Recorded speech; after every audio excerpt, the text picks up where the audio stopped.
Tonight's stories come from the kinds of places you don't stumble into by accident: dark timber lines, forgotten ranger roads, cabins that don't show up on any official park map. These are the places where radio signals die, where GPS drifts in circles, and where the nearest help is miles of bad trail away. Every account you're about to hear was told by someone who walked into an abandoned cabin and came back changed. Off-grid shelters deep inside U.S. national parks. Ranger stations long since shut down. Missing person sites where investigators found only footprints, cold ashes, and doors left open as if someone ran out mid-breath. What happened inside those cabins is the kind of thing people whisper about years later: scratching in the walls, lights flicking on when there's no power, footsteps pacing in empty lofts, voices answering from cold fireplaces. And for a few unlucky hikers, something waiting behind a closed door. So if you've ever thought about spending a night off trail, if you've ever looked at a boarded up cabin and wondered what's inside, you might want to keep the lights on. This is True Scary Stories, Abandoned Cabin Nightmares. Let's begin.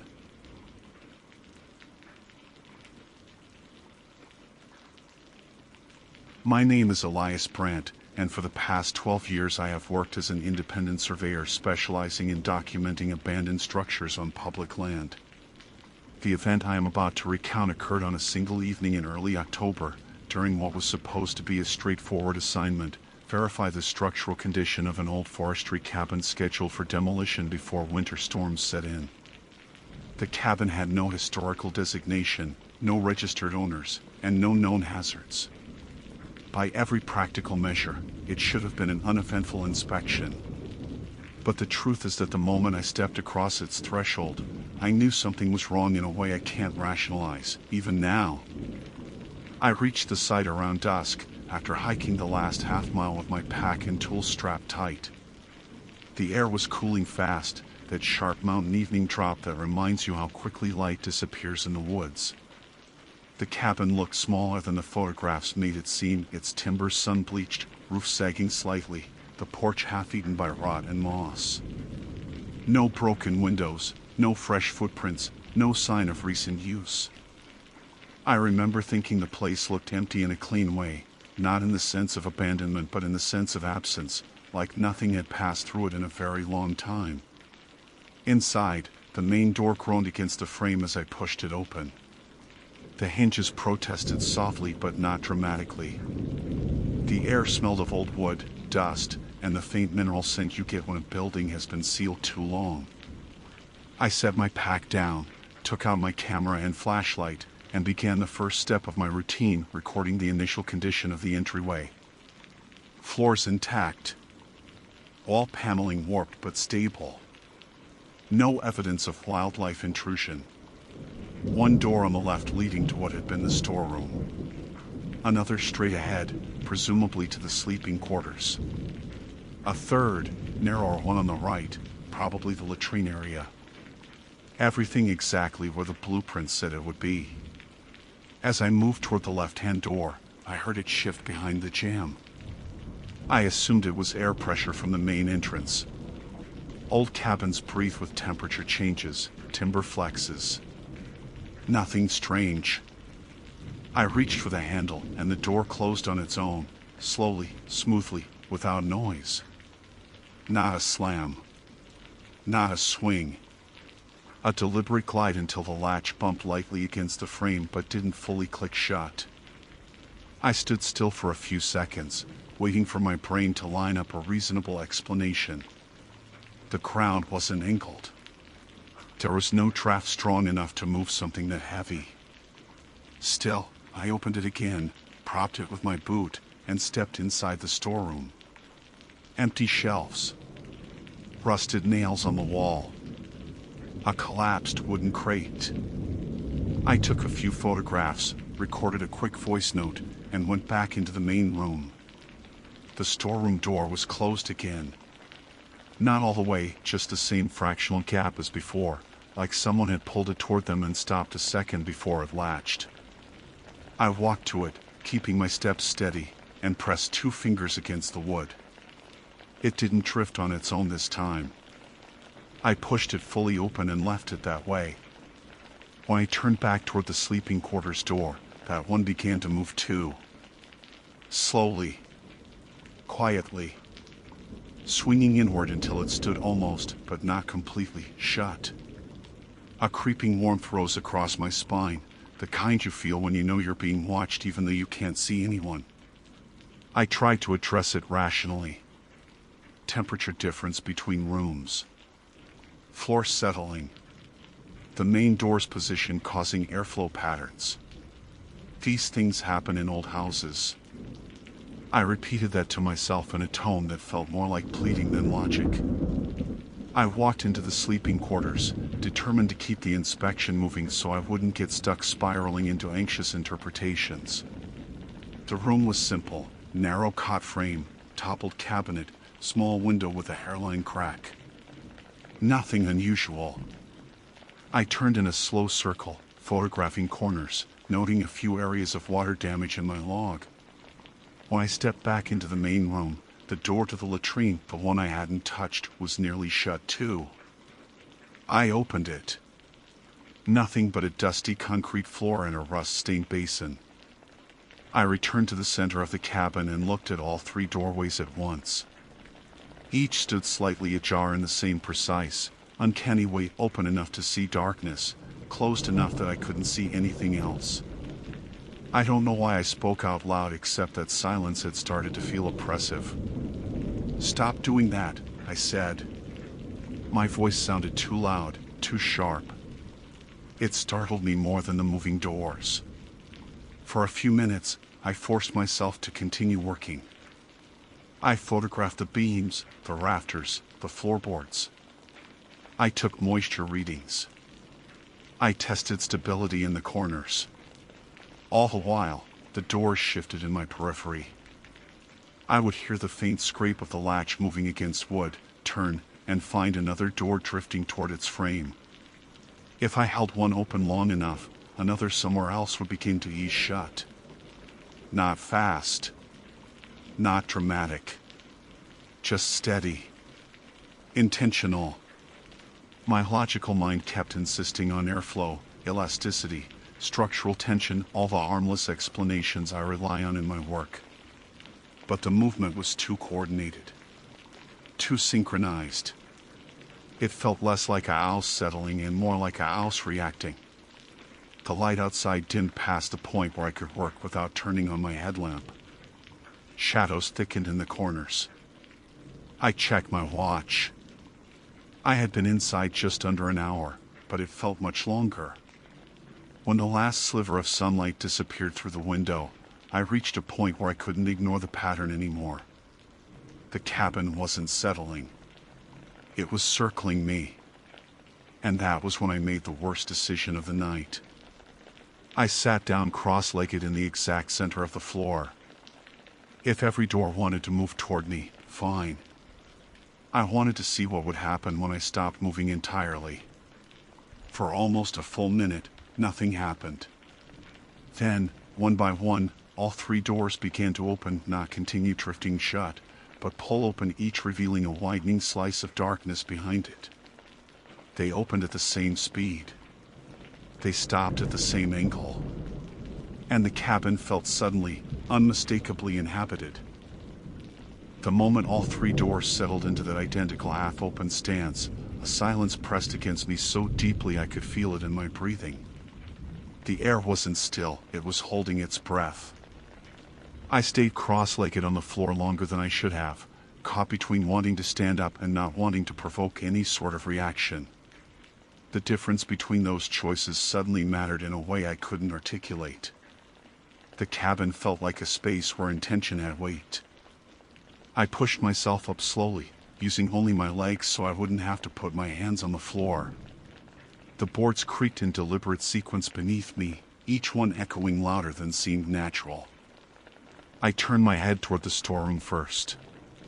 The darkness inside felt dense, like my flashlight would hit it and come back weaker. I didn't shine it yet. I didn't want to see eyes or shapes or anything my brain would latch onto and refuse to let go.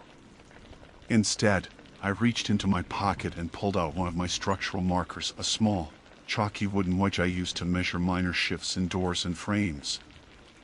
I walked toward the storeroom door and set the marker on the floor, placing it gently against the bottom corner of the door so any movement would either knock it over or push it aside. It was the only experiment I could think of that would feel remotely scientific in that moment. The wedge didn't move. But the door across the room, the sleeping quarters door, began to drift. Not toward closing this time. It was opening wider, a fraction of an inch every few seconds, like someone on the other side was easing it back with 2 careful fingers. I didn't move. I just watched it until the gap widened enough that I could see the window inside, a lighter rectangle against the gloom. Then the storeroom door behind me creaked. I spun around. My wedge remained upright. The door hadn't moved at all. The creak had come from the hinge above my head, just a soft, tentative sound, like something shifting its grip.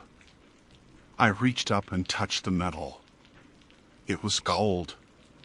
No vibration. No motion. Nothing to justify the sound I'd heard. I stepped backward into the center of the room again, as if that spot were a neutral zone.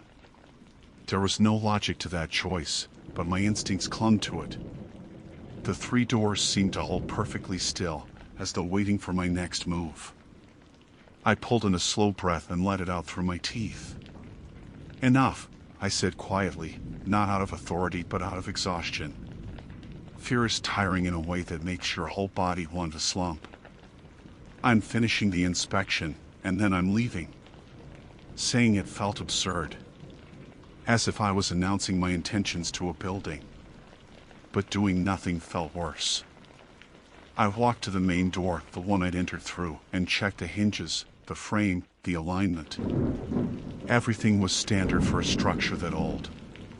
Nothing that explained the coordinated movement of internal doors. I opened the front door halfway to create a clear airflow path and left it that way. If there was going to be movement, I wanted a reason for it, any reason. When I turned around again, the other 3 doors were all fully open. Not swung violently, not forced. Just fully opened, each with the same unhurried precision. The room felt larger, emptier, colder. I could see clearly into each doorway now, the darkness no longer compressed into slivers but spread out into shapes I didn't want to study. This time I forced myself to shine my flashlight directly into each room. The beam didn't reveal anything unusual, no wildlife, no collapse, no movement. Just bare walls and objects that hadn't been touched in years. But the light trembled slightly in my hand, betraying how tightly I was gripping the flashlight. Then the front door behind me moved. Not much. Just enough to whine against the hinges as if something nudged it. I turned sharply, shining the flashlight at the open frame. Cold air drifted in.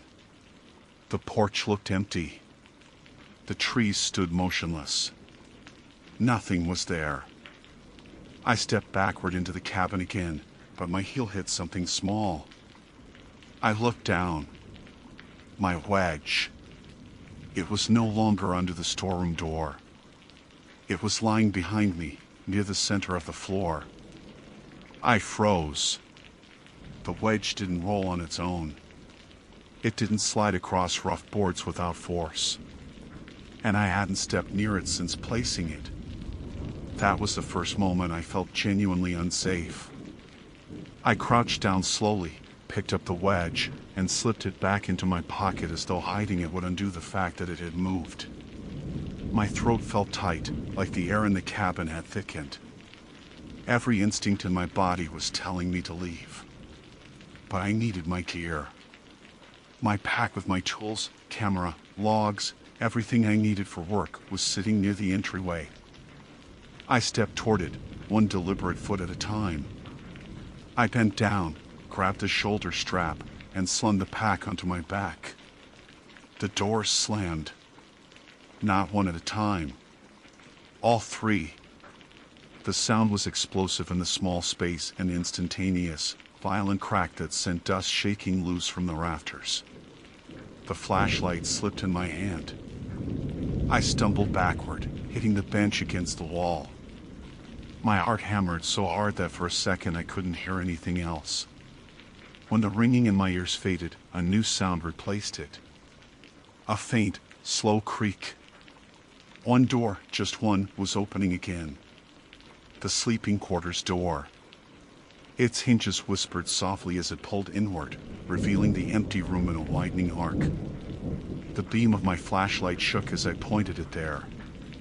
The window in the back reflected a faint glint of light, but nothing else moved. Then a second sound. Not a door. A footstep. A single weight settling onto an old wooden floor. Inside the room I had just inspected. I felt it more than heard it through the floorboards, up my legs, deep in my chest. A shift in mass. A presence where no one had been seconds earlier. I didn't wait. I lunged for the front door, grabbed the handle, and yanked. And it didn't open. Not stuck. Not locked. It felt held. As if someone on the other side was pressing it shut with both hands. The handle didn't budge no matter how hard I pulled. I braced my foot against the frame and used my whole body weight, but the resistance held steady and unnervingly controlled, like someone was matching my force with perfect precision. The wood didn't shudder. The hinges didn't strain. It was as if the door had become part of a larger structure that had decided I wasn't leaving.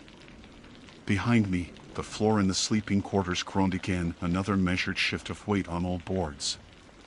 Not a shuffle. Not a scurry. A step. And another. The kind of rhythm you only hear when something with intention is moving. My lungs tightened until I had to remind myself to breathe. I forced my hand off the door handle, wiped my palm on my jeans, and turned halfway, not fully enough to face the room behind me, but enough to angle my flashlight into the doorway. The beam trembled across the cot frame, the cracked window, the empty corner. Nothing moved. Nothing revealed itself. But the sounds had stopped. Whatever was in there didn't need to keep stepping. It already knew exactly where I was. I swallowed hard, the click of my throat too loud in the cramped space. Keeping the flashlight trained on the doorway, I slowly reached into my pack and pulled out the only thing that could pass as a defensive tool, a multi-tool with a small, dull blade meant for cutting cord or scraping rust. It felt laughably inadequate, but having it in my hand made the room feel a fraction less hostile. I took one step sideways toward the window on the opposite wall. If the door wouldn't open, maybe the window frame would. The boards beneath my boots complained softly. Dust drifted. My eyes flicked between the window latch and the sleeping quarters doorway. When I reached the window, I hooked my fingers under the latch and pushed it upward. It stuck at first, swollen with years of moisture, but then gave way with a brittle pop. I shoved upward. Cold air knifed into the room. Behind me, the sleeping quarters door slammed shut. The sound ricocheted through the cabin like a gunshot. I nearly dropped my flashlight. I whipped around and pointed the beam directly at the door.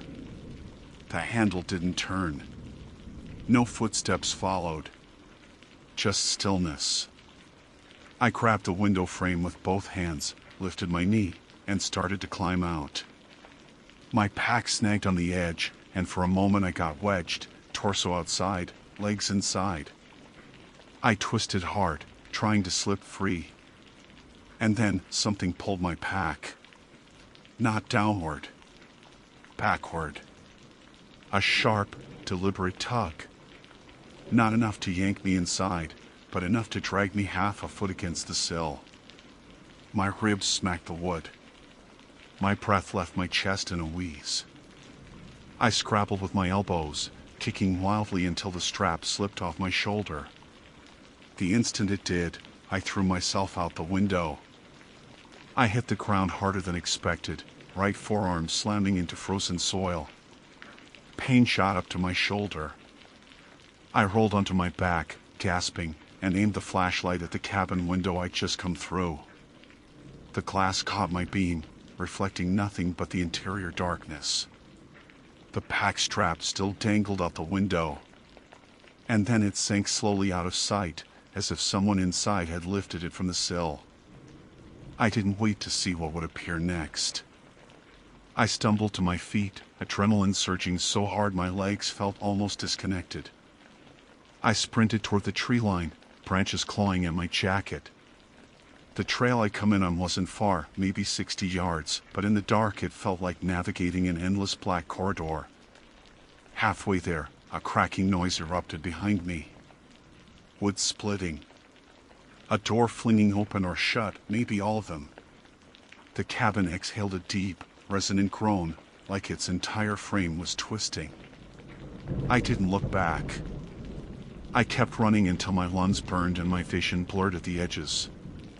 When the trees finally parted enough to reveal the faint curve of the trail, I slowed only long enough to make sure I wasn't about to trip and break an ankle. I forced myself forward until the forest thinned again, until I reached the service road where my truck was parked. The truck felt unreal, like finding a familiar shape in a nightmare. My hands shook so violently that the keys slipped twice before I managed to jam one into the lock.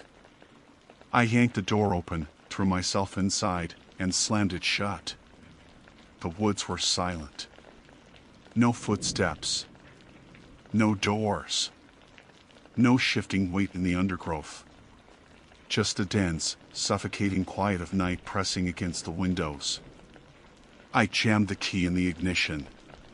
The engine turned over sluggishly, cold start, low temperature, but finally caught.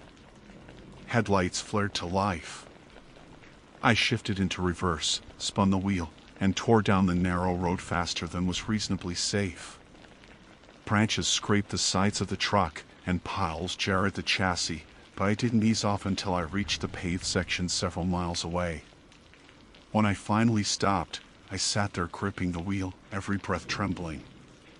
My pack, my logs, tools, camera was still in that cabin. I didn't care. I wasn't going back for it. Not then.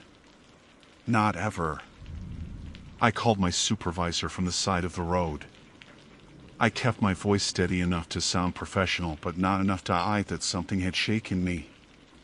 I told him the cabin was unsafe structurally, that the doors were warped, that internal settling made it hazardous to work inside. I didn't mention the movements. The footsteps. The hand on the door. The pull on my pack. He postponed demolition. Sent another surveyor the following week. 3 days later, he called me back. No one had gone inside the cabin. Because the cabin wasn't there anymore. A windstorm unseasonably strong for October had knocked the structure off its foundation. The walls caved inward. The roof collapsed. Every internal door shattered on impact. But here's the detail that still keeps me up sometimes. My pack wasn't found in the rubble. Not the camera. Not the tools. Not the logs. Not even the metal frame. Everything else had crashed inward, but there was no sign I'd ever left anything there at all. I don't pretend to understand what moved those doors that night. I don't claim it was supernatural. I only know that something inside the cabin acted with intention, reacted to my movements, and held that front door shut as if it had every right to keep me there. And when I escaped through the window, it took something from me.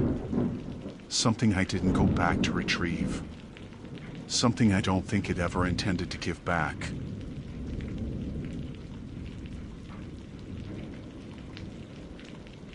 My name is Mara Dalton, and I am employed as a wildlife technician with the Colorado Division of Parks and Wildlife.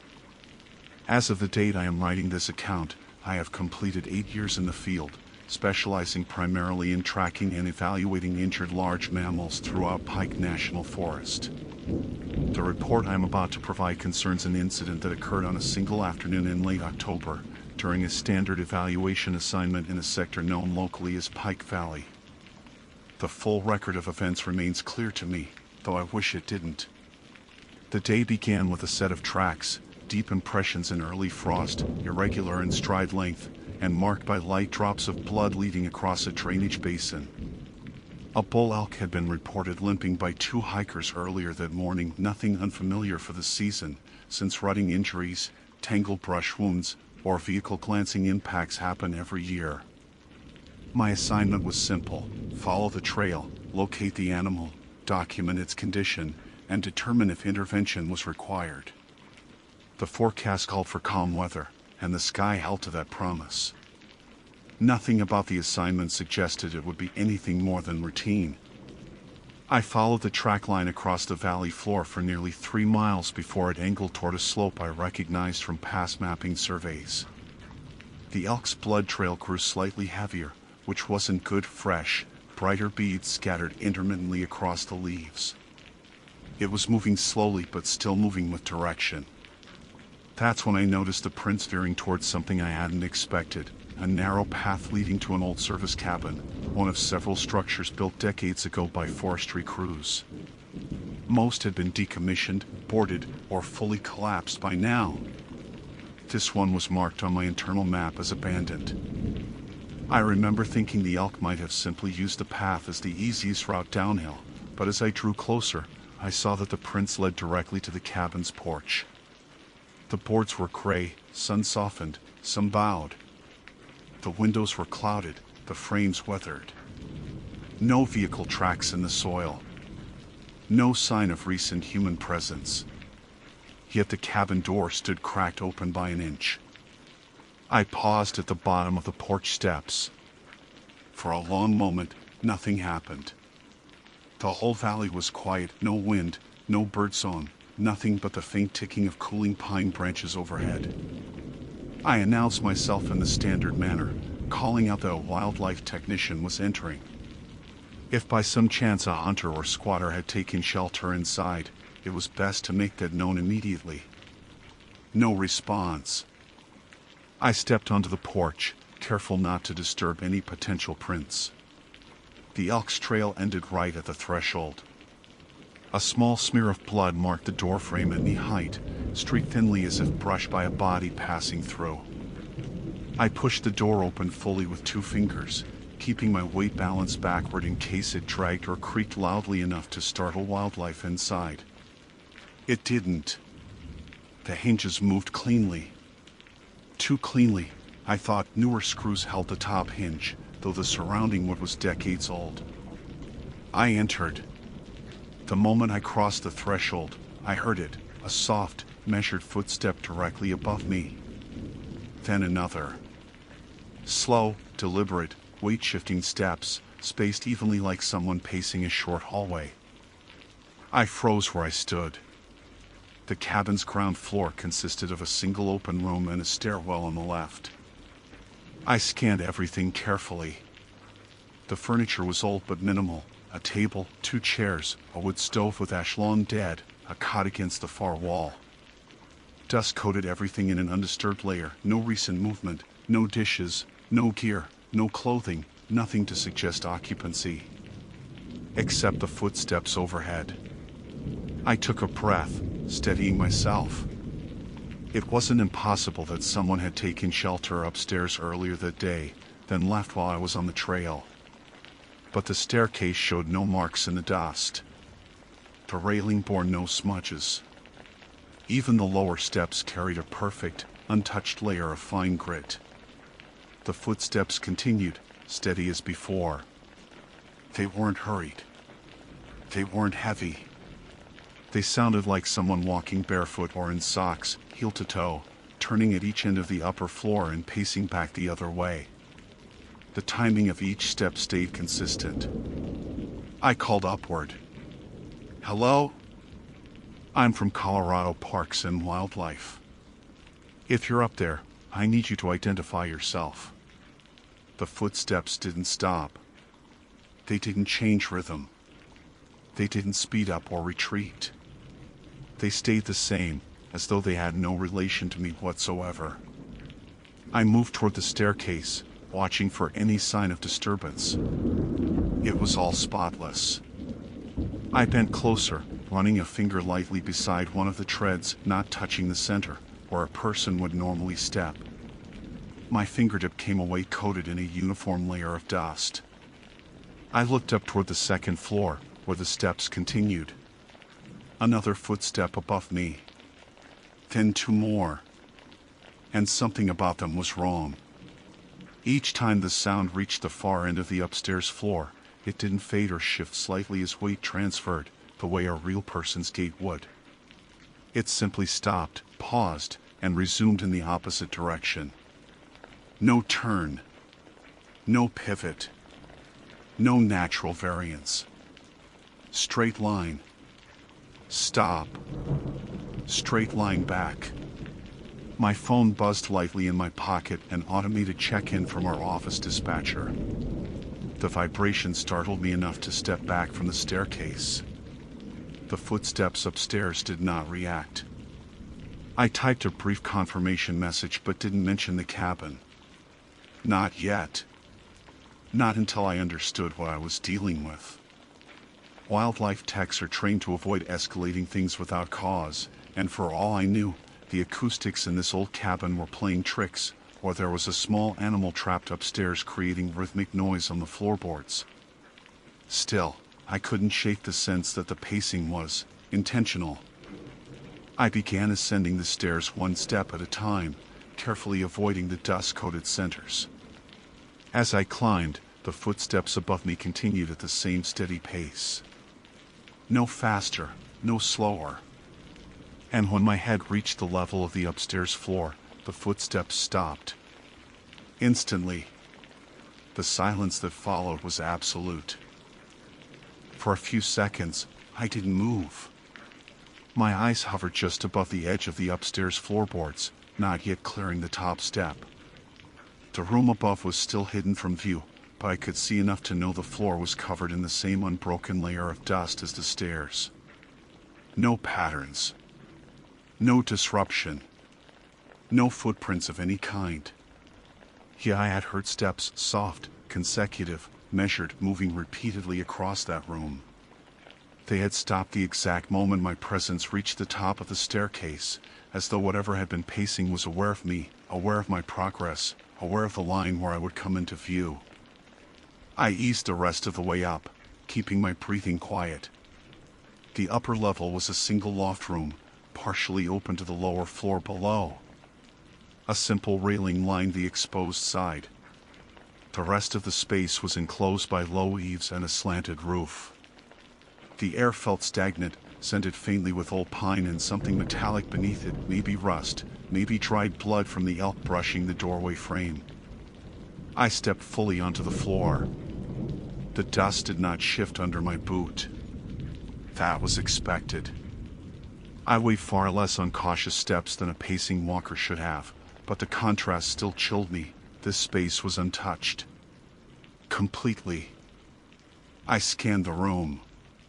A cot identical to the one downstairs lay against the far wall. A small dresser hunched under the slope of the roof. A metal wash basin sat empty. No personal items. No gear. No clothing. No signs of someone sheltering even temporarily. I stepped forward, slow and deliberate, tracing the path where I had heard the footsteps travel. Every board I tested felt firm. Every inch of dust was uniform. I could see the entire surface clearly, illuminated faintly by the light seeping through the narrow upstairs window. If someone had paced here moments earlier, they had done so without displacing a grain of dust. I crouched, running my gloved hand carefully beside the imagined track of steps, comparing the dust to the tread near the staircase. Identical thickness. Identical texture. No disturbance. Something crackled faintly beneath the boards, movement of the structure adjusting to temperature change, maybe, or air pressure shifting. I stood, forcing my mind to stay grounded. Cabins settle. Old wood pops and flexes. Rodents scurry behind walls. None of that matched the pattern I'd heard earlier, but if I couldn't prove otherwise, speculation would do no good. As I approached the far wall, I noticed a small hatch in the floor, square, with a ring handle inset in the wood. Probably a storage compartment or access point for old wiring. The ring was clean, less dust on it than the surrounding boards, though not entirely free of it. I knelt, brushed lightly around the edges, and determined it hadn't been opened recently. The dust along the seams was undisturbed. Behind me, a faint vibration traveled through the floorboard under my right boot, enough to send a mild tremor through the planks, like weight shifting somewhere nearby. I pivoted instantly. Silence. Not the natural kind. Not the idle quiet of an empty structure. This silence had intention in it, like a held breath, waiting for me to make the next move. For several seconds I listened, focusing on every possible sound, the distant rustle of pine needles outside, the faint creak of the building's spine, the low hum of my own pulse in my ears. No footsteps. No movement at all. I forced myself to take another slow sweep of the loft, methodical and cautious. When I found nothing else, I moved back toward the staircase. The dust around my own path showed faint disruptions, minor marks from airflow displaced by my shifting weight, barely visible but there. That was expected. The imagined footsteps I'd heard? Nowhere. I descended slowly, testing each step before committing weight. Partway down, a soft sound rose from the cabin interior, not above me, but below, near the foot of the stairs. It wasn't a footstep this time. It was something more subtle, a shift of weight on all boards. A tiny exhale of wood strained in a direction I wasn't touching. I stopped mid-step, suspended between floors. The noise came again. A slight, compressing creak of pressure. As though someone had just leaned gently against one of the support beams near the entryway. Nothing moved. Nothing changed visually. But that pressure felt deliberate, measured the way the footsteps had been. I reached the bottom of the stairs, scanning the room. My breathing had changed rhythm, shorter, shallower. I checked my phone instinctively, then immediately regretted looking away from my surroundings. No new messages. The cell signal was weak but present. The elk, its trail had ended at the door. No body. No drag marks. No bedding down signs inside the cabin. I needed to confirm the animal hadn't moved deeper into the structure or beneath it. Some old cabins had crawl spaces. I stepped toward the far side of the room, checking the floorboards near the stove. They looked intact, no gaps large enough for significant wildlife. The cabin had no basement, at least none marked on old forestry maps. That was when the footsteps started again. Not upstairs this time. Outside. A single line of slow, deliberate steps moved across the porch board's heel, then toe, pressing down with careful weight, exactly like the ones upstairs. The boards creaked under each step. I could hear the wood flexing slightly, the sound unmistakably close. Whoever or whatever was walking now was just outside the front door. I moved instinctively to the window, but the glass was clouded with age and grime. I could barely make out the shape of the porch. No figure.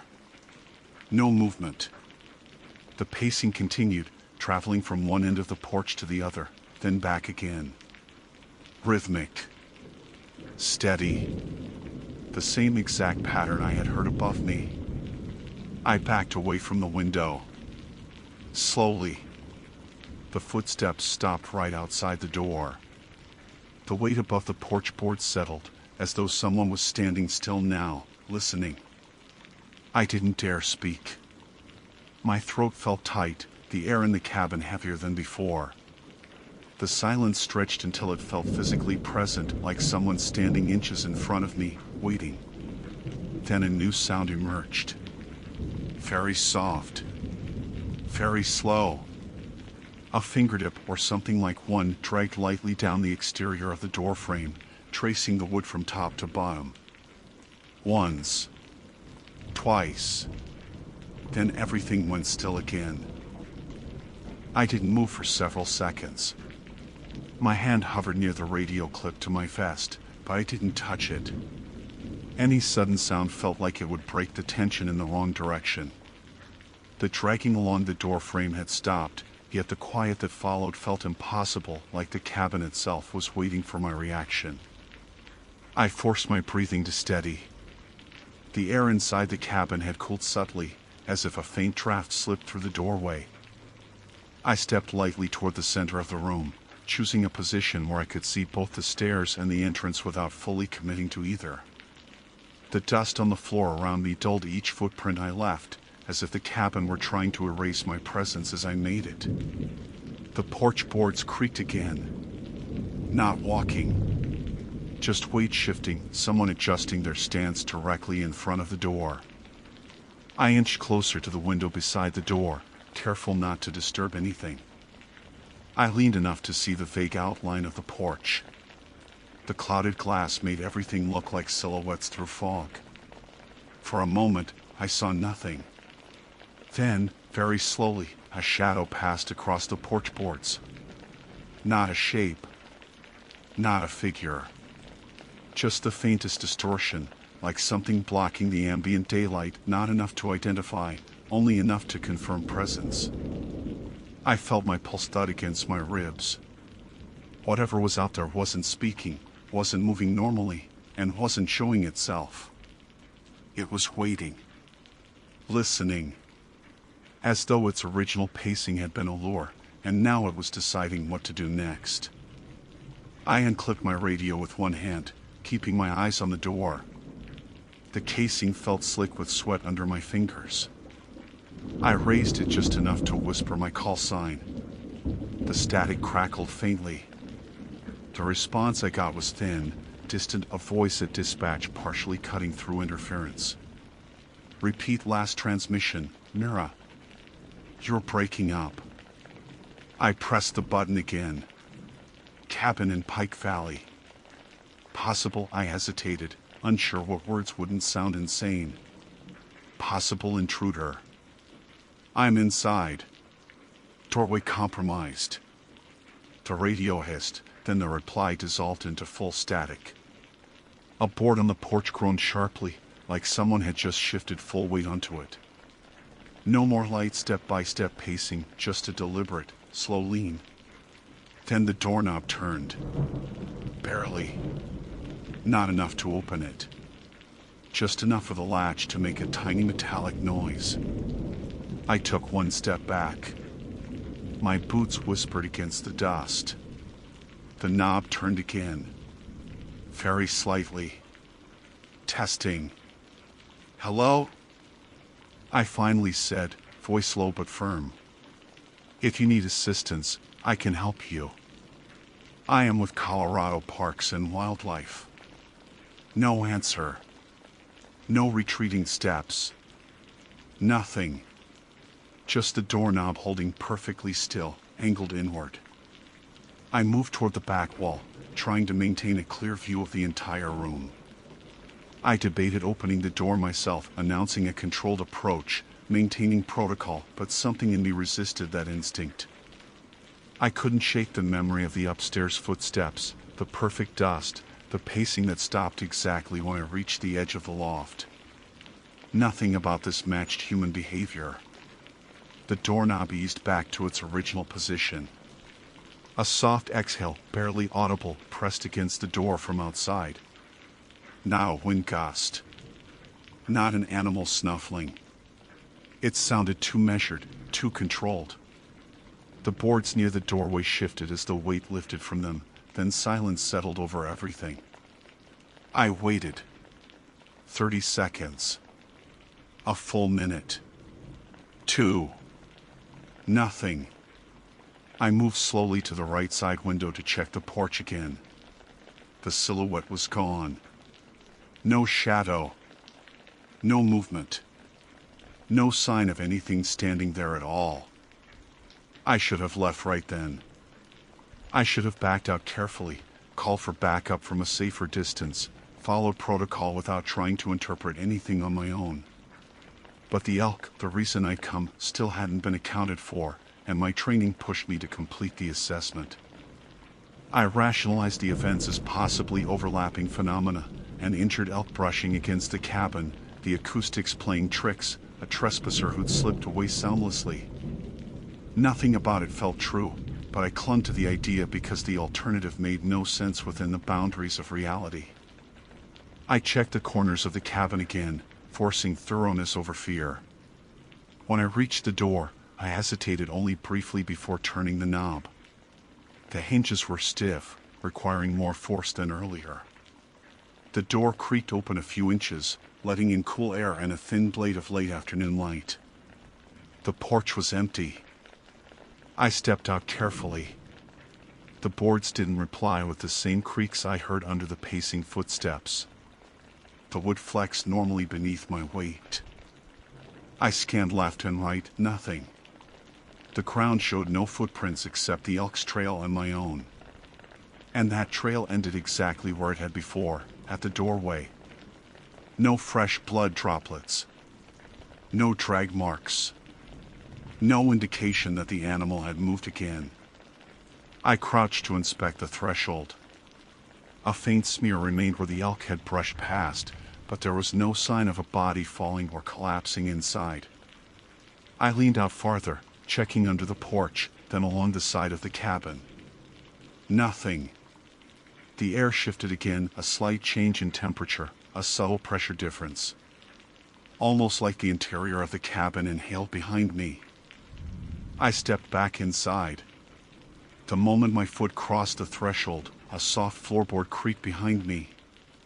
Downstairs. Inside the cabin. I turned sharply.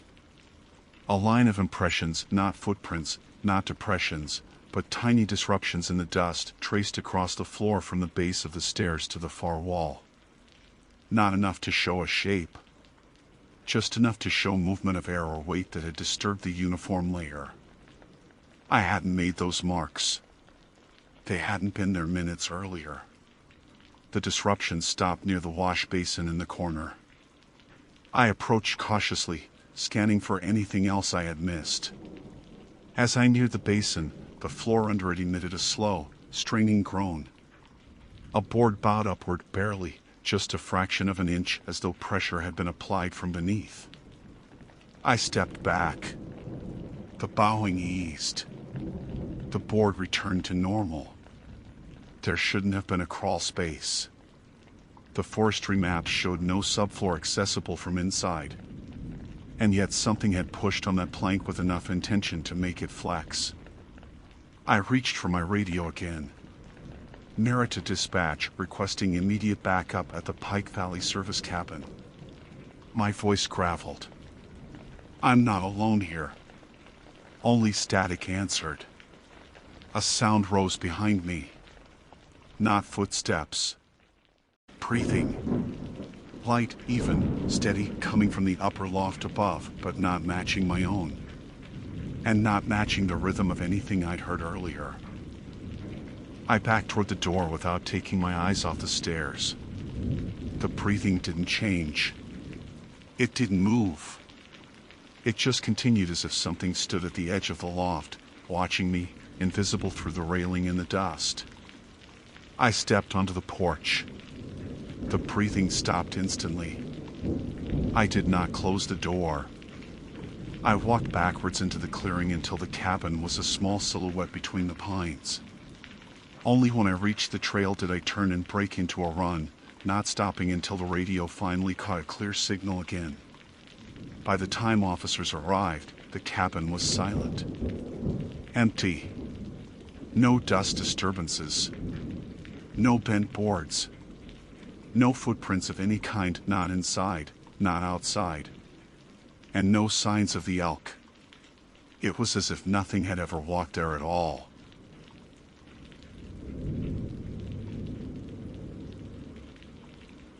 My name is Jericho Vale, and I serve as a field maintenance ranger under the Minnesota Department of Natural Resources. On the morning this happened, I had been assigned to inspect an unused cabin deep in Superior National Forest, a structure so old that most newcomers didn't even know it existed. According to the log, it had been decommissioned 15 years ago, back when the last full-time ranger assigned to the sector retired. The forest has a way of folding over abandoned things, swallowing them until they feel more like myth than infrastructure. But that day, I went in expecting nothing more than warped floorboards, mice droppings, and the usual mildew stink of closed-up places. The hiking took me almost an hour from the service road. The November air was sharp enough to sting my throat, and the light had that pale washed-out look that comes before snow. I kept thinking about how quiet the woods were. Superior is never silent. Wind through pines, distant loon calls, chipmunks skittering through brush, but for a long stretch of trail, I heard none of that. Just my boots crunching frost-crusted leaves. I told myself it was the cold. Animals bed down. Sound carries weird. Logical explanations, the usual things rangers tell themselves when they feel watched with no one behind them. When I reached the clearing, the cabin looked exactly like the old photos. Cedar walls faded to a grayish tan, roof bowed slightly on one side, the porch steps sagging inward like tired knees. The windows were still intact somehow. No graffiti, no forced entry, no sign that anyone had been curious enough to poke around. That should have made me feel relieved. Instead, standing there with the wind dead still, I felt like the cabin was holding its breath. I pushed open the door and stepped inside.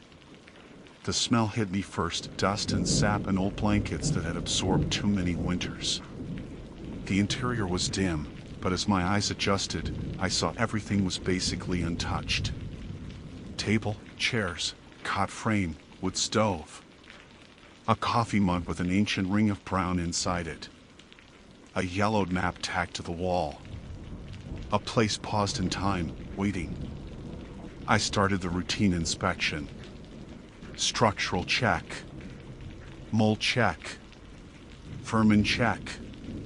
When I walked toward the back wall, I passed the largest window in the cabin, a square pane facing the tree line. Something about the glass pulled my attention. Not a sound, not a movement, just a sudden awareness that something didn't look right. At first, I thought the light outside was playing tricks. The reflection was faint, subtle.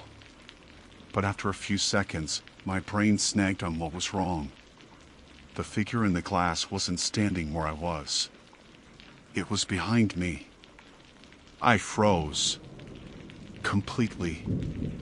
My breathing went shallow without me meaning to do it. I didn't turn around, not yet. Training kicks in sometimes, even when nothing in the manual prepares you for something like this.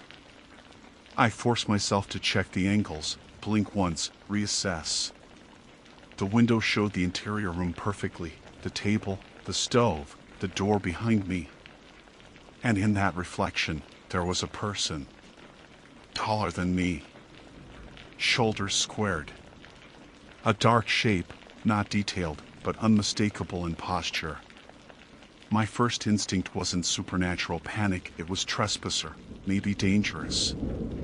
Someone who shouldn't be there. My hand drifted toward my radio, but I didn't touch it yet. I needed confirmation, not panic. Slowly, carefully, I turned my head. Nothing. The room behind me was empty. I snapped my attention back to the window.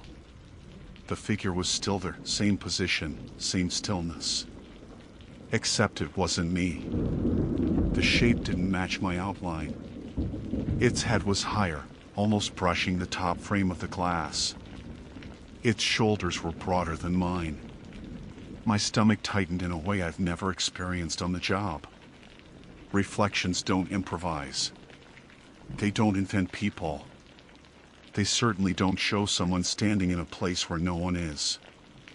I stepped sideways, keeping my eyes on the glass. The figure didn't move with me. It stayed rooted behind where I had been, as if the reflection belonged to some version of the cabin that didn't match reality. Then I heard it. A breath. Not mine. It came from directly behind me, a slow, dense exhale, like someone had been holding their lungs full for too long. My skin prickled so fast it hurt. I spun around, faster this time, heart hammering, ready to confront whoever had slipped inside. Nothing. Empty room. Same still air. I stared at the open doorway, at the dark hallway that led to the tiny back storage room. If someone had been in there, I would have heard movement. The floorboards creak with so much as a shift of weight. But the cabin was dead silent. The breath came again. Close. Just inches from my ear. I bolted. Instinct, not reason. My boots scuffed the floor as I shoved myself through the doorway and out into the cold air of the clearing. Once outside, I didn't stop moving until I reached the far edge where the pines started, my breath stinging hot in the frozen air. I turned back, expecting anyone to be standing in that doorway, watching me. No one was there. But inside the cabin, through the front window, I could see something shift. Like a shadow moving even though no branches outside were swaying. I forced myself to listen, trying to steady my breath. That was when I realized the breathing I heard inside hadn't stopped. It was coming from the cabin, low and steady, like whoever or whatever I'd seen in the glass was still standing exactly where the reflection said it was. And it sounded like it was waiting for me to come back inside. The breathing inside the cabin didn't fade with distance. Even standing at the tree line, 20 or 30 yards out, I could still hear it, a low, rhythmic pull of air, too controlled to be an animal and too steady to belong to someone panicking or fatigued. It was like listening to a person who had been inhaling and exhaling in that exact cadence for years. I tried to tell myself it had to be something natural, wind through cracks in the wood, maybe, but the forest was dead still. Not a single gust. Even the pine needles hung motionless. I forced myself to radio in, though my voice came out thinner than I wanted. I reported the cabin's condition, left out the part about the reflection, and asked if anyone else had been assigned to this sector today. Dispatch checked twice and came back with the answer I already knew. I was alone for 12 miles in every direction. No patrols. No hikers registered on nearby trails. No scheduled maintenance visits. No one. My fingers were stiff on the radio from the cold, or maybe from the way adrenaline numbs the small movements. I should have hiked out. Should have put the cabin inspection off, come back with backup. But something about hearing that breathing, hearing it coming from a place that was supposed to be empty, triggered a stubborn, irrational need to confirm what I'd seen. A shadow in a window is one thing. A figure that doesn't match you is another. And an impossible reflection inside a remote cabin? You don't just walk away from that without trying to make sense of it. I approached slowly, circling the clearing this time instead of heading straight for the porch. From this angle, the windows caught the faint gray daylight, but the interior was too dark to read. When I reached the left side of the structure, I pressed myself to the outer wall and listened. The breathing was clearer now. Still steady. Still close to the front room, the same room where I'd been standing when I saw the figure. I edged toward the window. The glass was dusty, streaked with years of weather. I angled myself so I could look in without my reflection showing too much. At first, all I saw was vague interior shape, table, stove, chair, all washed in shadow.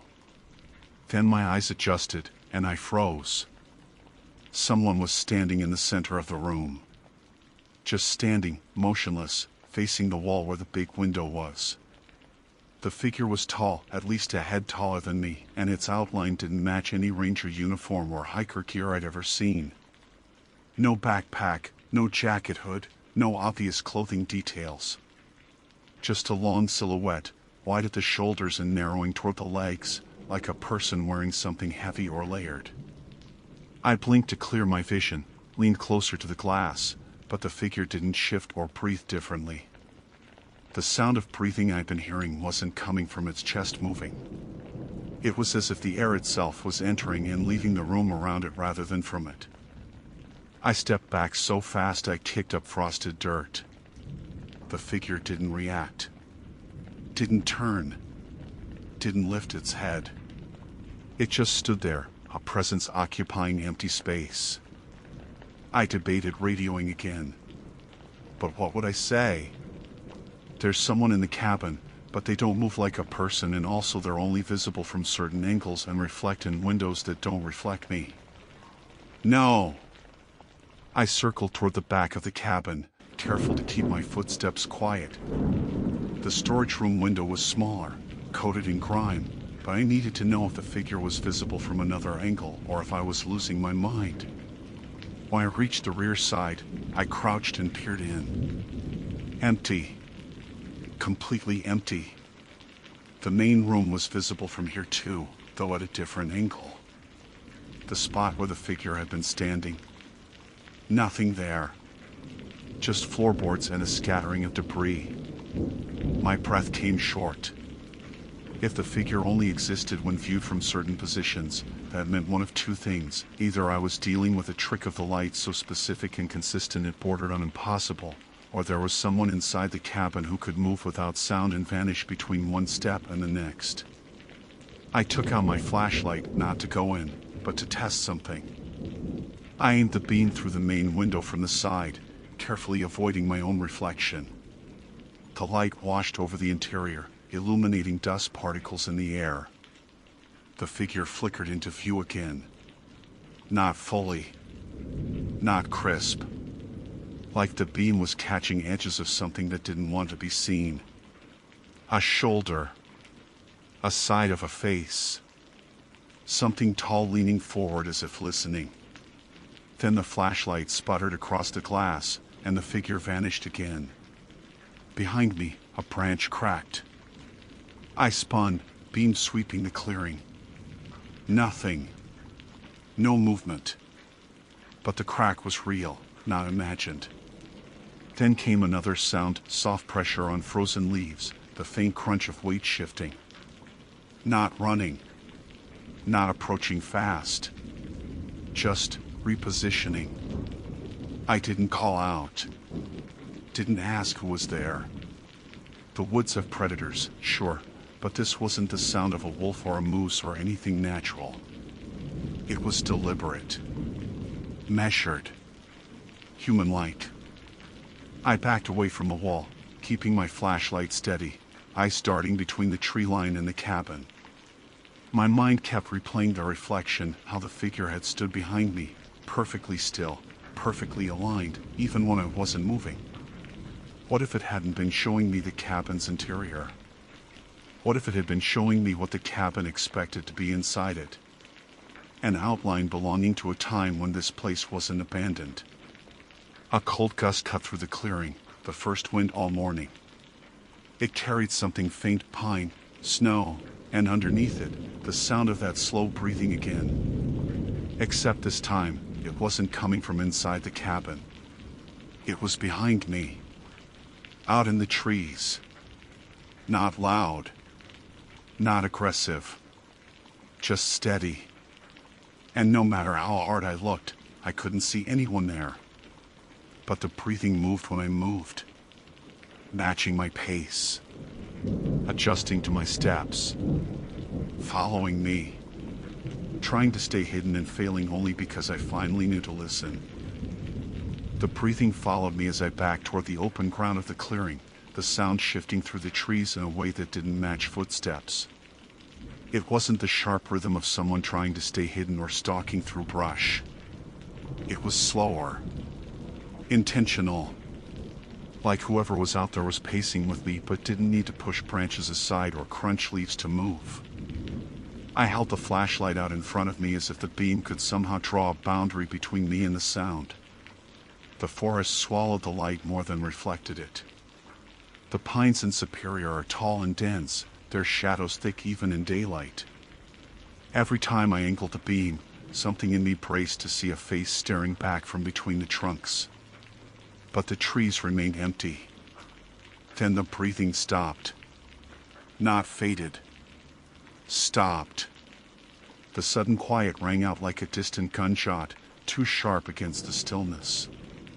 My instinct screamed at me to leave, to get moving, put distance between myself and the cabin. But the trail out was narrow and surrounded by blind corners. If someone was out there, they could track me.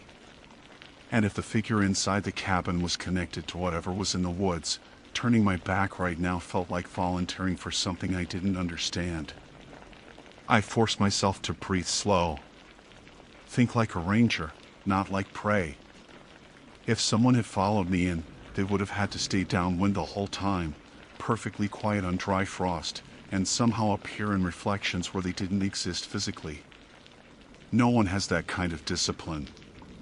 And even if they did, no one can stand in a draftless room and breathe loud enough to fill the walls without moving their chest.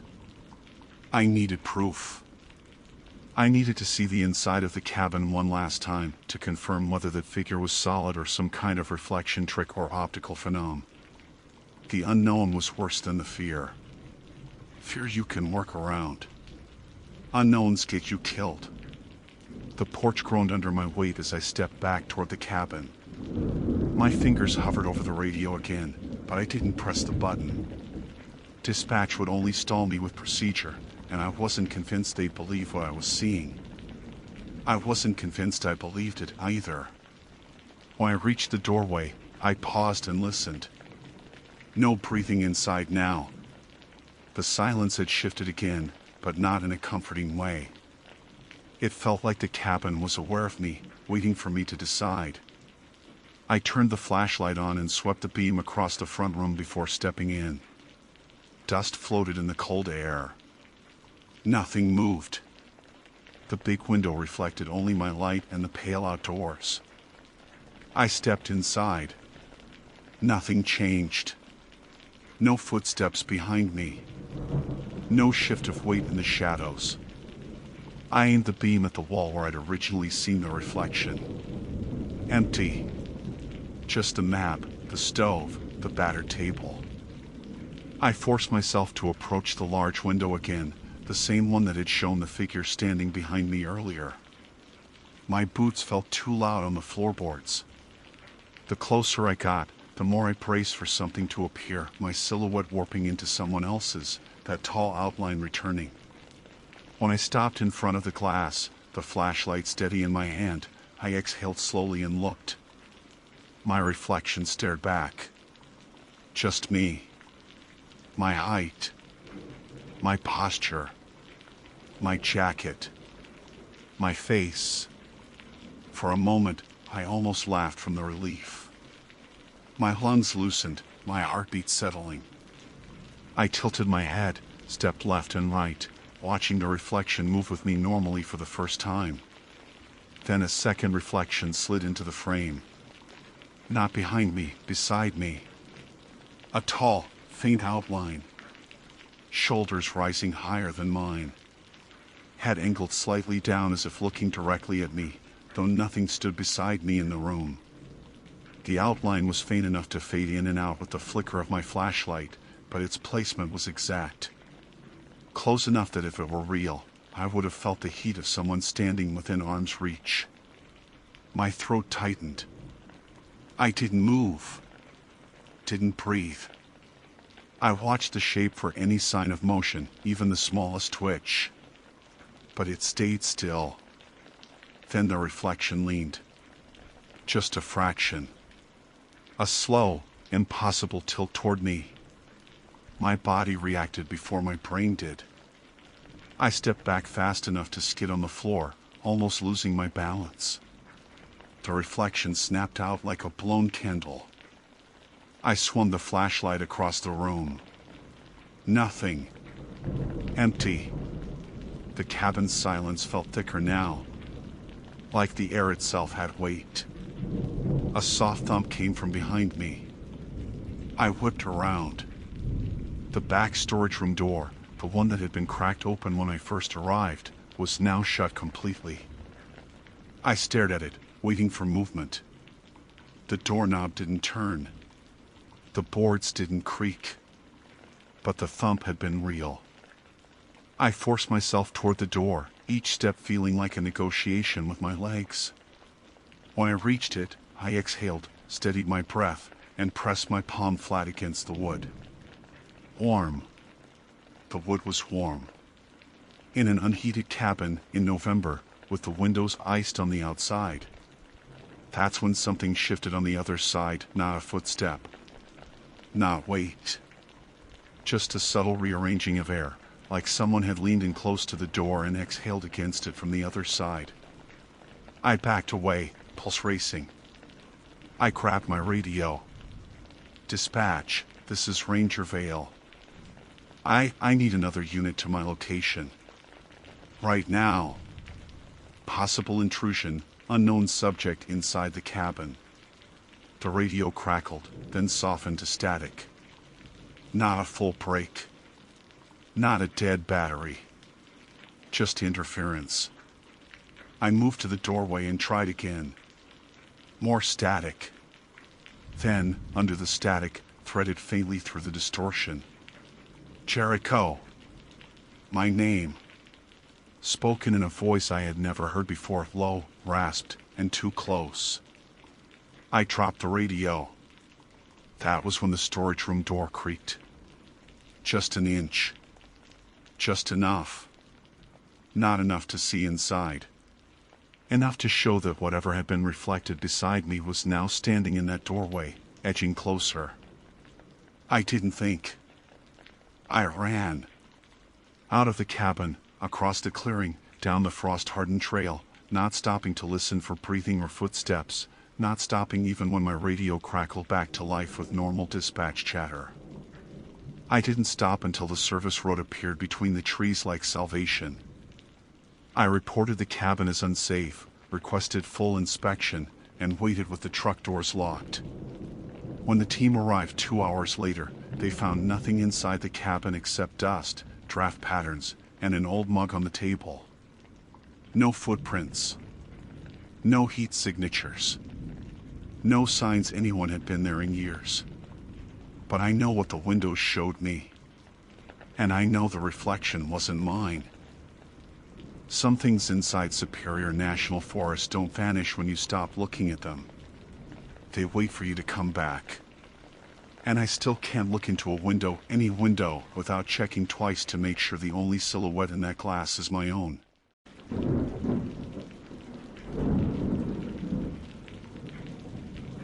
My name is Harper Went, and I am a field survey contractor assigned to temporary lodging units across Superior National Forest.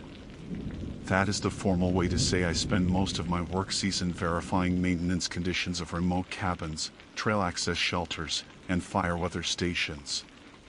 This story contains 915 words, and every one of them accounts for what happened within a single night in a cabin that should have been perfectly safe.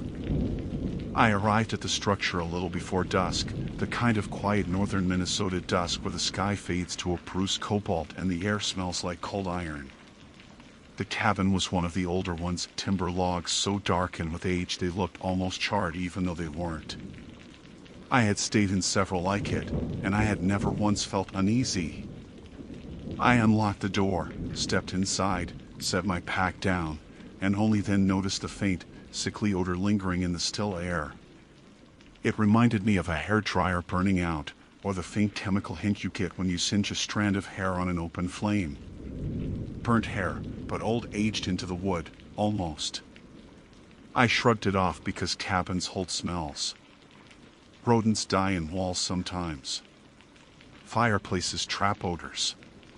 Pine tar changes over seasons. I told myself any of these explanations made sense. I opened the damper in the old stone hearth, took a quick look with my flashlight, saw only soot, then stacked 2 logs to get a fire going before the temperature dropped. Superior nights in early fall come cold and fast. When I struck the match, the smell intensified, as if the heat stirred it awake. I flinched a little, breathing through my sleeve while I coaxed the fire to catch. The flames licked at the logs, bright and hungry, and I stepped back, trying not to think about the scent. I kept telling myself it was residue from a previous occupant burning off, nothing more. I had just unrolled my sleeping bag when the first sound came from inside the chimney shaft. A light scrape, almost delicate, like the touch of something metallic dragging along brick. I froze halfway through smoothing out the edges of the bag. Another scrape followed, longer this time, sliding downward. My immediate assumption was an animal. Birds sometimes fell down chimneys. Raccoons climbed places they shouldn't. Even squirrels got trapped. It happened. But this was slow. Measured. A deliberate downward scratch that paused, then resumed. I found myself staring into the fireplace, watching embers spit gently from the growing fire while something above the flames moved with a steady, grinding rhythm. I stood up, grabbed my flashlight again, and swept the beam across the stones. Nothing. The firelight danced, illuminating only brick, soot, and the opening of the flue. The noise continued, though soft, then heavier, as if claws were hooking brick mortar decades ago. What bothered me wasn't just the sound, but the lack of any reaction to the fire. Animals panicked when they saw flame. They fled. They shrieked. They scrambled to escape heat. Whatever this was didn't seem bothered at all. I told myself maybe it was wedged up there, too far from the heat to feel threatened. That was the explanation I tried to hold on to. The noise grew louder. Closer. I stepped backward until my shoulder blades touched the opposite wall. I kept my eyes trained on the earth because something in my gut insisted I shouldn't look away. The odor of burnt hair thickened again, drifting out into the room as the fire popped. I lifted my sleeve to my face and tried to steady my breathing. The sun had fully set by then, leaving the single lantern on the table and the fire itself as the only sources of light. The shadows in the cabin felt sharper, edges darker than they should be. Then the sound inside the chimney paused. The silence hit like a held breath. I waited for another scrape, or the flutter of wings, or the frantic scurry an animal should make. Nothing came. I moved toward the door with cautious, stupid, quiet steps, reaching for the handle just to give myself the comfort of knowing I could get outside if I needed to. The cabin felt small suddenly. The walls seemed closer. I wasn't scared yet, but I was uneasy in a way I couldn't fully rationalize. A sudden thud came from inside the chimney, sharp enough to shake soot loose down the flue.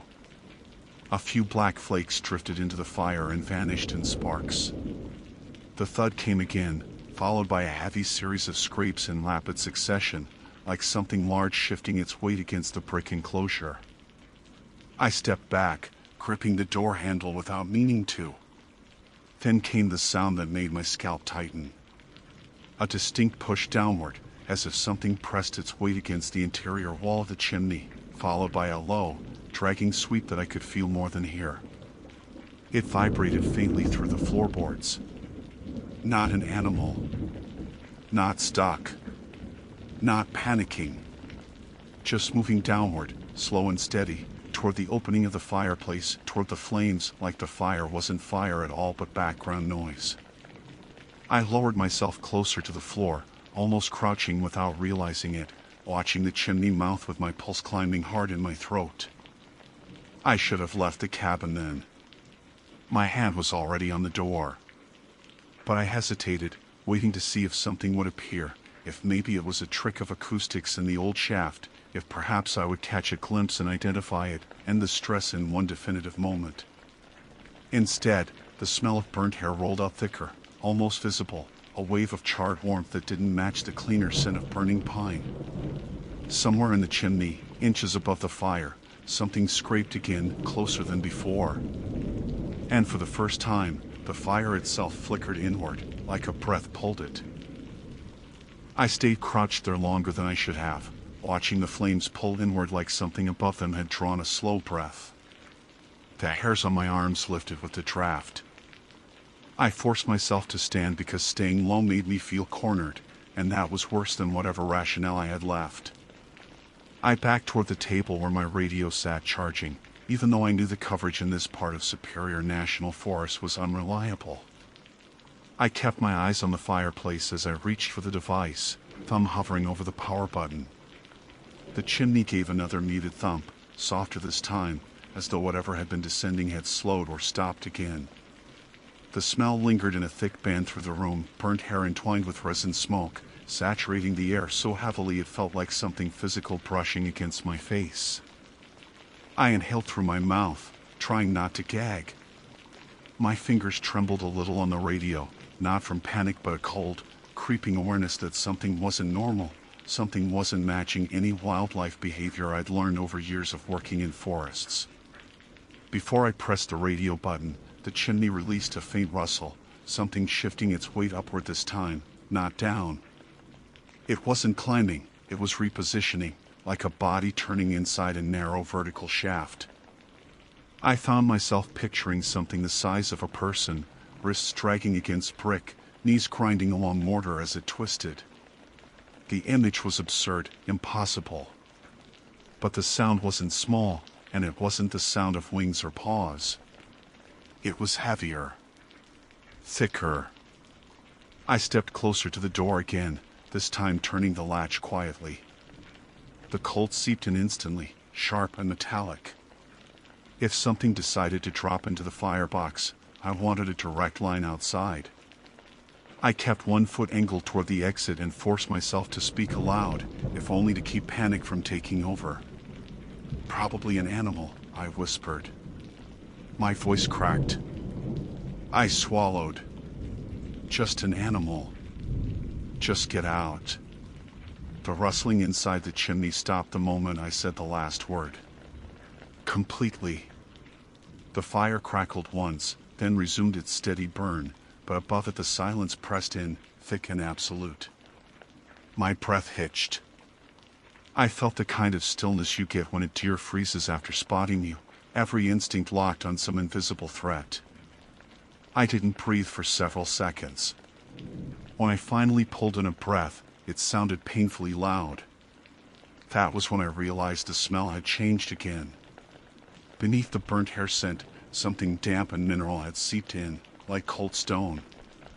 It drifted out of the flue with the heat, a contrast so sharp I could taste it. I had two choices: leave the cabin or confirm what was happening. My brain knew the correct answer was to step outside, close the door, and radio dispatch from a safe distance. But my logic tangled around two problems: night temperatures would drop below freezing, and I'd already lit the fire. Abandoning a burning hearth in an old wooden structure without verifying the chimney was clear was negligence, even dangerous. I couldn't walk away without knowing whether something inside would block the draft and force smoke back into the cabin. I grabbed the fireplace poker, gripping its iron length so tightly the cold bit into my palm. I stepped closer to the hearth with my flashlight in my other hand, angling the beam upward through the dancing flames. The light flickered with the heat distortion, warping the bricks into wavering shapes. I leaned to the side, just enough to illuminate deeper into the shaft. The flashlight beam hit soot, then stone, then nothing but darkness. No movement. No eyes. No fur. The quiet pressed in like cotton. I nudged the poker against the back of the firebox. The scrape was loud enough to echo slightly upward into the shaft. I waited. The silence remained. I tapped the poker again, harder. Still nothing. My shoulders eased by a fraction. The explanation I wanted to believe, the one that didn't make me question every instinct, was that something had been there and escaped upward when the noise startled it. Maybe the chimney wasn't straight. Maybe it had a side vent or crawl opening wildlife sometimes used. The thought seemed thin, but it was the only thread I had. I exhaled and began to lower the poker when a soft flake of soot drifted down into the fire, followed by another. Then another, like a thin rain. I lifted the flashlight again. A larger piece of debris detached from somewhere above and landed in the embers with a hiss. A second chunk followed, too big, heavier, the size of a fist. The fire spat sparks upward in response. The debris wasn't soot. It was fresh brick dust mixed with fragments of old mortar. Something was scraping inside again. Very quietly. Very controlled. Not descending or ascending, just shifting enough to break loose small pieces of the chimney wall. My throat tightened. I took 2 deliberate steps backward, gripping the poker as if it were an actual weapon. The noise continued in short, slow strokes. Stone against stone. Like something turning with its back pressed to the inner wall. A cold draft slipped down the chimney, briefly reversing the direction of the smoke. The flames leaned toward the room. I stared at the empty opening of the hearth, waiting for a shape or shadow. Then I heard the unmistakable sound of something tapping.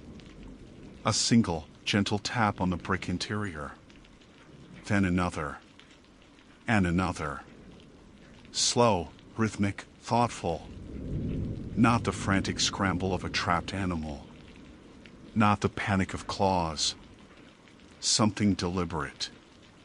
Measured. I couldn't move.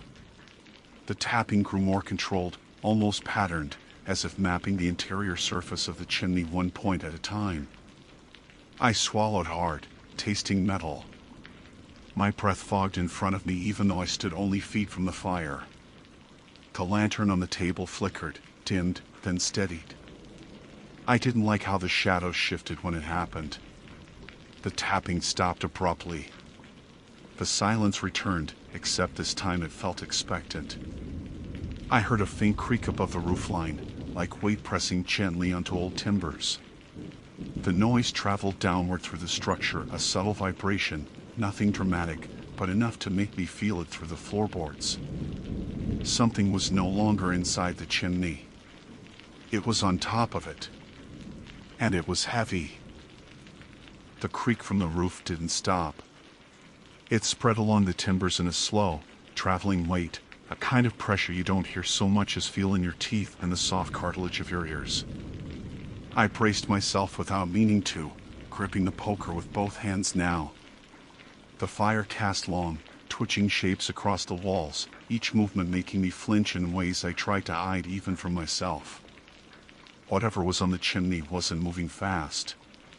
It shifted with a care that suggested balance, calculation, like weight being redistributed carefully across rafters that hadn't been tested in decades. I took a breath and reached for my boots, pulling them on quickly. I knew I had to leave. I knew the smart thing was to take the radio and step into the cold night air where at least I could see the sky, see my surroundings, not be boxed in by 4 wooden walls and a stone chimney connected to God knows what above my head. But leaving the warmth of the fire meant stepping into total darkness. The lantern wasn't enough to illuminate the tree line beyond a few yards. If something was already on the roof, could it be on the ground too? The weight shifted again, this time directly above the chimney. Snow dusted from the shingles, sliding down in a soft cascade. The cabin ceiling groaned under the load. I stepped toward the door but only managed 2 steps before something else happened.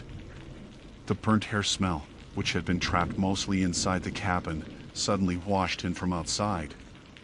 A strong gust forced itself through the microscopic gaps in the logs and the seams around the window frames, carrying that same charred, chemical scent, except colder, like it had been steeped in winter air. I froze.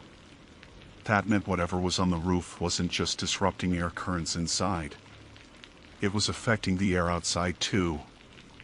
I placed my hand on the door handle again. My palm was sweating despite the temperature. The metal felt painfully cold. I turned the latch slowly, trying not to make a sound, even though the hinges were likely to creak whether I wanted them to or not.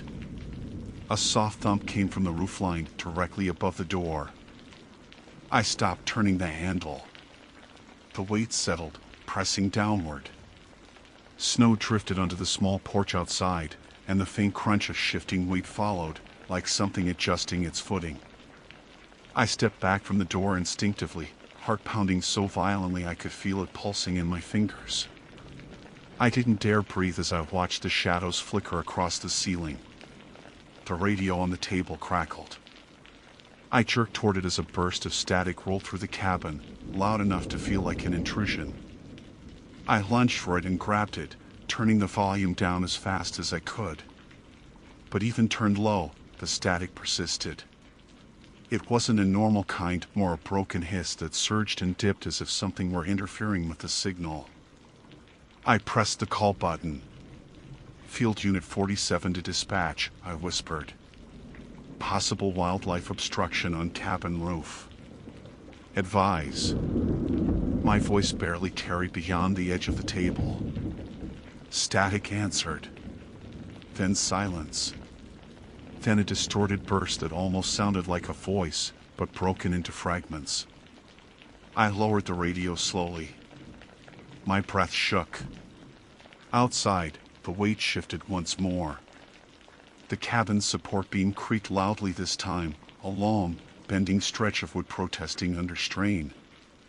I backed farther away from the door, angling myself toward the fireplace. Strange as it sounded, the fire felt like the only thing in the room that belonged to a world I understood. The smell thickened again, fresh and heavy, rolling in waves. The fire popped and hissed like something above the chimney was altering the draft. I watched the flames bend sideways, tugged toward the wall as if something outside the stone stack pulled air through a small opening. I lifted the poker, not that it meant anything.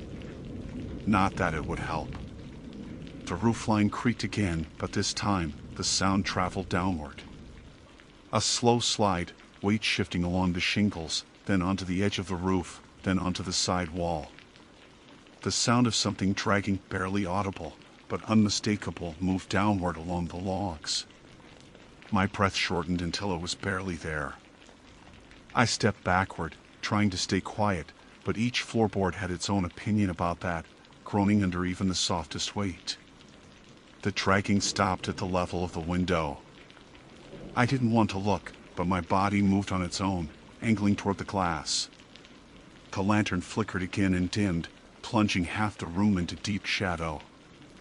The fire continued to burn, but its light didn't reach far enough to touch the window. I could only faintly see the shape of the frost gathering at the edges of the pane, blooming outward in thin, branching patterns. Then something tapped the window. Lightly. Just once. I jumped, choking on a gasp, but stifled it behind my sleeve. Another tap came, softer this time. Then a dragging sound as something traced along the glass, slow and methodical. The frost thickened in the wake of that movement, as if whatever touched the window was colder than the night air itself. I stepped back, eyes locked on the pane. The tapping stopped. The dragging stopped. A deep silence settled into the cabin, heavier than any before. Even the fire seemed to lower its voice, crackling quietly like it was afraid to draw attention. Then the weight returned to the roof, one heavy shift, like whatever had been peering through the window had climbed back up in one silent motion. I didn't wait anymore. I grabbed my pack, radio, and lantern, and threw open the door. The hinge shrieked, but I kept moving, boots crunching into the snow as I sprinted into the open dark. The cold hit me like a blade. Every breath stabbed my lungs. I didn't look back until I reached the treeline. The cabin sat quiet, chimney puffing a thin ribbon of smoke. Nothing moved on the roof. Nothing shifted in the shadows. For a moment, it looked exactly as it should, a structure in the woods built to shelter people like me. Then the burnt hair smell rolled across the clearing again. I scanned the roofline, the treetops, the chimney, every patch of darkness I could see. My lantern flickered wildly, like the light was struggling in the air around me. That was when I heard it again. A faint scraping sound coming from inside the chimney. It had gone back in. I backed away farther into the trees, gripping the radio, preparing to call dispatch again, but my thumb froze on the button when I heard the last sound of the night. A single, soft thud on the cabin roof. Like it had come back up for me.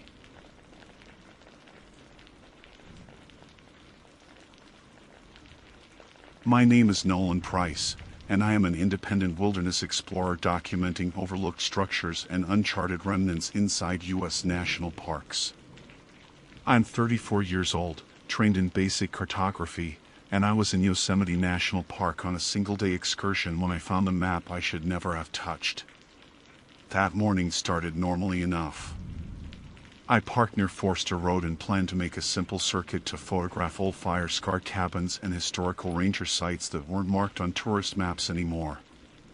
Nothing dangerous, just solitary work that required patience and decent navigation skills.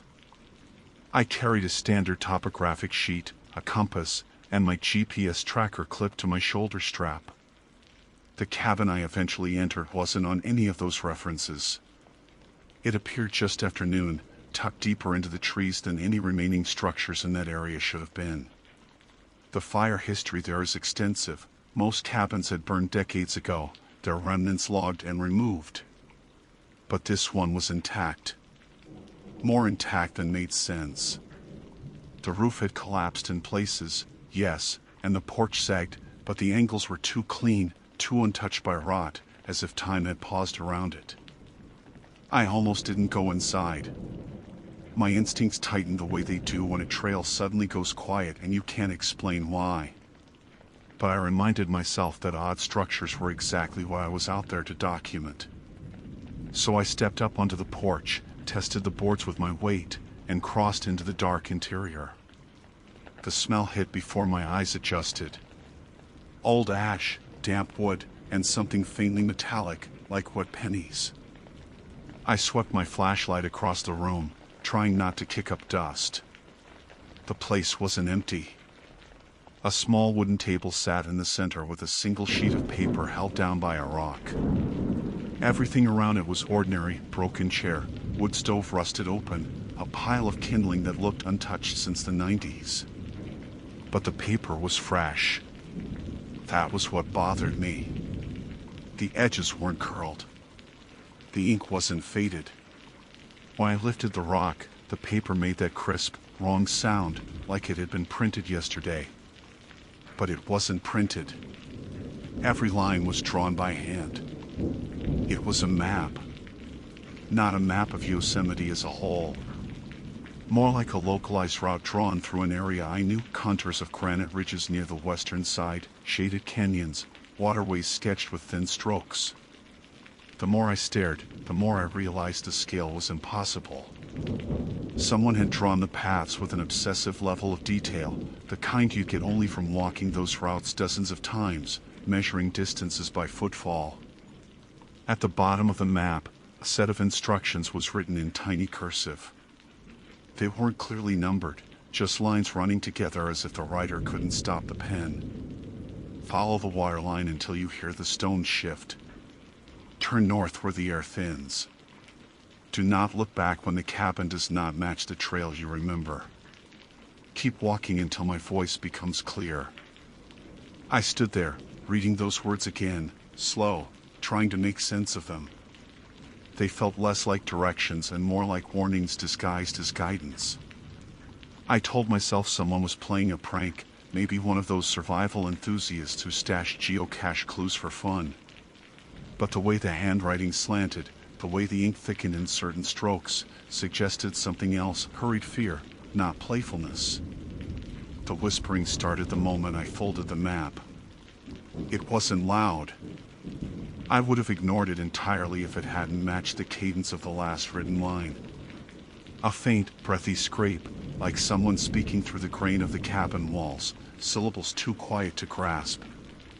I turned off my flashlight, thinking maybe it was wind pushing through cracks. The sound didn't fade. If anything, it sharpened, threading into my left ear, then my right, then behind me. I spun, raising the light again, but the cabin hadn't changed. Dust still floated lazily in the air. The window remained half shattered. Nothing moved. Yet the whisper continued, keeping pace with my pulse. I should have left then. I should have dropped the map and walked straight back to the trail. But curiosity does stupid things to the reasoning part of the brain. I convinced myself the whisper was just an auditory hallucination, stress, dehydration, or the acoustics of an old structure channeling sound oddly. So instead of backing out, I stepped to the door with the map still in my hand. The first strange moment happened right outside the cabin. My GPS glitched, a brief 1-second freeze, then a reset that cleared my last recorded point. That had never happened to me in open terrain unless there was interference. I tapped it, waited for the satellites to reconnect, and studied the compass as backup. Both pointed normally, so I followed the first line on the map, Waterline Trail. The whisper didn't follow me outside, not exactly. It lingered at my back, faint enough to make me think it had stopped, then teased the edge of hearing again when I walked further. The cabin felt like a presence behind me, not just a structure. I didn't look back because I wanted to focus on the route, but something in those written instructions tugged harder than that. Do not look back when the cabin does not match the trail you remember. That wording kept replaying in my mind. Why would someone phrase it that way unless they had seen it happen?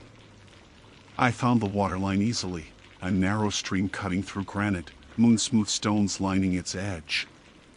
The air cooled noticeably as I walked, shadows stretching long even though it was just early afternoon. Something about the light felt off, muted, as if the sun had dimmed without clouds moving in. I crouched to refill my water bottle, and that was when I heard the stones shift just ahead. Someone walking, maybe. Or something heavier moving deliberately. I stood, scanning the area, calling out once. Silence answered. Then one more stone rolled, settling with a dull thud. I checked the map again. The next line, turn north where the air thins. The air was already thinning. My chest felt tight, not from exertion, this was a flat trail, but from some subtle elevation pressure that didn't belong. I turned north anyway. And behind me, faint but unmistakable, the whisper grew clearer for the first time, threading through the trees like breath over parchment, and I realized I had made my second mistake. I brought the map with me. I heard the whisper rise behind me like it had been waiting for that exact moment, thin at first, then stretching into something almost articulate. I didn't turn around. The instructions had already planted that warning into me, and the instinct not to look back was stronger than the curiosity clawing at my shoulders. I kept walking north, following the uneven ridgeline. The temperature dropped fast, faster than normal for the elevation. My breath fogged even though the air around me wasn't cold enough to justify it.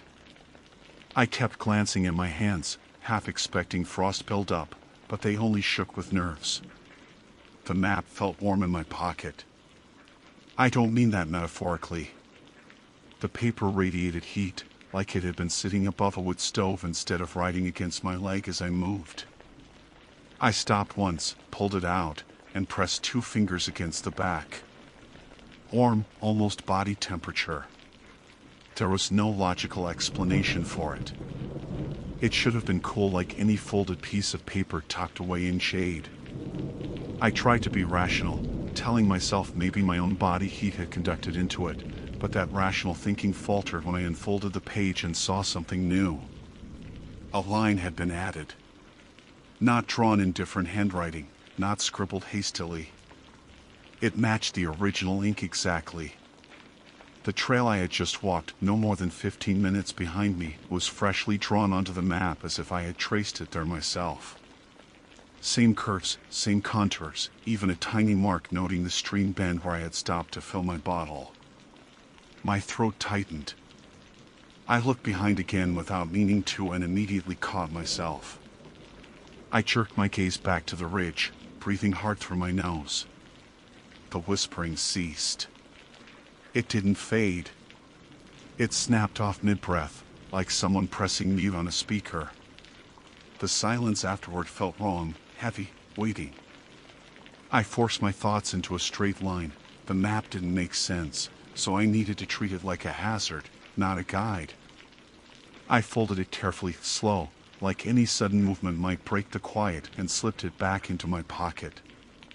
My plan was to continue north until I hit a known trail junction, then head west toward the main road. Simple. Controlled. Safe. But the terrain didn't match what I expected. The ridge rose ahead with a grade steeper than the topo map had shown. I paused halfway up, checked the GPS, and saw another glitch. My elevation reading spiked 40 meters, then dropped back to normal, then froze again. I turned it off and on. It stared back blankly, searching for satellites in a part of Yosemite that should have had clear reception. I didn't swear, but something close sat at the back of my teeth, rigid and bitter. As I climbed, the air thinned even more, not in a high-altitude way, but in a suffocating, compressed way, like the atmosphere was reluctant to occupy the space around me. My ears popped twice. A third time. I swallowed, kept going, and felt the ridge level out just as another sound reached me. Not whispering this time. Something closer. Footsteps. Measured. Deliberate. Somewhere off to my right, moving parallel to my path. A person would have stepped on branches or shifted gravel, but these steps were too even, too soft, placed with precision. I stopped walking. The steps stopped as well. I waited 10 seconds, then 20, then started moving again. The steps resumed instantly, matching my pace down to the second. My skin prickled in waves. I didn't turn my head. Every instinct told me not to confirm what direction it came from.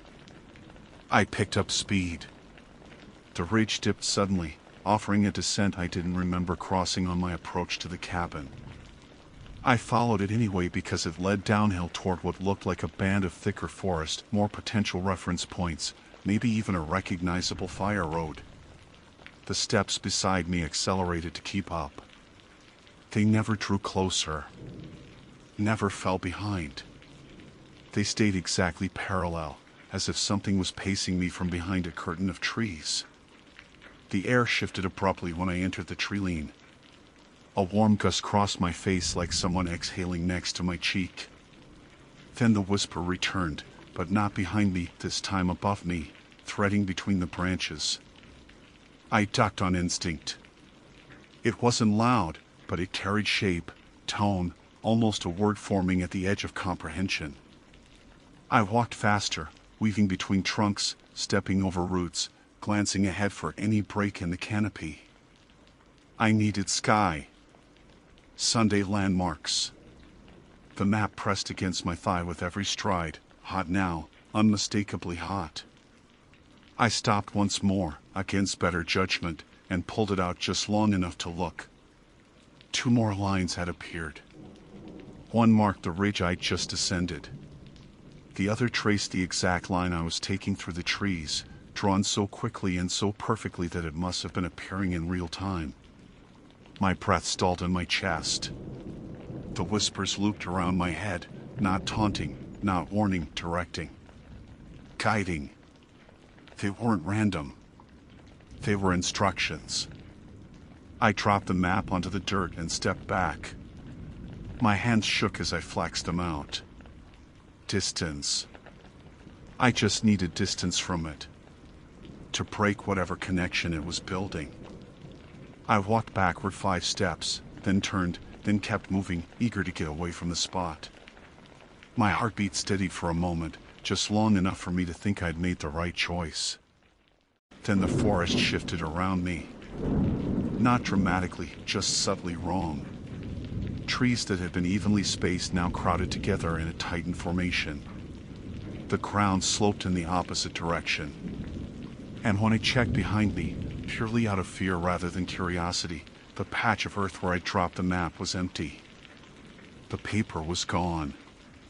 A single whisper answered the empty dirt. Closer. Too close. practically touching the back of my neck. I turned because I couldn't stop myself. Not fully, just enough to angle my head. And that's when I saw it. Not the cabin, not a person, not an animal. The map stood there. Open. Upright. Held in place by nothing. And as I stared, new ink bled across its surface, drawing the outline of a structure that hadn't been there seconds earlier. A cabin. But not the one I'd entered. This cabin was closer. Much closer. And when I looked past the floating map, the structure itself waited between the trees, a perfect match, down to the warped porch and the leaning stovepipe. My heart slammed so hard I felt it in my teeth. I stepped back once. The cabin stepped forward. I didn't understand it at first. Cabins don't move. Structures don't shift location.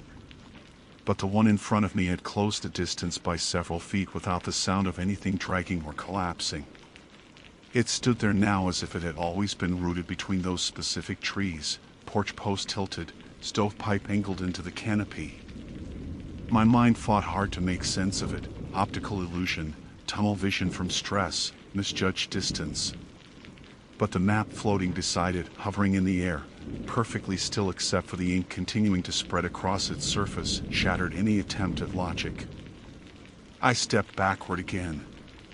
The cabin remained fixed this time, but the woods around it didn't feel the same. The shadows had shifted angles without the sun moving. The air pressure tightened around my ears again, like altitude sickness compressed into a single breath. Instinct screamed at me to run, but my legs felt locked in place. Not frozen, just paralyzed by the certainty that turning my back to it would be the exact mistake the map had been guiding me towards since the beginning. The whispers started again, threading from somewhere inside the cabin, low and rhythmic, like someone humming through a cracked doorway. I forced myself to breathe. In. Out. Count. I tried to assess distance to the ridge, to the stream, to any trail I could run toward, but none of the landmarks aligned with the mental map I'd built. The forest around me had rearranged itself. The map tilted. Not by wind. Not by gravity. It turned to face me, as if someone invisible pinched its upper corner and angled it forward. A new line of text bled across the paper. You are close enough now. Step inside. I backpedaled faster, boots scraping soil. The cabin didn't follow this time, but the door creaked open an inch. A slow, deliberate movement, not touched by breeze. A sound like breath escaped from the gap, warm, almost wet. My chest tightened. I reached into my pocket without thinking and grabbed my small folding knife. Useless against anything supernatural, except this wasn't supernatural. I clung to that thought. Everything had to have an explanation. Even if the cabin had been built on some strange mechanical foundation, even if the map reacted to heat, even if my senses had betrayed me, there had to be a reason. I just couldn't find it. Stop, I whispered, though I wasn't sure who I meant to command. The map?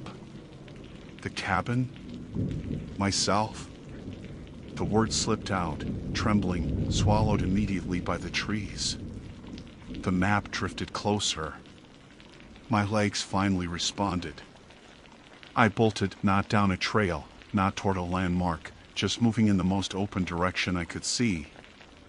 Branches clawed at my jacket. Roots tried to trip me. The forest felt tighter, like it was funneling me somewhere rather than letting me scatter. I pushed through anyway until my lungs burned. When I burst into a small clearing, I stopped so suddenly I almost fell backward. The cabin was there. Perfectly centered. Exactly the same distance from me as before. I staggered back.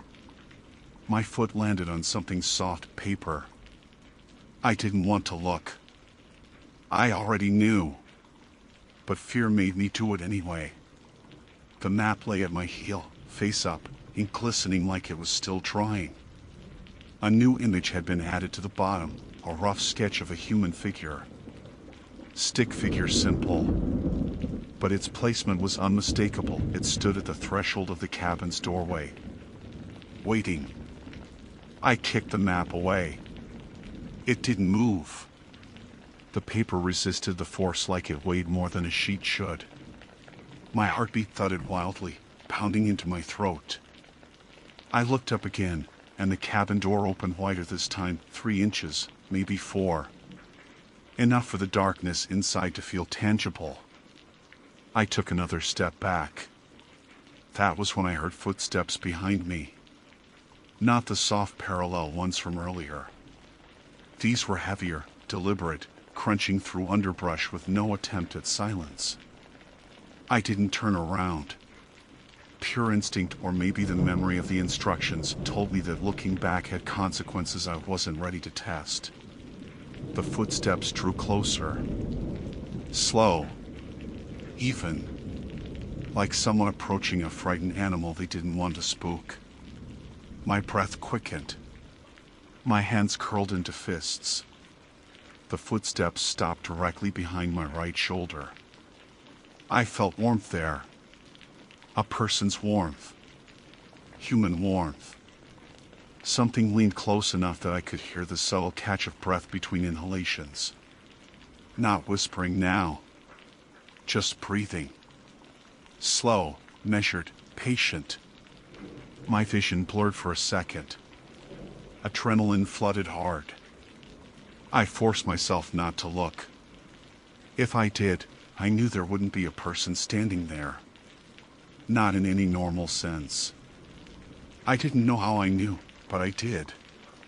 Every instinct in my body screamed that whatever was behind me was the same thing that had been guiding the map's ink. The cabin door opened fully. Not fast. Not dramatic. Smooth. Controlled. The interior was pitch black despite sunlight reaching the porch. A darkness that didn't recede or dilute. It felt like depth.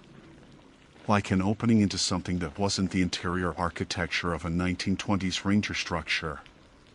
The map lifted from the ground. I saw it rise in my peripheral vision, then angle toward me, hovering beside my left hand. The figure sketched on it moved just an inch, maybe 2. Not like animation. More like someone had drawn a second pose over the first, but only the new lines remained. The stick figure now stood outside the cabin instead of inside. Waiting for me. When the breathing behind me shifted closer, brushing the back of my neck, something inside me snapped. Not bravery, self-preservation. Pure, unfiltered panic. I lunged sideways, shoving through a cluster of thin saplings, not caring how much noise I made. The breathing vanished instantly. The whisper returned, erupting from all directions. I sprinted. The forest bucked around me. Shapes rearranged, trees shifting subtle positions, path angles distorting, sunlight dimming like someone lowering a dimmer switch on the whole world. I kept running until my legs burned, until my chest screamed, until the ground finally sloped downward in a way that felt real. I didn't stop until I saw a familiar landmark, a burned section of trees I'd photographed earlier that morning. Relief hit so hard it felt like nausea. I stumbled, braced myself against a charred trunk, and checked behind me. Nothing. No cabin. No map. No breathing. Just Yosemite, quiet and indifferent. I forced myself to walk slow, controlled, resisting the urge to sprint like prey. When I reached my car, I threw my pack into the back seat and drove without checking the rearview mirror once. Only when I hit cell service did I allow myself to breathe normally again. That night, as I emptied my pockets onto my apartment table, a single piece of paper fell out, one I hadn't touched since I left the park. It was blank. Just one smooth, clean sheet. But when I pressed it down flat, heat radiated from it. warm, waiting.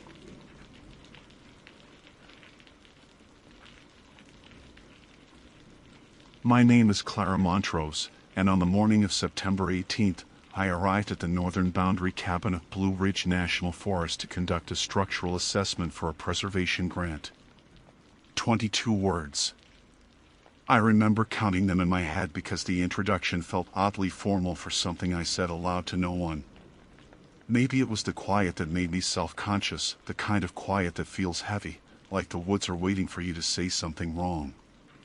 The cabin stood alone on a small rise above a river bend, half-choked in rhododendron and late summer vines. It was exactly what the assignment promised, abandoned since the late 60s, original foundation, interior mostly intact.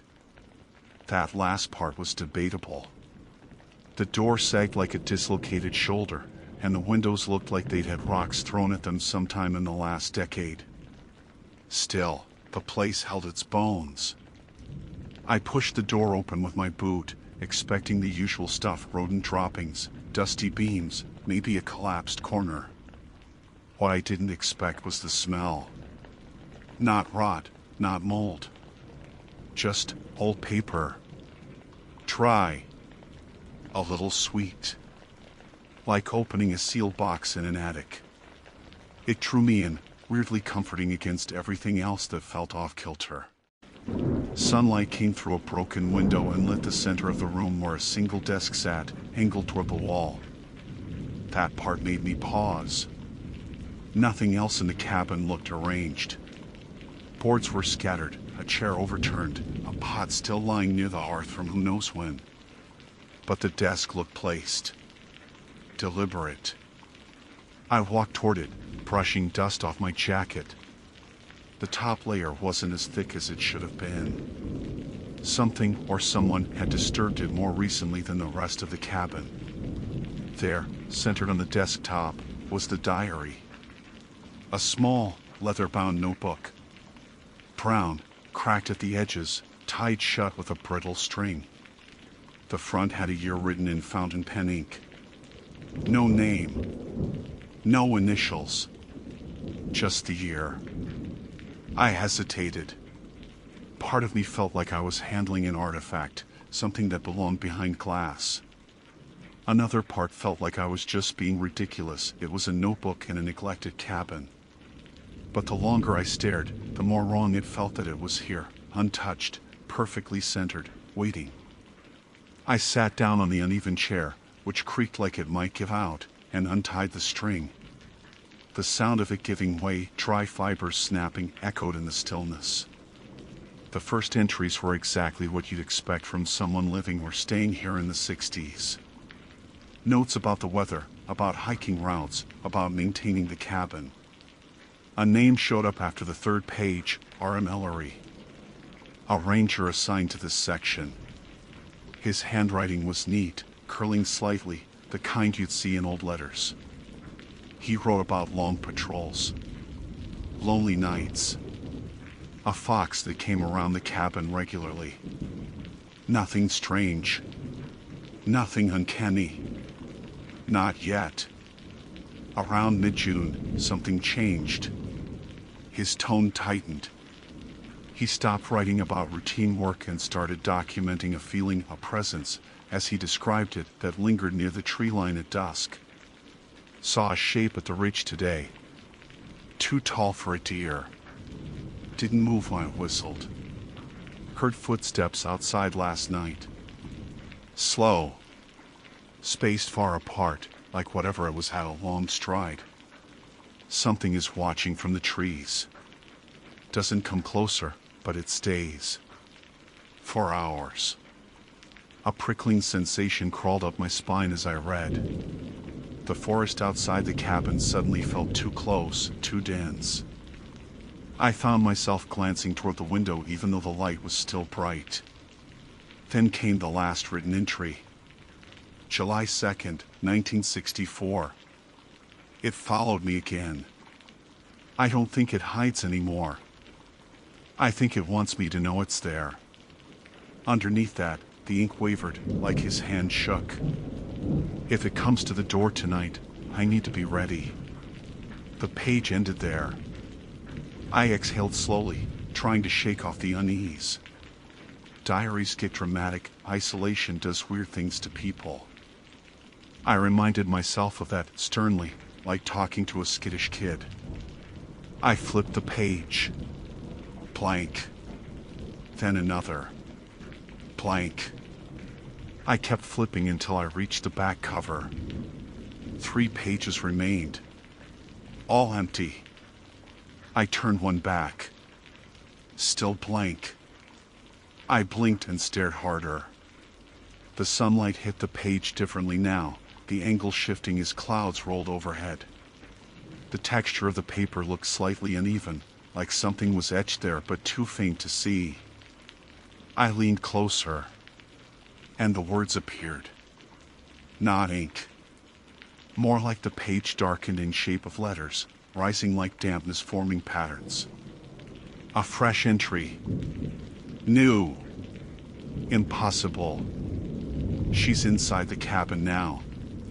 The chair scraped back as I shot to my feet so fast the legs nearly snapped. My breath caught, chest tight, heartbeat hammering against my ribs like it wanted out. I spun toward the doorway, empty. The windows still. The forest outside quiet in a way that felt wrong now, purposeful. When I forced myself to look back at the diary, the new sentence hadn't faded. The page didn't look wet anymore either. The letters looked fully dyed into the fibers, as if they'd been there for years. I swallowed hard, the dryness in my throat making it sound like a click. Someone could have written it earlier, right? Someone could have predicted this exact moment. Someone could have been here before me and staged this. But staging doesn't explain the shift the way the letters emerged only when I looked closely. That's not how ink works. That's not how old paper behaves. My hand hovered over the diary, unsure whether to close it or fling it across the room. Instead, I found myself whispering aloud, "This isn't real." It didn't help. Saying it made the room feel tighter. I took a step back. My boot landed on a warped floorboard that groaned like it was complaining. Outside, something shifted. Just one sound, like weight settling on soft soil. I wasn't alone. And the diary wasn't finished. The air inside the cabin shifted when that sound came from outside, just the slightest impression, like something displaced the space around me. I didn't want to look toward the window, but instinct pulled my gaze there anyway. The tree line remained a jagged wall of late summer green, unmoving. No wind. No birdsong. No insects. Nothing alive seemed willing to make a sound. I backed away from the desk, careful not to turn my back fully to the windows. My hand brushed the corner of the diary, and I flinched like I'd touched something hot. Every nerve in my body screamed at me to leave, just walk out, get to the trail, and signal the forestry office that the site was unsafe. Structural hazard. Wildlife presence. Anything. I could justify it. I could put it in the report. I could pretend this wasn't happening. But the entry remained in my mind, peeled open like a warning I had no right to ignore. She's inside the cabin now. Inside. Not approaching. Not watching from the tree line. Already here. I checked the shadows first. The cabin was small enough to see everything from where I stood, single room, stove in the corner, cot folded against the far wall. No closet. No crawl space. Nowhere for anything to hide unless it was willing to lie flat beneath the bed frame, but the cot stood off the ground and the space under it was empty. That didn't comfort me, because the diary hadn't described someone hiding. It described someone watching. I forced myself step by step toward the doorway, moving more quietly than I thought my boots could manage. The boards complained beneath me, but only softly. The outside light felt like safety, even muted through the broken doorway, but I hesitated before stepping through it. Something in the doorway felt wrong too, the threshold like a mouth I'd have to walk through. I leaned forward and looked out. Everything seemed normal. The river down the slope shimmered in the light. Clouds drifted lazily above the ridge. The forest stood silent but not threatening by sight alone. Rationally, there was nothing there. But the silence pressed against my ears, too smooth, too total. I stepped out anyway, feeling the warmth of the late afternoon sun hit my shoulders. Relief washed over me just for a second until I realized the feeling wasn't relief. It was the shock of stepping out from something colder. The inside of the cabin had been cool, yes, but the moment I crossed the threshold, the air behind me felt markedly different, stale, heavy, unmoving. Like a basement left sealed all winter. I turned around. The interior sat in shadow now, even though the sun hadn't moved much.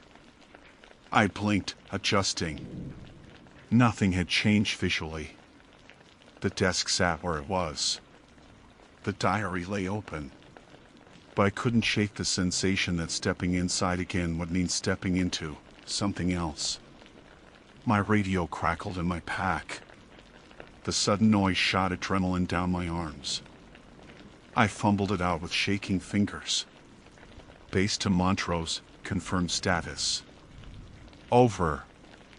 My breath came back in a rush. A normal voice. A real voice. Something human cutting through all this. I pressed the button. Montrose here. I'm at the cabin site. Beginning initial documentation. Static. Then, copy that. Weather front expected after 1700. Don't linger. I looked up at the sky.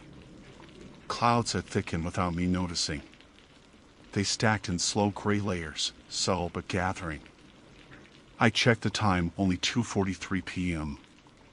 3 hours until the front. More than enough time to wrap up. Except nothing about this place felt like it would let me wrap up. I turned to face the woods again, scanning the ridge line. With each minute of silence, the feeling grew. Something out there wanted me to go back inside. Not because it was safer, but because that's where it wanted me. A stupid thought surfaced. That diary wants me inside, too. I shook my head hard. I wasn't going to let fear write stories for me. I'd do a quick exterior survey, foundation, roofline, perimeter, and leave the interior assessment for last. The less time I spent inside, the better. Glancing down the slope, I started a slow circle around the cabin. The ground was soft in areas, dry in others, evidence of old runoff patterns. A few raccoon prints. Deer tracks. Nothing unusual. But at the back corner of the cabin, partially hidden by brush, I noticed the earth had been disturbed recently. A patch maybe 4 feet long, the soil darker and looser than the rest. I crouched, brushing my fingers lightly over the top layer. It wasn't a burial, too shallow, too narrow. More like someone dug something up. A pit. An old one recently reopened. The smell of earth clung to my fingers as I stood. My heartbeat ticked faster. If someone had dug something up then carried it inside, was it the diary? A soft click from inside froze me. It came from the desk. I stepped around the cabin again, slower this time. When the doorway came into view, the shadows seemed deeper, like the interior absorbed the dimming daylight faster than it should. From the doorway, I saw the diary. It was no longer on the page where it had been. The book sat open to the very back. Those last 3 pages I knew had been blank when I checked earlier. Now, writing filled one of them. Fresh. Dark. Clear. I didn't want to go inside. Everything in my body protested. But I edged closer until my boots reached the threshold. The words were legible from where I stood. Don't leave her. For a second, My mind refused to process it. Then another line began forming below it, slow, deliberate, like a typewriter dying one keystroke at a time. She hasn't seen you yet. A cold wave rolled down my body, starting at the back of my neck and trailing down my spine. My throat locked. My vision pulsed at the edges. There was no one else in the cabin. There was no one at the doorway with me. And yet the diary was writing about someone in the room besides me. I stepped back. My boot hit something soft. I spun around so fast I nearly fell. The ground behind me was empty. Empty. But the soil in the disturbed patch had changed shape. Compressed slightly. As if someone had stood there while I was inside. My breathing went ragged. I turned toward the cabin again. And a shadow crossed the far wall, near the stove. Not mine. Something had moved inside. The shadow slid across the far wall like it had somewhere to be, quick, low, and entirely purposeful. My breath locked in my chest. For a split second, I convinced myself it could have been a bird outside, or the clouds shifting, or even the shape of the stovepipe catching the light. But none of those things moved that way. None of them paused mid-motion as if aware it's been noticed. I didn't step forward. Didn't even blink. I hid my shaking by gripping the door frame behind me, fingers digging into splintered wood. The cabin interior looked the same as before, same desk, same cot, same stove, but it didn't feel like the same room anymore. The air seemed thicker now, like looking through heat waves. Distorted. Waiting. The diary sat open on the desk, the new entry glistening faintly as if it hadn't fully dried. She hasn't seen you yet. My skin crawled so violently I had to clamp my jaw shut to stop my teeth from chattering. I scanned the corners again even though I didn't want to fully look. Every instinct screamed that whatever I saw next, I wouldn't be able to unsee. Nothing moved. Nothing breathed. Nothing showed itself. But I could feel it. Something in that room was aware of me in a way that felt personal, intentional, patient. I forced myself to speak. Is someone there? The moment the words left my mouth, I regretted them. The silence afterward felt sharp, like I'd invited something to step closer. From deep inside the cabin, beneath the far wall, something answered. Not with a voice, not with words, but with a sound, soft, deliberate, like fingers brushing lightly over the wooden boards. Once. Twice. 3 times. My throat constricted with a pressure so sudden it made my eyes water. I stumbled backward off the threshold, boots catching on the uneven ground, nearly falling as I backed away. I didn't want to turn my back on the doorway, but I couldn't bring myself to stare into that shadow either. The second my foot reached open ground, a gust of wind cut through the ridge, cold, abrupt, unnatural. The trees swayed. The cabin door creaked inward. And for the first time since I'd arrived, the forest made a sound. Not birds. Not insects. A single, low exhale. Like something in the tree line had watched the whole time and finally reacted. The rational part of me snapped back, finally, mercifully, and I fumbled for the radio in my pack.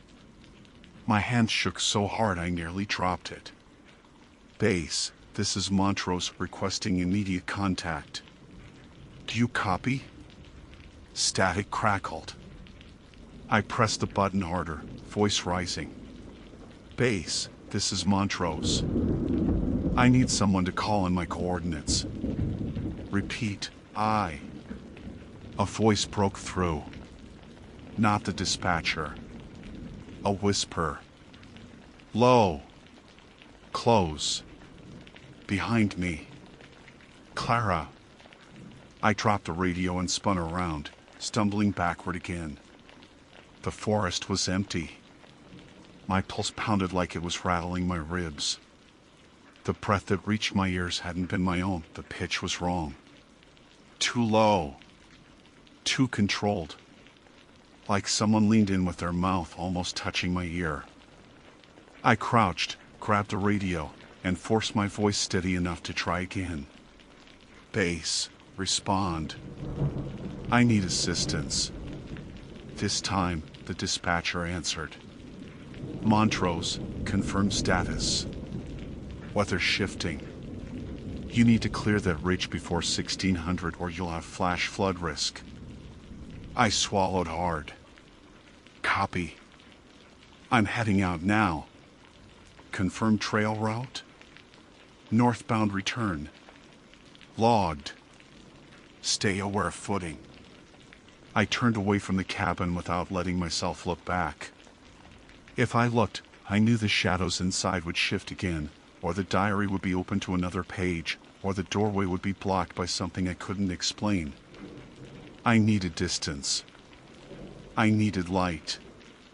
I needed the trail, the map, the markers, anything normal.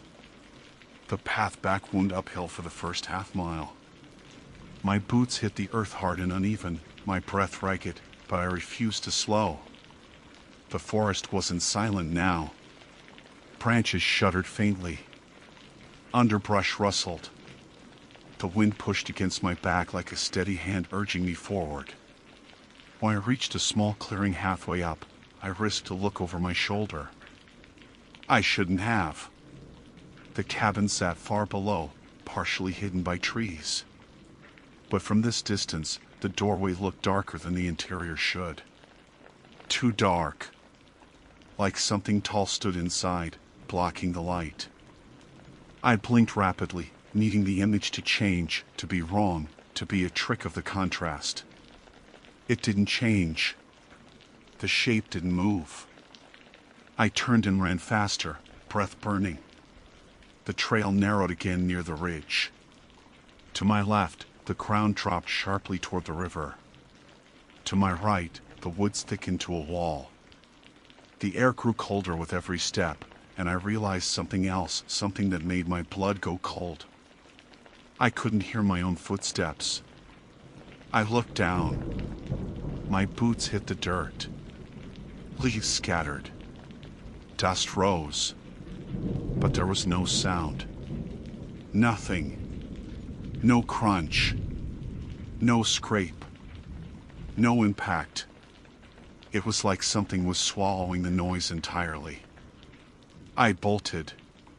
For a moment I forgot the safety rules drilled into me. Don't run downhill. Don't run when visibility is low. Don't run on unstable ground, but panic drowned all that. The trail bent to the right, and I nearly slipped on loose gravel before catching myself on a spindly pine trunk. The forest behind me stayed silent. Too silent. Like it was waiting for me to stop. I forced myself to breathe short, sharp, controlled, and kept moving until the trees finally thinned and the forest road came into view. My SUV sat at the turnout, the silver body catching the sun. Relief hit so hard my knees nearly buckled. I reached the door, yanked it open, and threw myself inside. The moment I shut the door, the world regained sound. The slam echoed through the clearing, birds launched from branches, and the underbrush rustled like the forest exhaled again. I didn't waste time. Engine on. Reverse. Gravel skidding. Tires catching.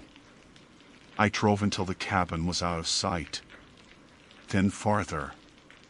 Then farther still. Only when I reached the main service road did I stop the car long enough to breathe. My radio crackled again. Base to Montrose. Weather fronts hit early. Do you need pickup? I pressed the button slowly. Negative. I'm clear. Copy. Submit your report when you're back. I didn't answer. Because I didn't know what to write. Not without sounding unstable, paranoid, or like I'd hallucinated the entire thing. Back at the station, long after night fell, I unloaded my pack. Dust. Notes. measuring tape, and something I didn't pack. A small, leather-bound diary. Brown. Cracked. Tied shut with brittle string. I froze, breath leaking out in a thin, trembling thread. A new piece of paper stuck out from the middle, white, crisp, impossibly clean. I pulled it free. 3 words written in neat, curling ink. You brought her. Before I could move, handwriting streaked across the bottom of the page, darkening, blooming, spreading. She's inside your house now. The room around me went silent. The same silence from the cabin. The same pressure in the air. The same cold breath on my neck. And this time, I knew. I didn't need to turn around to see her.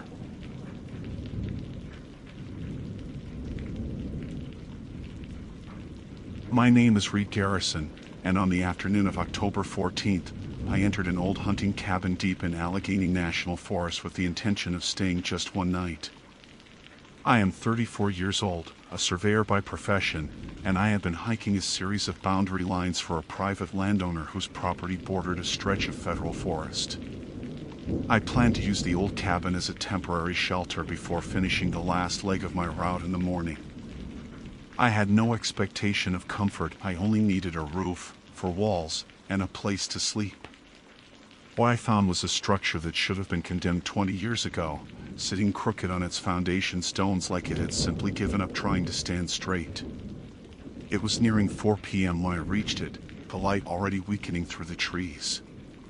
The forest in that part of Pennsylvania is thick with hemlock and oak, the canopy dense enough that afternoon feels like early evening, and early evening feels like nightfall. My legs were heavy from the hike, the pack straps carving into my shoulders.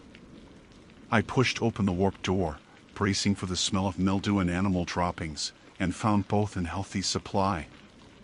But the cabin was intact enough to shelter me from the cold front rolling in. The air had that iron-like bite that always comes before night temperatures drop hard.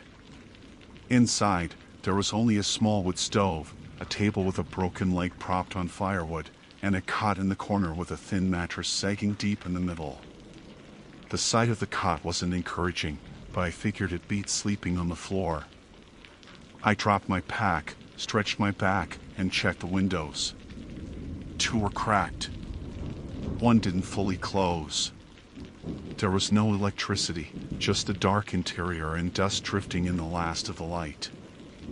I spent the first hour gathering kindling from the stand of deadfall behind the cabin. The cold was settling in fast, and I didn't want to be stumbling around after dark. My breath fogged in front of me. When I returned inside and got the wood stove going, the metal popped loudly as it heated, a sharp, echoing sound that made the cabin feel even more empty than it already did. I didn't get around to testing the cot until after I'd boiled some water for dehydrated food. The wind had begun running down the ridgeline, the trees groaning like they were shifting under its weight.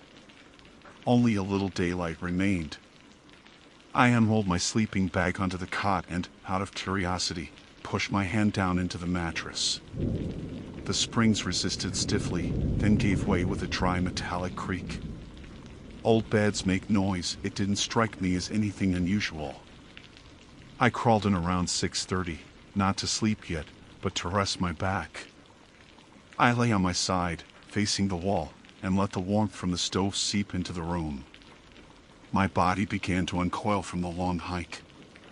The cot dipped under my weight, the mattress pressing unevenly against me. I shifted once, twice, trying to get comfortable. That was when I heard it. A faint metallic twang beneath me. Not a squeak, not the tired groan of old springs shifting under weight. It had rhythm. Like a plucked guitar string, too quick and too deliberate to be random. I lifted my head slightly. The springs went still. I stayed frozen, listening to the stove ticking, the wind rattling the window frame, the faint whisper of leaves outside. Nothing else moved. I convinced myself that the springs had simply settled. I was tired. My mind was keyed too high from the long day. I lay back down fully and exhaled. The cot dipped again. Twang. Then another, softer one. Not spaced randomly, closer together, like someone practicing syllables.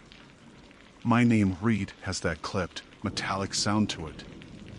And the springs, with that sharp little voice of steel under tension, sounded uncomfortably like something attempting to mimic that sound. Ray. Eed. Ray-E-E-D. The thought made the back of my neck go cold, but I still tried to explain it away. Springs can make strange noises. They can resonate with one another. Cold metal contracts. Old cabin floors shift. I braced my hand against the frame and pushed myself up slowly. The mattress lifted and, with the loss of weight, the springs released with a scatter of tiny metallic notes. But that time, the sound had a clear cadence to it, almost like the mattress exhaled my name as the pressure left it. I stood up fast, my knees knocking against the cot. That was the first moment the cabin felt hostile. Not haunted, not supernatural, just wrong in a way my body reacted to before my thoughts could line up. I flipped on my headlamp to check beneath the cot. Nothing but dust and old pine needles.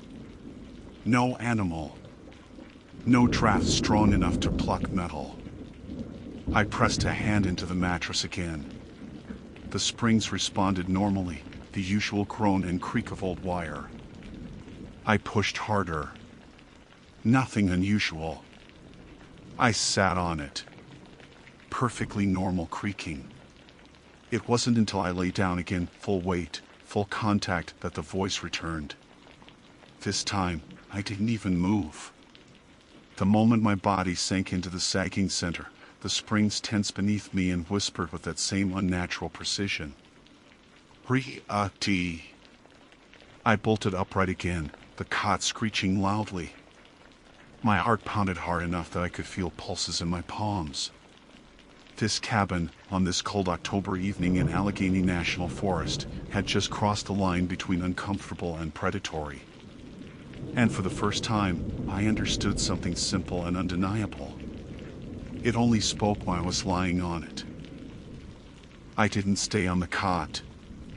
The moment I realized the springs only made the sound when my weight pressed into them, I backed away until my shoulders met the cold cabin wall. My pulse was still too loud in my ears, drowning out everything else.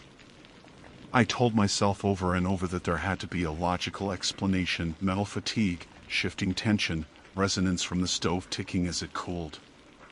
It had to be something mechanical.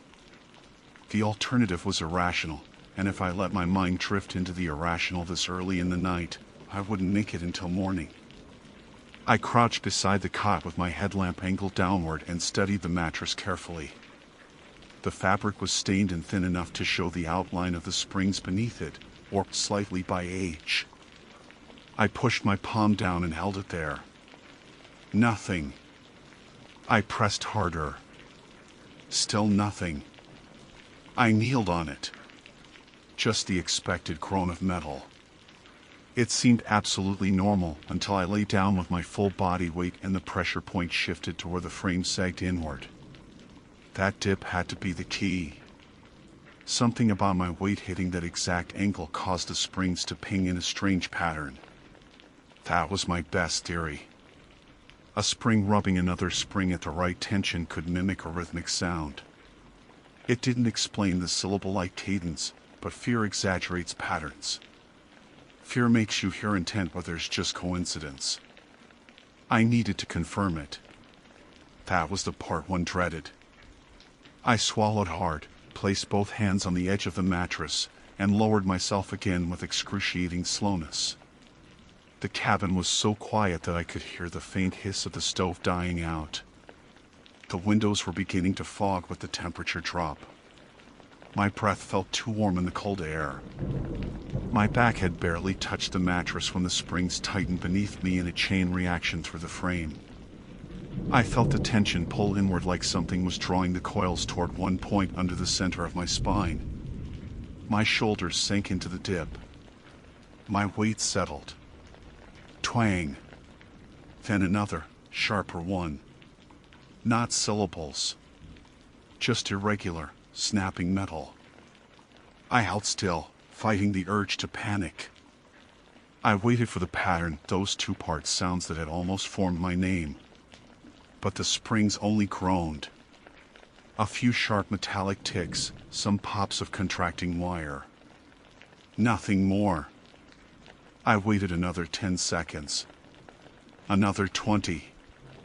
Still nothing. Relief washed through me so quickly it made me dizzy. Maybe I'd imagined the earlier cadence because I was tired. Maybe that first noise really had been random metal alignment under sudden pressure. It felt possible now. Not convincing, but possible. Enough to steady my hands a little. But reassurance only lasts until something contradicts it. On the far side of the cabin, near the cracked window, something thumped. A single, muted impact, soft, not heavy. Like a fingertip tapping glass. My head snapped toward the window. Nothing moved outside. Not even branches. The wind had died down. I sat up sharply, watching the window's shadowed edges. Another tap sounded, slightly lower this time, along the frame. I stood up and crossed the room fast, my boots thudding on the uneven floorboards. I pulled back the warped shutter and shone my headlamp out into the darkness.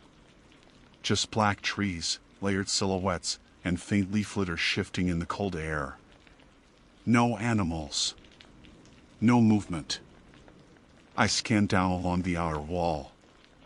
A raccoon or a squirrel could have brushed against the cabin, but the tapping had been too precise for that light, singular, controlled. But animals behave in unpredictable ways. I told myself that again. A loose branch could be hanging somewhere against the siding. I circled the inside perimeter slowly, checking each window. The taps didn't repeat. The silence that followed pressed on me like a weight. I forced myself back to practical thinking. The cot wasn't comfortable and the cabin was giving me the wrong kind of adrenaline spike, but it was still shelter. The night temperature was going to drop below freezing. I didn't have the gear to sleep outside, not safely. I had to stay in the cabin whether I wanted to or not. I just needed to remove the variables. So I grabbed the cot frame with both hands, dragged it away from the wall, and flipped it upside down. The metal shrieked like something protesting. Dust puffed into the air. The underside revealed a tangled mess of rusted springs webbed unevenly across the frame, some stretched out, others collapsed inward. Nothing looked intentional. Nothing looked modified or tampered with. But something underneath caught my eye, an object wedged between the lower coils, tucked deep into the rust. I crouched down and angled my headlamp closer. It was a piece of metal. Flat.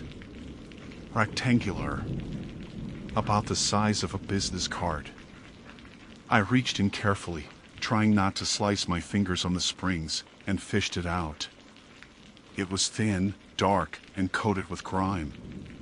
When I scraped a thumb across the surface, a faint etching revealed itself, corrosion-bitten, but still legible. It was a dog tag. My breath caught. The chain was missing, but the tag itself was intact except for the rust. I wiped away more dirt. The letters appeared slowly, stamped deep enough to survive time. A name. Not mine. Not even close. But something about the discovery tightened every muscle in my arms and chest. Dog tags don't end up inside a cot frame by accident. Someone had slept here before, likely many people. Maybe someone had lost it through the fabric when the mattress was newer. Maybe they'd tucked it there for safekeeping. There were plenty of logical explanations. But as I stood holding the cold piece of metal, I became vividly aware that this cot, this single sagging, rust-choked frame, was the only place in the entire cabin where something out of the ordinary had happened. And now I had proof that someone else had slept here.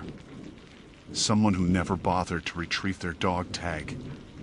The stove clicked louder as it fully cooled, and the sudden quiet afterward made the back of my neck prickle. I wasn't alone in that sensation, not literally, but in the sense that a space holds memory. That cot had the weight of someone else pressed into it long before mine. And I couldn't shake the feeling that whatever happened to them started in the exact same way. With the springs reacting to pressure. With sounds that weren't quite random. And with a night that was just beginning. I turned the dog tag over in my hand until the metal warmed slightly against my skin. The stamp numbers, the branch, the name, they were all there, though pitted by rust. I read it twice, then a third time, expecting something to click, some recognition or connection, but the name meant nothing to me. That should have been reassuring. Instead, it made the silence in the cabin feel heavier, as if the air itself was waiting for me to do something with this forgotten piece of someone's life. I set the tag on the table, away from the cot, and stepped back to study both objects, the tag and the overturned frame, as though the arrangement of the two might give me an answer. It didn't. The wind had dropped completely now, leaving the forest outside in a tight stillness that made even the smallest noise inside the cabin sound amplified. When the floor creaked under my foot, I winced like someone might hear it. I needed to stay rational. Everything that had happened so far could be explained mechanically. Spring tension, old metal, cold air contracting wire, animal activity against the wall. Even the tapping, maybe especially the tapping, could be explained by branches or by temperature change in the window frame. But the timing bothered me. The way the noises had shifted exactly when I was trying to make sense of the cot felt too coincidental. I crouched again and checked the underside of the cot more thoroughly. Spring anchors, rusted screws, bits of old padding, nothing unusual. I shook it lightly. Random creaks and rattles. Nothing remotely like the sound I'd heard while lying on it. But the memory of that cadence, the pattern I'd interpreted as my name, wouldn't leave my mind. I replayed it over and over until I started to doubt the accuracy of what I heard. People misinterpret sounds all the time, especially in unfamiliar environments. I repeated that to myself while dragging the cot across the floor, putting it closer to the wood stove for the night. I flipped it upright and pressed on the mattress again. It sagged, groaned, but didn't speak. Still, I had no intention of lying on it again. I unrolled my sleeping bag on the floor instead, near the wall with the least drafts. The boards were uneven, but it was safer than trusting the cot.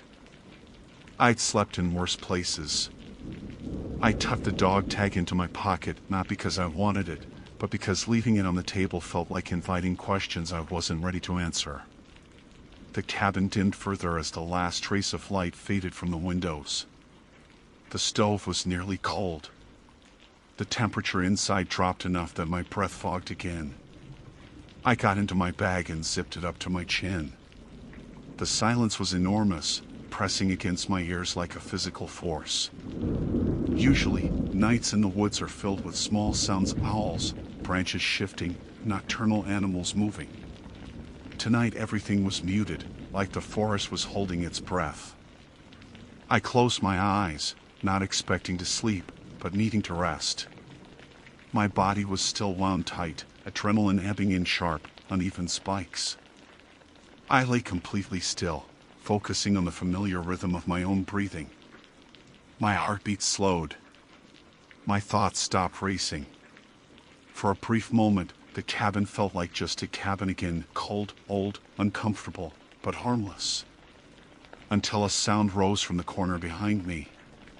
Not from the cot. From the wall. A slow, spreading groan, like wood under pressure. I held my breath. The sound deepened into a series of tiny cracks, as if the wallboards were flexing. That alone didn't scare me. Old structures shift at night when the temperature drops. But then something subtle changed in the sound. Not words, not anything close to words, but a pattern of stressed wood that rose and fell in a rhythm too deliberate to ignore. Crack, pause, crack, crack, pause, crack. I sat up instantly, my sleeping bag whispering against the floor. My headlamp beam jerked across the cabin. The wall looked normal. No bulging, no discoloration, no gaps. I approached slowly, placing my ear against it. The wood was icy. No more movement. No sound. I pressed harder. Still nothing. But when I stepped back, the floor under me gave a faint, hollow thump. I looked down. One board, just one, sat slightly lower than the rest. My heart ticked hard.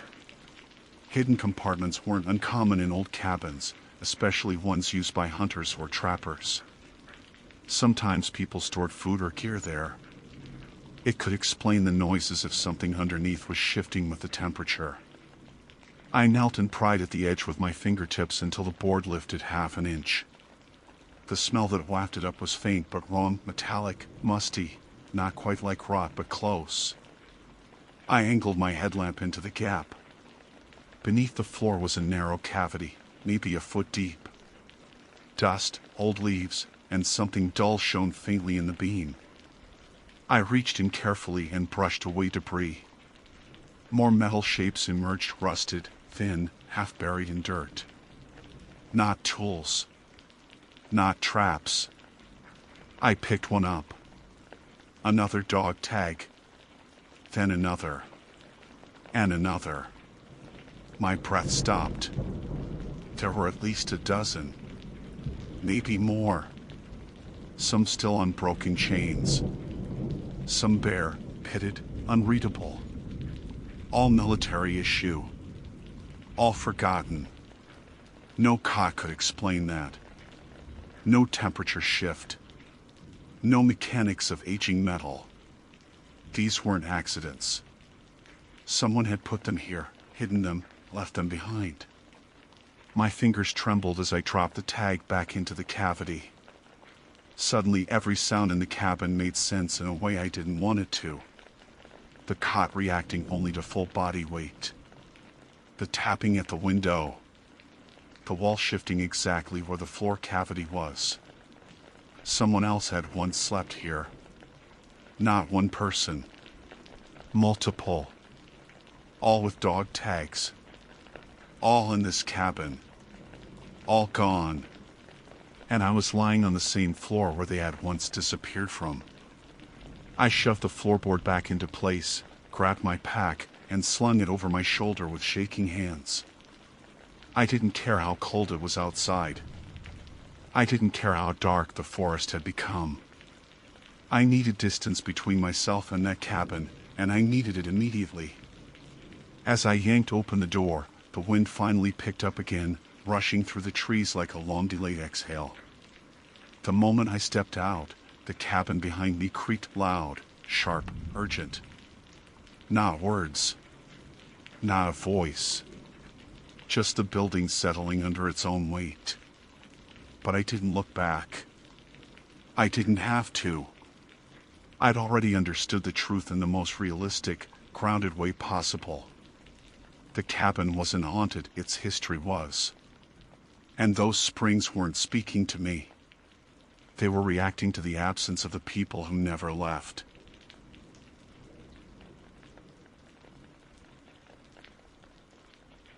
My name is Sasha Elm, and I am a backcountry hiker with 12 documented solo routes across Olympic National Park.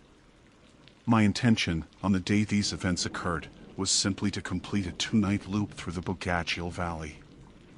I want to state my name and purpose clearly because nothing about what happened in that cabin should be mistaken for a dream or a misinterpretation brought on by exhaustion. I was alert, hydrated, and fully aware of my surroundings. Every detail I'm about to recount occurred in the span of one afternoon and night, and each observation was made with deliberate attention. I need that established up front so you understand I am not guessing. I am reporting. The weather had turned in that indecisive Pacific Northwest way, soft, intermittent rain that felt more like a cold breath than a storm. I'd been hiking since early morning, weaving through stands of spruce that seemed to lean closer the deeper I moved into the valley. By mid-afternoon, the moss was so saturated it released droplets whenever the slightest breeze passed through. My plan had been to camp, but when I reached the old maintenance cabin marked on my map, the sky was graying faster than it should have been. I decided shelter was smarter than wrestling with tent poles and rising wind. The cabin was smaller than I expected. One room, wood darkened by decades of rain, but intact.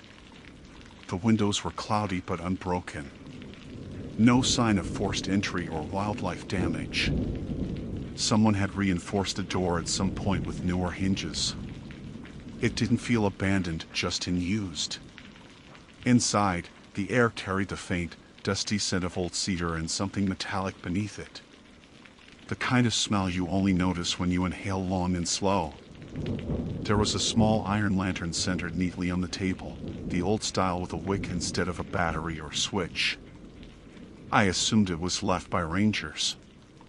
Olympic has plenty of supply cabins scattered for emergency use. I set my pack down and shook rain from my jacket. As I exhaled just a normal, weary sigh, the lantern brightened. Not flickered. Not reacted to a draft. It brightened, like someone had turned up a small dial. I frowned at it, waiting for the wick to settle, but instead the light dimmed slowly in this smooth, deliberate curve of motion. I inhaled, brow tightening, and the lantern softened even further, as though it was matching the rhythm of my breath. I tested it. Inhale, dim. Exhale, bright. I repeated the sequence 3 more times. The lantern mirrored me with the same precision as a pulse ox monitor reading oxygen levels. There was no electrical component to it. No motion sensor, no sound-activated switch. Just glass, iron, and a wick that shouldn't have been reacting to anything except air and flame, neither of which I had touched. My first thought was air current, maybe the door had opened slightly behind me. I checked. It was shut tight, even creaking a little when I tugged it to confirm. No wind seeped through the frame. I moved my hand near the lantern. It didn't react. It only tracked breathing mine. At that point, I told myself it had to be coincidence. Air temperature? Pressure shift? Maybe the movement of my chest influenced airflow more than I felt. I am rational to a fault, and the forest teaches you not to invent the supernatural to explain the misunderstood. I sat down at the table, leaning back so I wasn't exhaling directly toward the lantern, and waited. The flame steadied. No pulsing. No reaction. Then I took a deep breath, intentionally slow. The lantern swelled with light, warm and golden, climbing as my chest expanded. I stopped breathing entirely, sitting motionless. The lantern stayed bright for a long moment, and then dimmed in one steady decline. My heart thudded harder, not from fear yet, but from the sense that I had just stepped into a very small, very controlled experiment no one had prepared me for.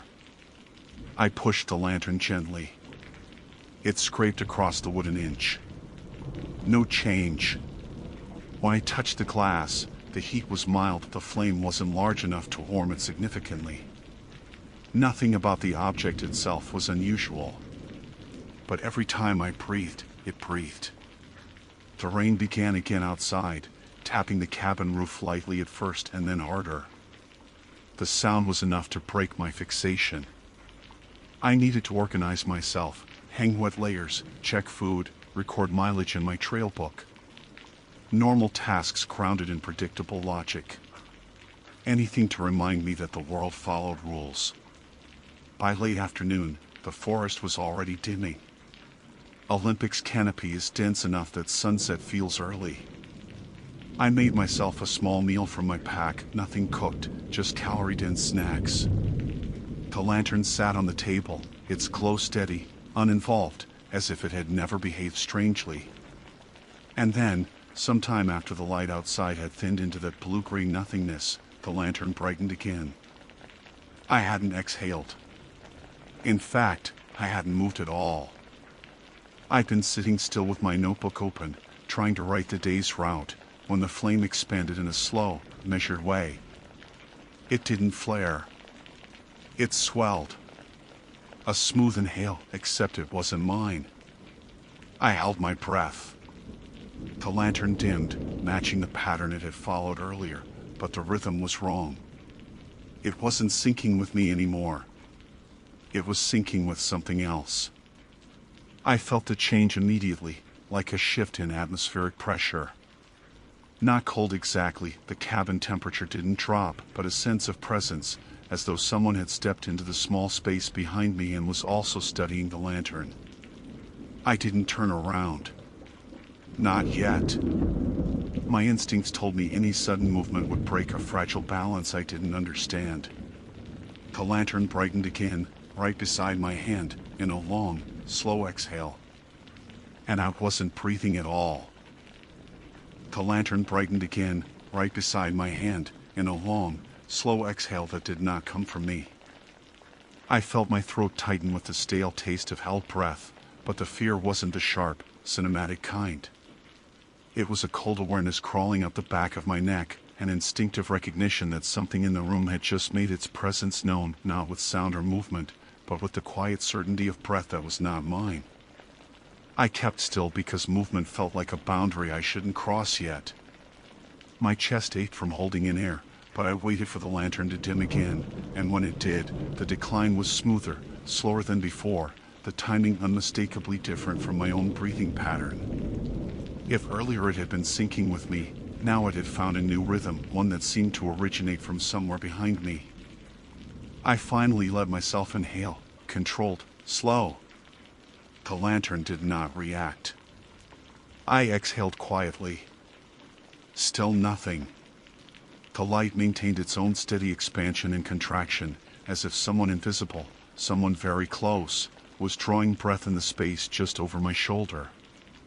I turned my head a fraction, barely enough to widen my peripheral view.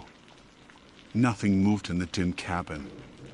No shifting shadows, no displaced dust, no scent of a second person. But the sense of someone standing just behind me was so palpable and so pressing that my skin prickled with the instinctual knowledge of being observed. I stood gently, careful not to scrape the chair legs across the wood. The lantern paused its breathing-like rhythm the moment I rose to my feet. Its flame shrank to a small, soft glow, as if the act of standing had broken its concentration. I didn't know if I should feel relieved or more unnerved by that. The rain intensified outside, the kind that comes in slanted sheets against the roof. The cabin walls trembled faintly with the impact. That sound alone should have grounded me, but the quiet inside felt too dense, too sealed off, like the cabin was holding its own air independent of the storm. I circled the table slowly. The lantern remained steady, indifferent, almost mundane again. I crouched slightly to examine it from the side. No mechanism. No wires. No hidden vents. Just the old iron base and a wick that burned in a simple flame. If it was responding to breath, then something alive was influencing it. Something with lungs. Something close. I stepped back and scanned the room. The corners held nothing but darkened wood. The single narrow bed was bare except for dust. My pack sat where I had left it. The door was still shut. The windows still opaque with age. Nothing else. I told myself to leave. Leaving was rational. The cabin had turned from shelter to question, and questions in the wilderness had a way of turning dangerous fast. The trail wasn't far. The rain was a problem, but hypothermia was a risk I knew how to handle. Unknown variables in a sealed cabin were not. But when I placed my hand on the doorknob, the lantern behind me flared bright, so bright it cast my shadow long across the opposite wall. My breath caught in my chest, not out of fear this time, but out of the unmistakable sense of timing. It wasn't random. It wasn't delayed. It was an immediate, reactive pulse. As if the act of deciding to leave had triggered something. I didn't open the door. The lantern dimmed again, back to its normal glow. I let go of the knob. The flame didn't respond. I stepped back toward the table. Still nothing. It wasn't tracking my movement. It wasn't responding to footsteps or touch. It was responding to intention, or at least, that was the only explanation that made sense in that moment. And I hated that thought. I pride myself on realism. In the backcountry, superstition is a dangerous luxury. You need logic to stay alive. But logic had walked out of this cabin the moment that Lantern's breathing no longer matched mine. I sat back down. The chair creaked once beneath me. The lantern flickered, not brightening, not dimming, just a brief tremble, like a single skipped heartbeat. I pressed my elbows to the table, leaned in slightly, and whispered, "Is someone here?" The lantern remained steady. "Is someone breathing?" I asked next. And for the first time since I entered the cabin, there was a sound besides the rain. A faint shift of air behind me. Almost imperceptible. The tiniest suggestion of movement, the kind a person makes when adjusting their weight on wooden floorboards. But the boards did not creak. Instead, the sound came as a soft pressure, like part of the room inhaled and then exhaled. The lantern responded immediately, brighter on that soft exhale, dimmer on the inhale that preceded it. I froze, my eyes fixed on that small flame, watching it mirror a living pattern I could not see. I turned slowly, letting my gaze sweep the open room again. Nothing. No figure. No outline. No shape. But the sensation hadn't faded. Someone was in the space behind me, impossibly close, as if their breath should have touched my skin. I swallowed and forced myself to speak again, very softly. "Are you hurt?" The lantern dimmed, then brightened sharply. A misstep in the rhythm. A stutter. As if the flame itself reacted to the word. Not hurt, I interpreted instinctively. Not the right question. I tried again, quieter. "Do you need something?" The lantern pulsed once. Strong. Direct. No hesitation this time. Something in the room inhaled deeply, much deeper than before. And the lantern surged bright enough to light the entire cabin in a wash of warm gold, revealing every corner. Every corner empty. The flame steadied, then began to shrink, not dim with breath, but shrink the way a flame does when the wick is running low. And then I understood something awful. The lantern wasn't responding to the breath of something alive. It was feeding on it. Something in the room was breathing deeper and deeper, and the lantern was growing brighter as if drawing from it. And whatever it was getting closer. The lantern's glow throbbed again, filling the cabin with a warmth that should have been comforting, but instead made my skin feel too tight, like something unseen was pressing closer with every heartbeat. The realization that the flame wasn't reacting to breath but feeding off it reshaped everything I'd observed. It wasn't mirroring. It wasn't communicating. It was drawing in, consuming, brightening with every invisible inhale behind me. I pushed back from the table slowly, not wanting to disturb whatever balance held this thing to its rhythm. The chair legs barely whispered across the floorboards. The lantern flickered, not in the soft way flames do, but sharply, like a startled blink. I stood completely still. The air behind me shifted again, no creak, no footsteps, just movement, the displacement of space by something with mass but not with sound. It was like having a person move close enough to touch you, except none of the physical cues were there. No heat. No breath on my neck. Only pressure, faint but undeniable. The lantern brightened again, a full inhale, a hungry one. I stepped backward. My heel tapped the floor lightly. The lantern didn't react to that, only to whatever had inhaled a moment earlier. Whatever was behind me had lungs, or something functioning like lungs. I kept my voice low, steady. I'm leaving. The lantern dimmed in a long, slow decline, like a held breath. Then it brightened again, fast, sharp, almost urgent. As if the idea of me leaving provoked something like panic. I have to, I said, more to keep myself grounded than out of any hope for response. It's getting dark. I need to get back on trail. The lantern brightened faster this time, 2 pulses, one right after the other. The closest thing to a language it had shown. But I wasn't staying. That was no longer an option. Whatever was here wasn't passively reacting, it was strengthening. Each breath it took sharpened the sensation of presence, like the air was being carved around an outline I couldn't see. I forced myself toward the door. The lantern surged. This time the brightness wasn't clean or warm. It was jagged, unsteady. The flame thrashed inside the glass like something had grabbed the wick and yanked upward. I froze mid-step. Behind me, the air shifted again. Not a breath this time. A movement. A step. No sound accompanied it, but my body recognized the approach. Something closed in behind me, close enough that every instinct screamed run. The lantern pulsed once, hard. I lunged for the doorknob. The moment my fingers brushed metal, the room snapped into utter stillness. The rain outside muted itself. The pressure in the cabin thickened, dense as syrup, pushing against my ears.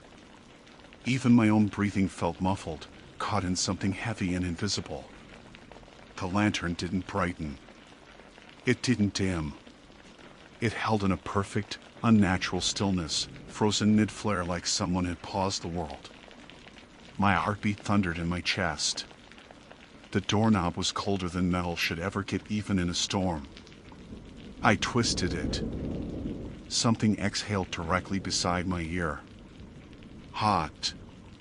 Damp. Real. I jerked away from the door in pure reflex and stumbled backward. The lantern stayed locked in its frozen state, the flame stretched upward in a tense, unnatural stillness. For the first time, I saw something change in the room. Not an object. Not a shadow.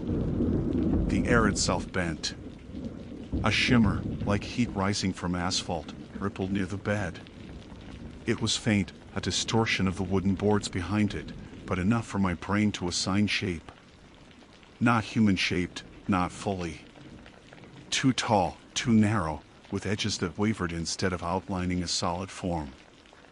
The shimmer inhaled. The lantern flared with such force the glass chimed. The distortion exhaled. The flame shrank. Whatever it was using the lantern the way a person would use a mirror. Its breath shaping the flame, feeding it, or anchoring itself through it. I backed toward the far wall, keeping my eyes on that shimmering outline. The cabin felt too small to contain both of us. The air felt wrong, like the oxygen ratio had shifted. My lungs ached with each inhale. The distortion moved again, one slow step forward. The flame followed the rhythm perfectly, brightening with its exhale, dimming with its inhale. I whispered, "What do you want?" The lantern pulsed once. Hard. Then again. Then again. Rapid, too rapid. It wasn't answering me. It was warning me. The shimmer grew taller. No, closer. I grabbed my pack without taking my eyes off it and slid sideways toward the window. The glass was cloudy, but not reinforced. If I had to break it, I would. The rain outside was the lesser threat. I pressed my hand against the window frame. The lantern's flame snapped violently downward, dimming into a tiny point like a held breath that refused to exhale. The distortion inhaled. The lantern flared so brightly I had to shield my eyes with my arm. Light filled the cabin, washing out every shadow until the outline standing in front of me was visible only as a disturbance air bending around a vertical form. It was close enough that if it had a face, mine would have reflected in it. Then, from that invisible mouth, came the first audible breath. A long, deep inhale that pulled at the air so hard I felt it tug my clothes toward the figure. My ears popped. My chest seized. The pressure on my lungs doubled, like something was trying to inhale the very air from my body instead of the room. The lantern's flame exploded upward. I threw myself at the window. Glass shattered around me as cold, wet air slapped my face and arms. I hit the ground outside, rolled hard, and scrambled to my feet. The rain soaked me instantly, but the shock of it was grounding, real, tangible, alive. I sprinted into the trees, slipping on mud and roots, not daring to look back until the cabin was swallowed by darkness. When I finally stopped, panting and soaked, my breath formed white fog in front of me despite the mild temperature. My lungs burned. My head throbbed. Behind me, far through the trees, a soft glow flickered once. Then again. Then again. Like something inside the cabin was breathing faster now. Like it wasn't done following the rhythm it had learned. I don't know what that thing was. I don't know how something invisible can inhale or why it needed the lantern as a conduit. But I do know one thing with absolute certainty. Whatever was in that cabin had spent the entire night learning how I breathe. And I don't think it learned for nothing. The next morning, too far from the cabin for comfort, I found soot on the front of my shirt, not from the lantern's explosion, but shaped like a fingerprint. One perfect, darkened fingerprint. Right over where my left lung sits.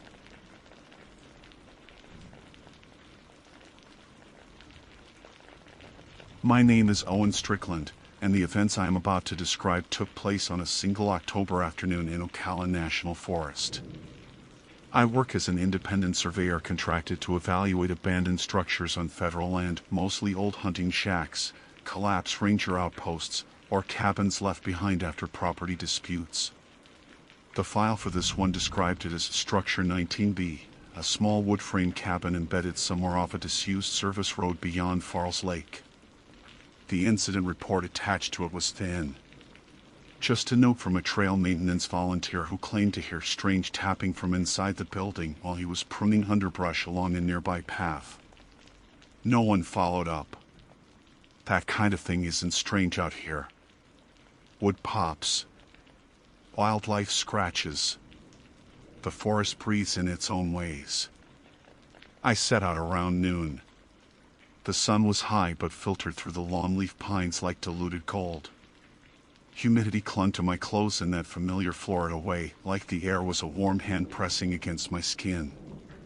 The trail in wasn't a trail so much as a narrow corridor of ground where the brush didn't grow quite as thick. I used the GPS coordinates the office gave me, cross-checking with the 2009 map of the area. The cabin was supposed to sit on a slight rise, just beyond a loop of oak and scrub. Nothing dangerous, no steep cuts, no water features to fall into. Just woods. When I saw the cabin for the first time, my first thought was that someone had tried, half-heartedly, to maintain it. The door was closed, the roof intact, and the windows weren't shattered. Most forest relics have raccoon holes or caved-in corners by now. This place looked suspended. Not preserved, just unchanged. As if it hadn't gotten older alongside everything else. I stepped up to the door and noticed scratches along the frame. Vertical. Uneven. Fresh. My initial guess was a bear, but the spacing looked wrong, too tight in some places, too broad in others. And they weren't gouges. They were scratches made with something narrow. Something sharp. I took a few photos, then pushed the door open with a gloved hand. The smell hit first. Old wood, mildew, dust, nothing unusual. But there was something faint beneath it, like wet clay or recently overturned earth. The cabin interior was one room with a loft above it accessible by a narrow ladder. Light filtered through cracks in the wood, carving slanted lines across the dusty floor. That was when I noticed the wall. Numbers. Carved numbers. Rows of them etched into the wood, each one slightly uneven, as if made by hand over a long period. They marched in perfectly descending order. 4 digits. Then 3. Then 2. Then 1. I moved closer, thinking maybe a previous owner had made some kind of tally system, like a countdown for days spent here. But the numbers weren't consistent in spacing. Some were carved lightly, some deeply, some crooked as though done in a hurry. And they weren't dated. No initials, no marks of who carved them. Just numbers steadily counting down, 213, 212, 211, all the way towards 70, 69, 68 along the far corner. I took more photographs, then traced my light over the ceiling beams. That was when I saw more carvings above me, along the support beams, descending in jagged notches. The numbers continued upward toward the loft. The tapping sound reached me at the same time I realized what that meant. It wasn't a bird. It wasn't wind pressure shifting the structure. It was coming from upstairs. I hesitated. Not because I believed in anything supernatural, I don't, but because old lofts can be unstable. Last thing I wanted was a cracked board under my weight sending me through the floor. I tested the first rung of the ladder. Solid. Second rung. Slight creak, but nothing dangerous. I climbed slowly, letting my weight settle before shifting upward again. The loft was small, maybe 8 feet long, roof sloped low enough that I had to duck. The air was warmer here, trapped by the low ceiling. Dust coated everything in a thin gray layer. But what caught my eye wasn't the dust, it was the single beam that ran the width of the attic. The numbers ended here. 1. Then 0. 0 was carved deeper than the rest, the groove clean, precise, as if done recently. Fresh scratches outlined it. The wood around it looked raw, stripped of age. And below the 0 was a message. Not carved like the numbers, this one was scratched with frantic strokes, letters jagged and deep. Behind you. For the first time that day, something crawled under my ribs. Not fear exactly, more like a sudden rearrangement of my senses, a tightening awareness that I was no longer just cataloging a structure. I didn't turn around immediately. I froze. Listened. The loft was small enough that if anything had come up behind me, I would have heard the ladder groan or felt the shift of air. I waited for the telltale sound that wasn't there. My logical brain kicked in. Someone had made that message as a joke or to scare off trespassers. Probably teenagers. Probably recently.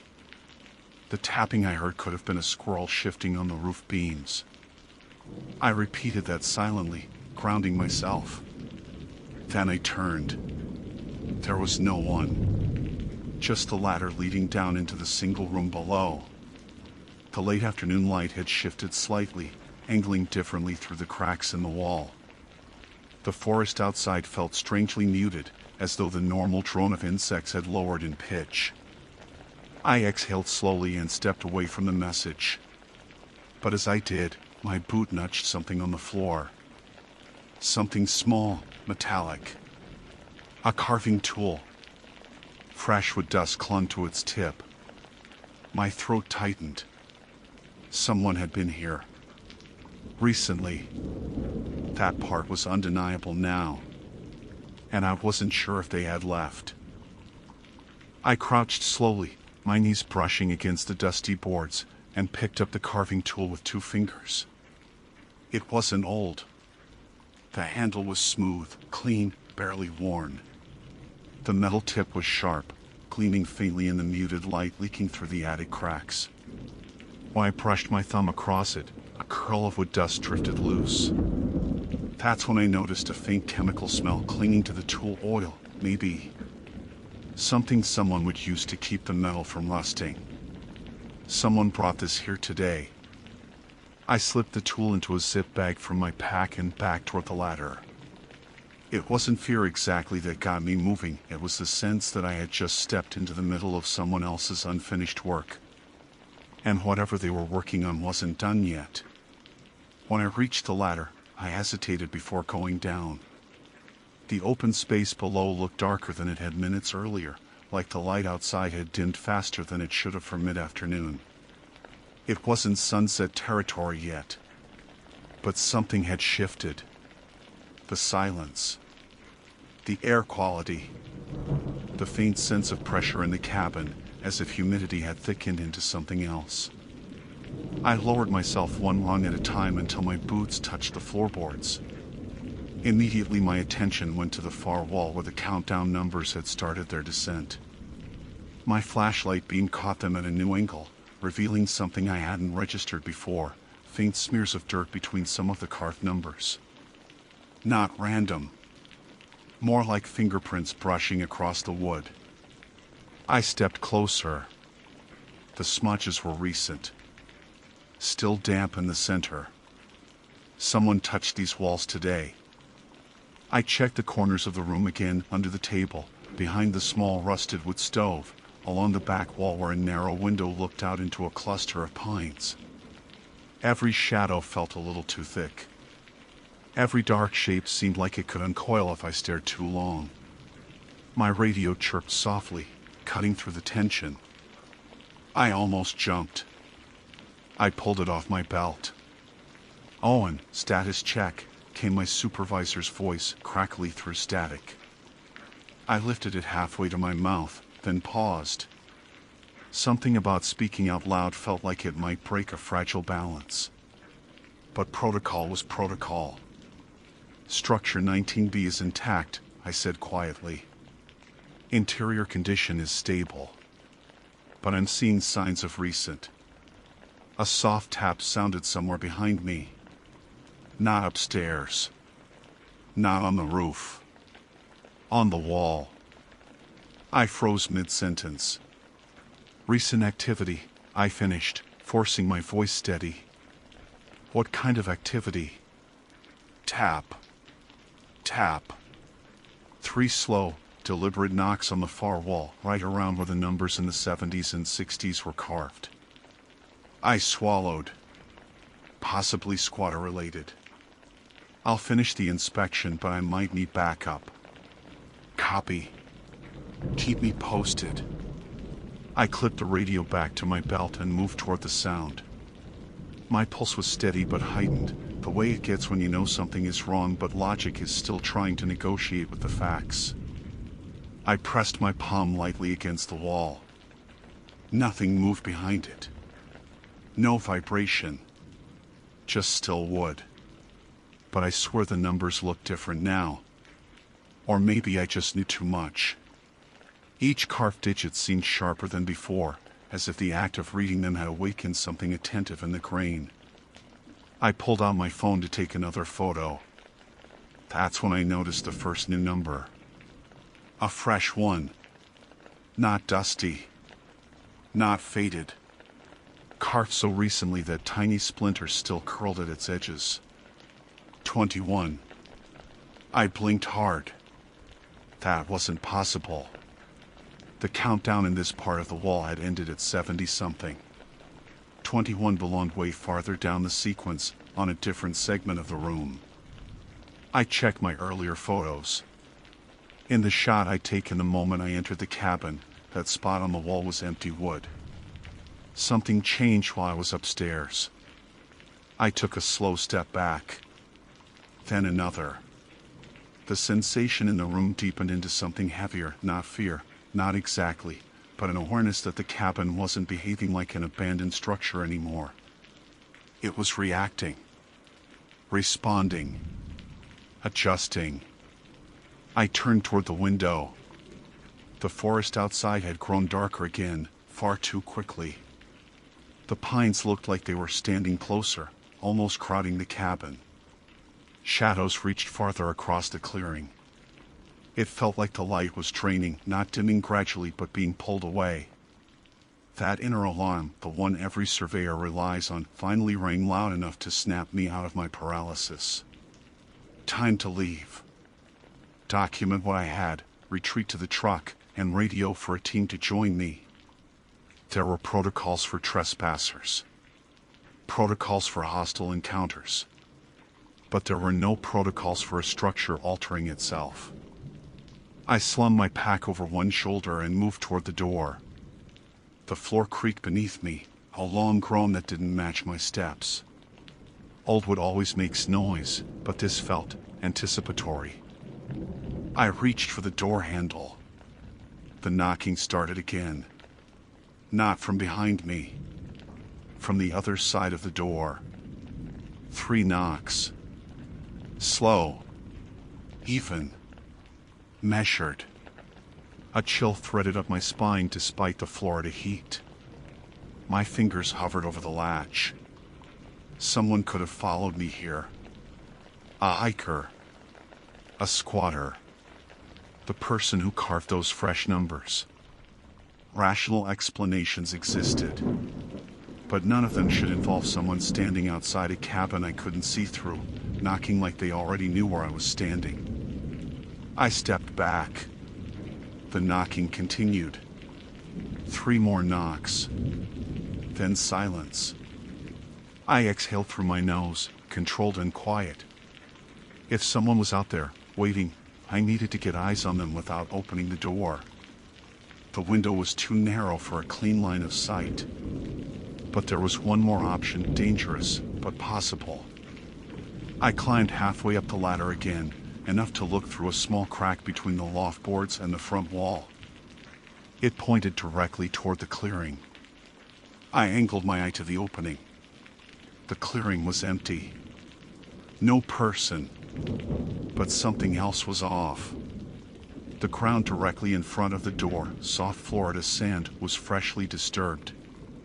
A shallow indentation like someone had been standing there moments ago.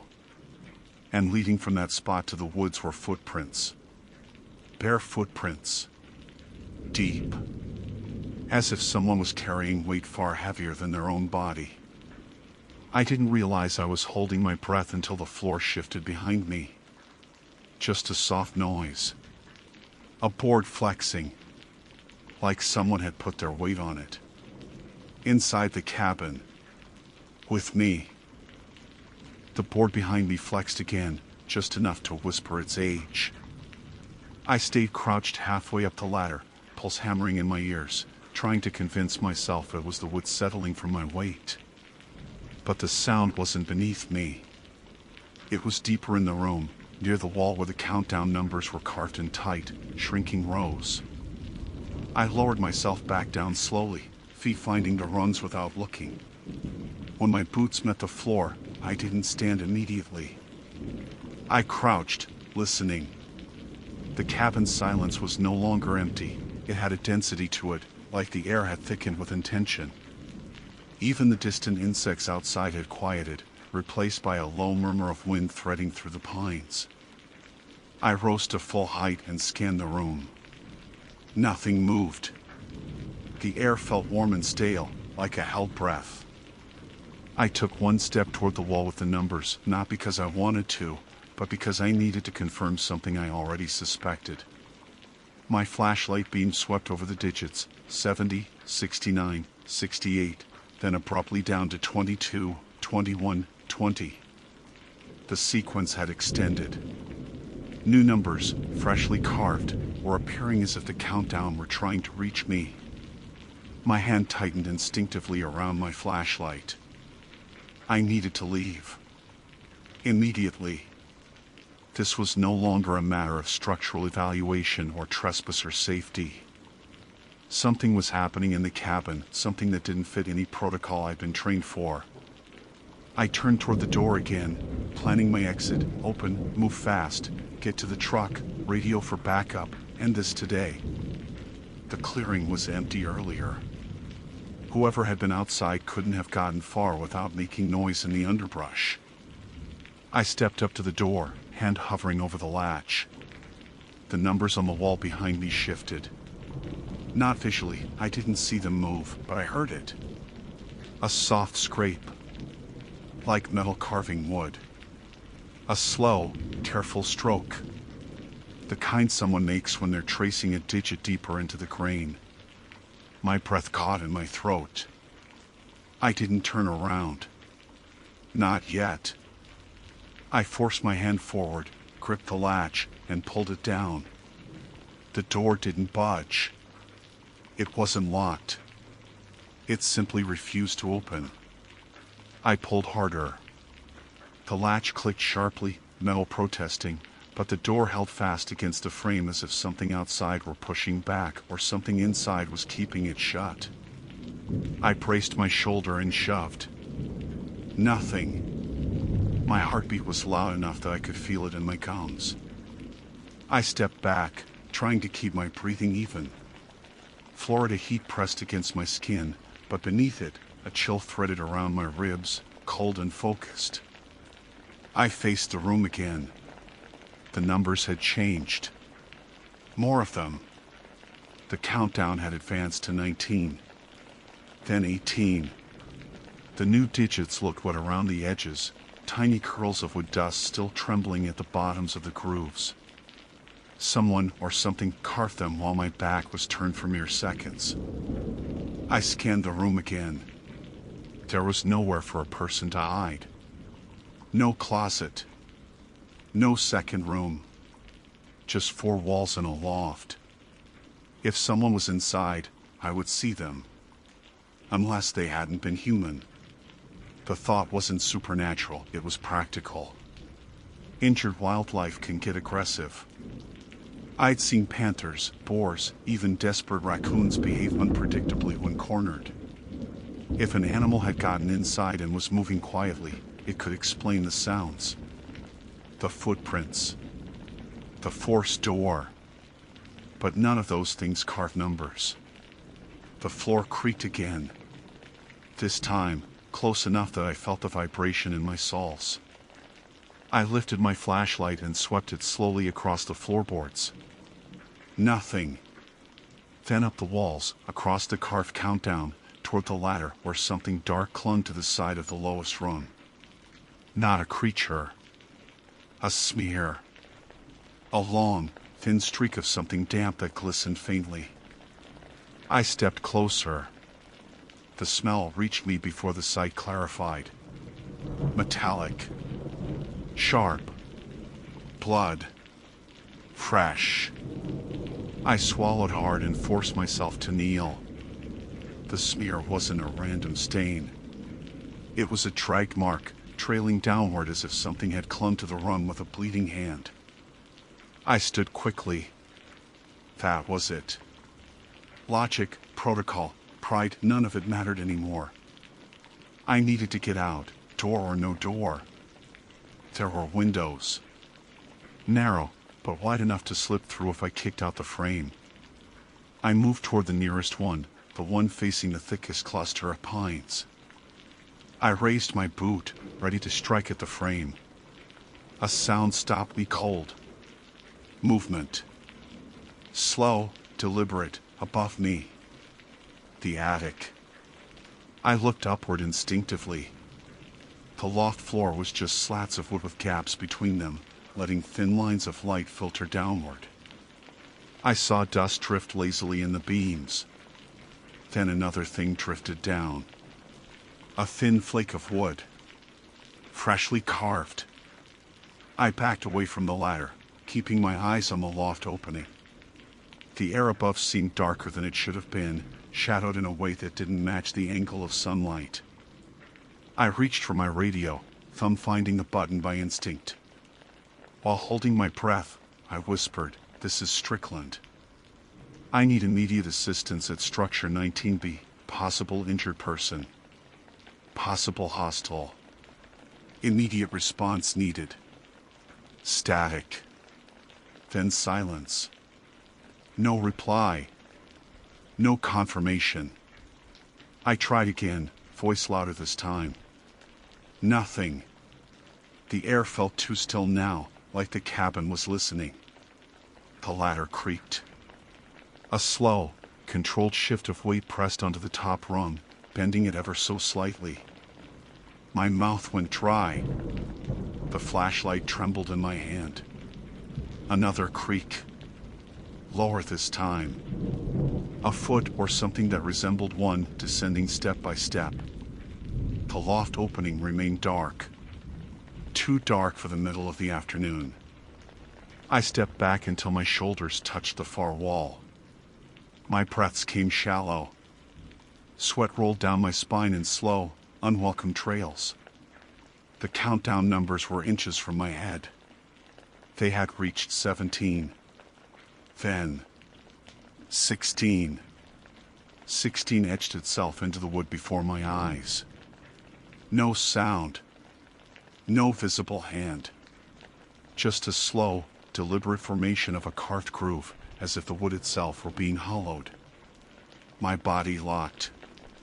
My mind sputtered between fight, flight, and the disbelief that any of this could be happening in the real world. Another creak. The figure stepped halfway into view at the top of the ladder. A silhouette. Human shape. Shoulders. A head slightly bowed. But the proportions were wrong. Too long in the arms, too still in the posture, the way someone stands only when their joints aren't bearing their weight naturally. Then the thing lifted its head. I didn't see a face. Just two dark hollows where I should have been, empty and depthless. A sound leaked from its throat. Not a snarl. Not a word. Breathing. Slow. Steady. Mirroring mine. I snapped. Not from fear, but from the surge of instinct that overrides everything. I turned, sprinted toward the window, and drove my shoulder into it. The frame splintered. Broken glass scattered outward as I tumbled through in a burst of humid Florida air. I hit the sandy ground outside and rolled. Pain shot through my elbow and hip. I scrambled to my feet, adrenaline burning away everything else, and bolted toward the tree-line. I didn't look back. Not when I heard the cabin creak behind me. Not when the woods swallowed me whole. Not when the silence broke with a final, heavy knock against the door I'd failed to open. I ran until the forest blurred and my lungs burned. I didn't reach the truck. I reached a ranger road half a mile east, flagging down a passing patrol with a voice that barely sounded like my own. Backup returned to the site 20 minutes later. Structure 19B was empty. The countdown numbers were gone. Only 0 remained. And the carved message beneath it read, "You left too soon."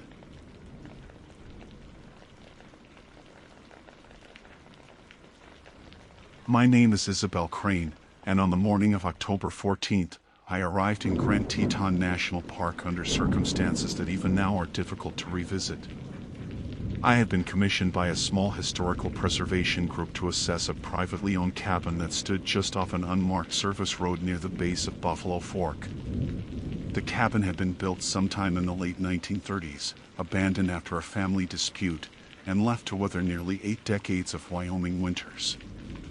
I had done surveys like this before, drafting structural notes, photographing interior conditions, and filing the sort of paperwork that no one ever reads beyond the first paragraph. But nothing, not a single prior inspection, prepared me for the way the place began to feel wrong before I even stepped through the door. The air was unusually still when I parked the vehicle. Not calm, still, in that drained, breathless way the landscape sometimes adopts before a storm. The aspens didn't whisper, they seemed to listen. I remember closing the car door quietly, almost automatically, as if the forest expected me not to disturb something. The cabin sat no more than 30 feet from the tree line, slouched slightly to one side like an old man leaning on an elbow. Its roofline bowed inward, its windows fogged by decades of dust. But the thing that caught me first was the rocking chair on the front porch. It faced directly into the dark mouth of the forest instead of toward the view of the valley. It looked deliberate, placed, as if someone had been waiting. I carried my equipment, a digital camera, clipboard, and moisture meter up the creaking steps. The moment my foot touched the top plank, the chair rocked once. A single, gentle forward motion. The kind a person's weight makes when they rise from it. I told myself it was the wind.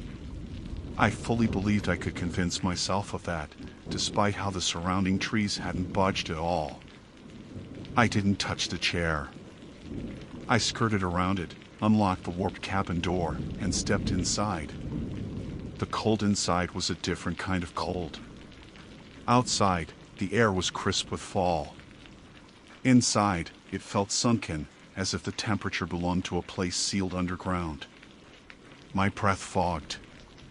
The smell of old soot drifted from the stone fireplace in the corner, but no animals had nested there, no droppings, no debris, just a dark circle of a fire long gone cold.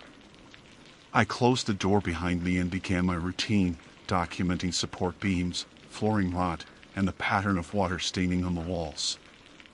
Everything seemed normal in the way an old, neglected cabin is expected to be normal. Except the rocking chair. I didn't hear it move. I didn't feel the air shift. But as I turned from the far wall to take another photograph, I saw it through the window. The chair no longer faced the forest. It faced the cabin door, turned several inches from where I'd last seen it. The wood glowed faintly in the thin daylight. It was angled with unmistakable intent, like a person trying to make eye contact. "That's not possible," I whispered aloud, which sounded foolish even to me. I set down my clipboard and went back outside. The porch looked undisturbed except for the chair's new position. There were no fresh drag marks on the boards, no indentation from shifting weight. I crouched, expecting to find some wildlife sign, claw marks, fur, anything that could account for it. Nothing. Just dry dust. When I straightened again, I noticed how the cushion was slightly depressed. Not ripped, not sagging from age, pressed down, as if someone had taken a seat minutes earlier. I told myself that fabric can settle, that foam breaks down unevenly, that all of this had a reasonable explanation. I told myself those things, and for a moment they calmed me. Then the chair moved. Not a full rock. Not a sway caught by wind. It turned just a few centimeters toward me. The sound it made was faint, a slow wooden pivot that barely broke the stillness. I froze. I didn't blink. My breath thinned to nothing. The chair finished its tiny rotation and stopped directly facing me. Facing me in the way a person does before speaking. I stepped back instinctively. My spine bumped the cabin wall. The porch boards under the chair were bare, but the cushion sank deeper, a slow compressing motion as though someone invisible had adjusted their posture. I should have left right then. Any rational person would have. But leaving would mean admitting that something was happening with no logical origin, and I wasn't prepared to accept that in the first hour of an official assignment. I forced myself to approach the chair again, heart rattling behind my ribs like a loose bolt. I grabbed the backrest. Solid wood. Cold. Heavier than it looked. I lifted it and moved it several inches to the left. The moment I let go, I stepped back fast. The chair didn't move. I waited. 30 seconds. A minute. 2. Nothing. A surge of relief worked through me, thin and temporary, but enough to breathe again. I returned inside the cabin, needing walls around me. I tried to pick up my assessment where I left off, but my attention kept snagging on that faint rhythmic creak from the porch, as if it were settling. It continued at irregular intervals, too subtle to be certain of, too distinct to dismiss. I didn't want to open the door. I didn't want to look. But when the noise stopped altogether, the silence felt worse. I stepped to the window. Slowly, carefully. The rocking chair was gone. I didn't understand what I was looking at first. The porch boards were empty except for a pale square of dust where the chair had sat for decades, its outline stark and freshly exposed. The sight hit me harder than the chair's movements because movement required cause, but disappearance required something else entirely. Something I couldn't catalog, measure, or rationalize. My hands went cold despite my gloves. I lifted them, pressing my fingertips against the glass, half expecting to leave a trembling print. I told myself the chair must have tipped backward. Fallen. Rolled. Something physical. Something boring. But as soon as I opened the cabin door, I knew that wasn't the case. Nothing had shifted on the porch. Nothing was overturned. The dust layer was unbroken beyond the void where the chair had been. And the forest felt alert. Not in a supernatural sense, but in the way certain predators track movement they don't fully understand. The air had weight, and for the first time since arriving, I felt like an intruder. I took a cautious step out and scanned the yard. The cabin sat in a small clearing ringed by lodgepole pines.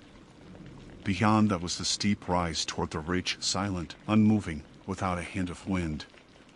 My heartbeat pressed into my throat, but I forced myself onto the porch edge to look beneath it. Empty space. Dry soil. No rocking chair. The chair couldn't have simply vanished. It had to be inside the cabin. That thought surfaced uninvited, irrational, ridiculous, yet it rooted itself anyway, because there was nowhere else for it to be. Old furniture doesn't sprout legs and sprint into the woods. So I went back inside. Slowly. Deliberately.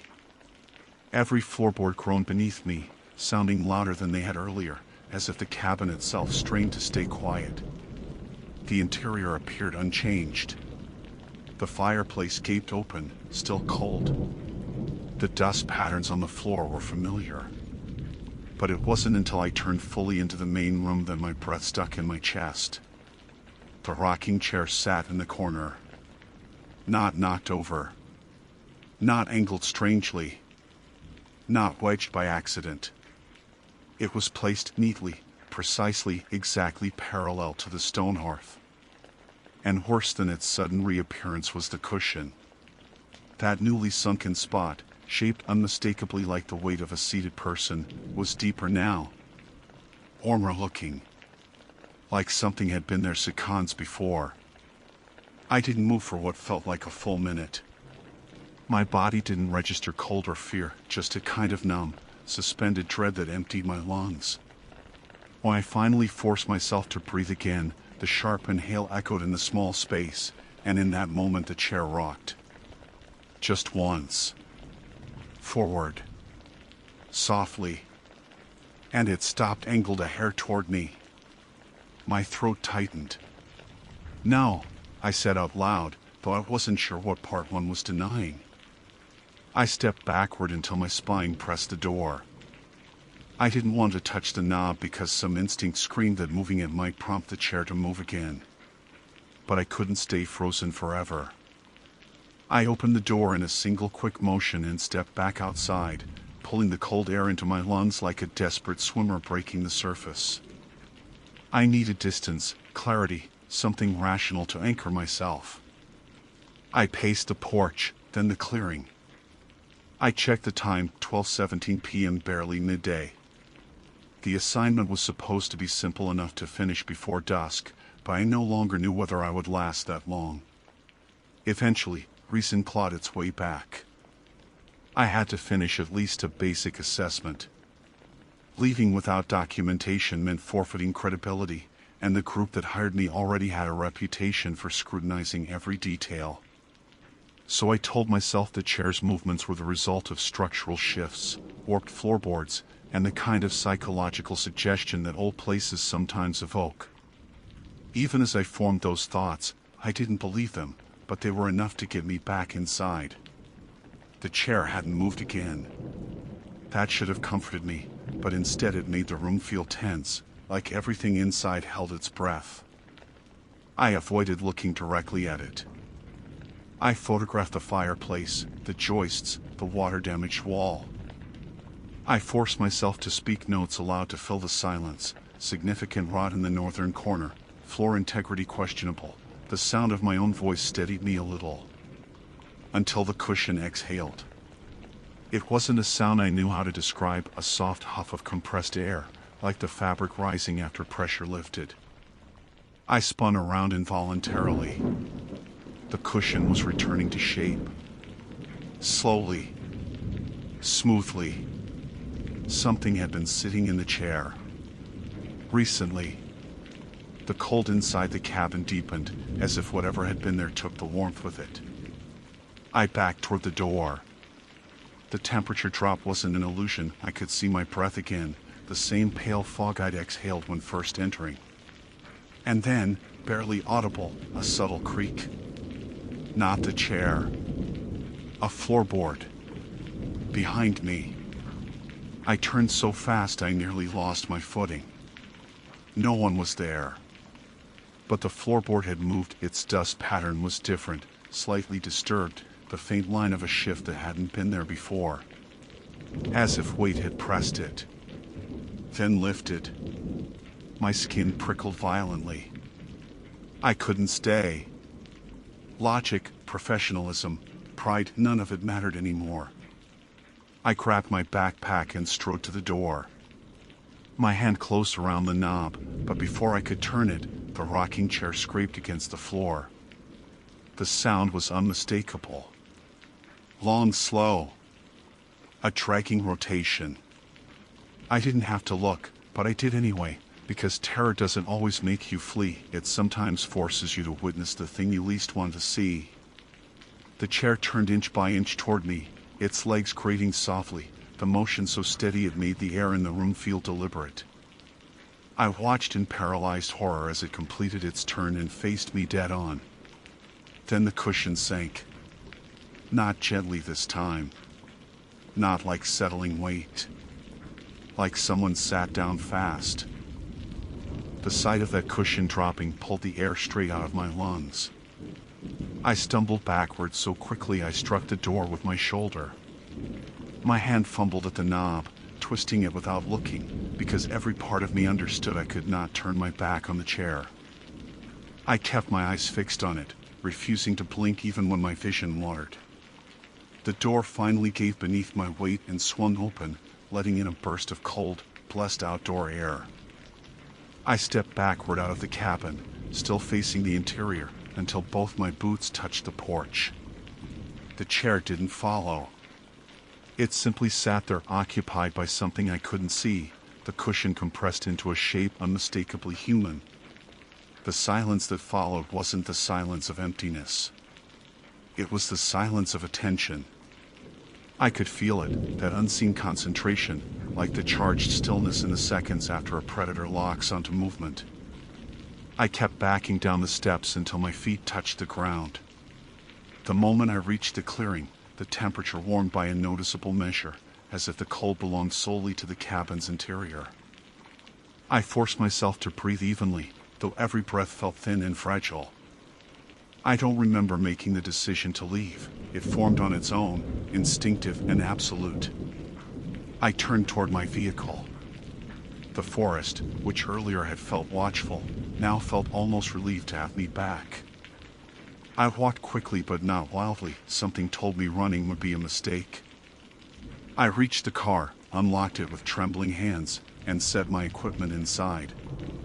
I told myself I just needed a moment. A moment to think, to find a rational foothold in what had just happened. But before I could climb in, a faint thud came from the cabin. Not loud. Not urgent. But close enough that I felt it in my chest. I looked up.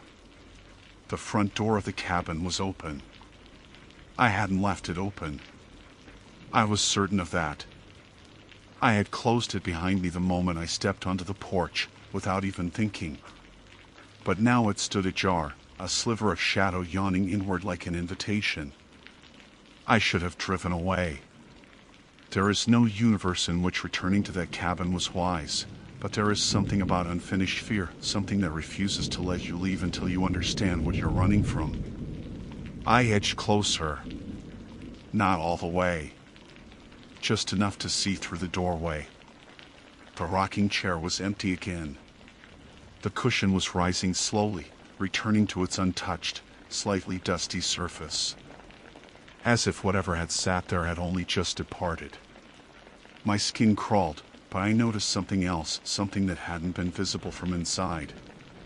The floor around the chair was disturbed. The layer of dust bore faint, uneven patterns, not like footprints but like pressure had shifted uncertainly in multiple places. I stared hard, trying to make sense of shapes too incomplete to interpret. Then something moved in the doorway's dark reflection on the floorboards. At first I thought it was the light shifting behind me.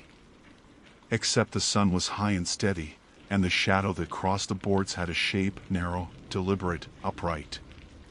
It slid along the interior wall, pausing near the fireplace, then angled toward the chair. My throat tightened painfully. There was no one inside. I could see that clearly. And yet something cast a shadow. The shadow stilled, then elongated as if rising. That broke me. I turned and ran. No hesitation. Instinct overrode pride, professionalism, logic, every quality I had brought with me into these mountains. I sprinted across the clearing, my boots pounding the dirt, the chilly air burning my lungs. I reached my vehicle, threw myself into the driver's seat, and slammed the door with such force the glass rattled. The ignition turned sluggishly. For a moment I feared the engine wouldn't catch. When it did, I shoved the gear into reverse and back down the narrow track with none of the caution the park guidelines drilled into me. Only once I reached the main road did I allow myself to stop. I sat there gripping the steering wheel with both hands, shaking so badly the whole dashboard trembled. I checked the rearview mirror, half expecting the cabin to be visible even though trees now blocked it entirely. The mirror showed only forest. Empty, ordinary forest. But something in me refused to be convinced. I stayed parked for nearly 5 minutes, forcing myself to breathe normally before I drove toward the ranger station. By the time I arrived, my hands had steadied enough to speak coherently. I approached the on-duty ranger and tried to give a straightforward report of a structure in unsafe condition. I didn't mention shadows or chairs. I didn't mention the cushion. I stuck to things that made sense: compromised flooring, cold pockets, structural sagging. The ranger nodded through all of it, polite but slightly distracted. When I finished, he exhaled slowly and said, "That cabin's been requested for demolition twice. Owners keep changing their minds. Folks go out there and come back saying it feels off." Those were his exact words. Feels off. I asked him what he meant. He shrugged. Does weird things to people. Had a volunteer refuse to go inside last year. Said he felt like the place wanted him to. My jaw tightened. It isn't safe, I insisted. You should shut it down. We've tried, he said.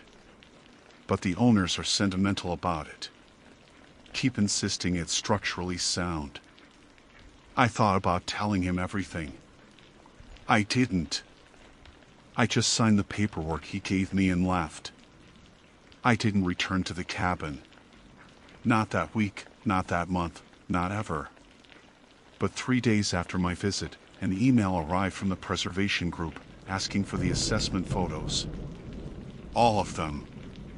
They needed to confirm something about the interior layout. I opened the folder I'd saved them in. Most of the pictures looked untouched, normal. Except in one. The photo I had taken of the fireplace. The rocking chair was in the shot, positioned exactly where it had been when I first entered the cabin. But the cushion wasn't depressed. And behind the chair, in the dark smear of shadow cast across the wall, was the faint outline of a figure leaning forward as if trying to rise.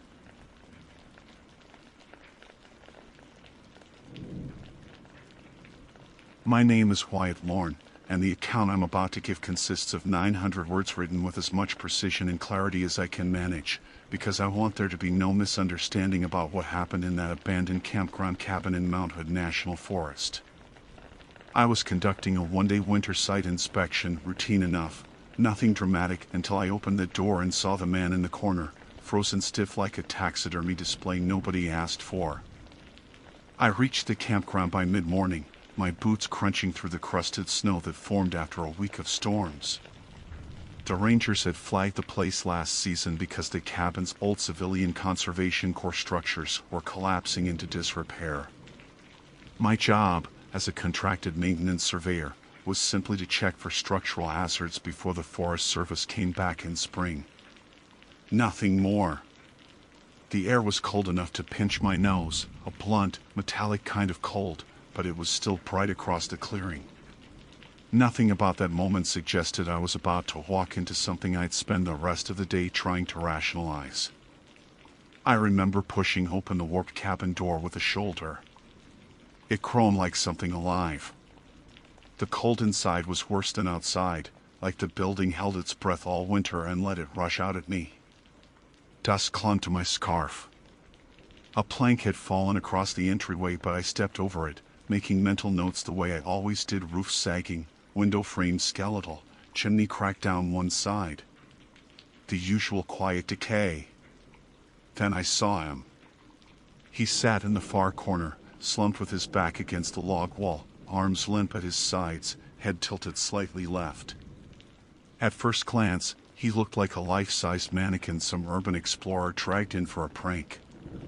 His clothes were outdated, flannel shirt stiff as armor, heavy canvas jacket frozen in place like it had been dipped in ice. His beard had icicles clinging to it. Frost laced his eyebrows. Everything about him said dead. Dead for days. Maybe weeks. I took one cautious step closer. Then another. I wanted to call it in immediately, but the signal out there flickered in and out like a dying firefly. I also needed to confirm there was no immediate danger, no gas leak, no collapse being pinning him in place. So I approached him with a slow, clinical mindset I'd learned from years of fieldwork. The kind where you pretend your heart isn't climbing up your throat. He didn't smell. That was the second thing I noticed. Dead bodies have a heaviness to them, a sourness. But this one had nothing.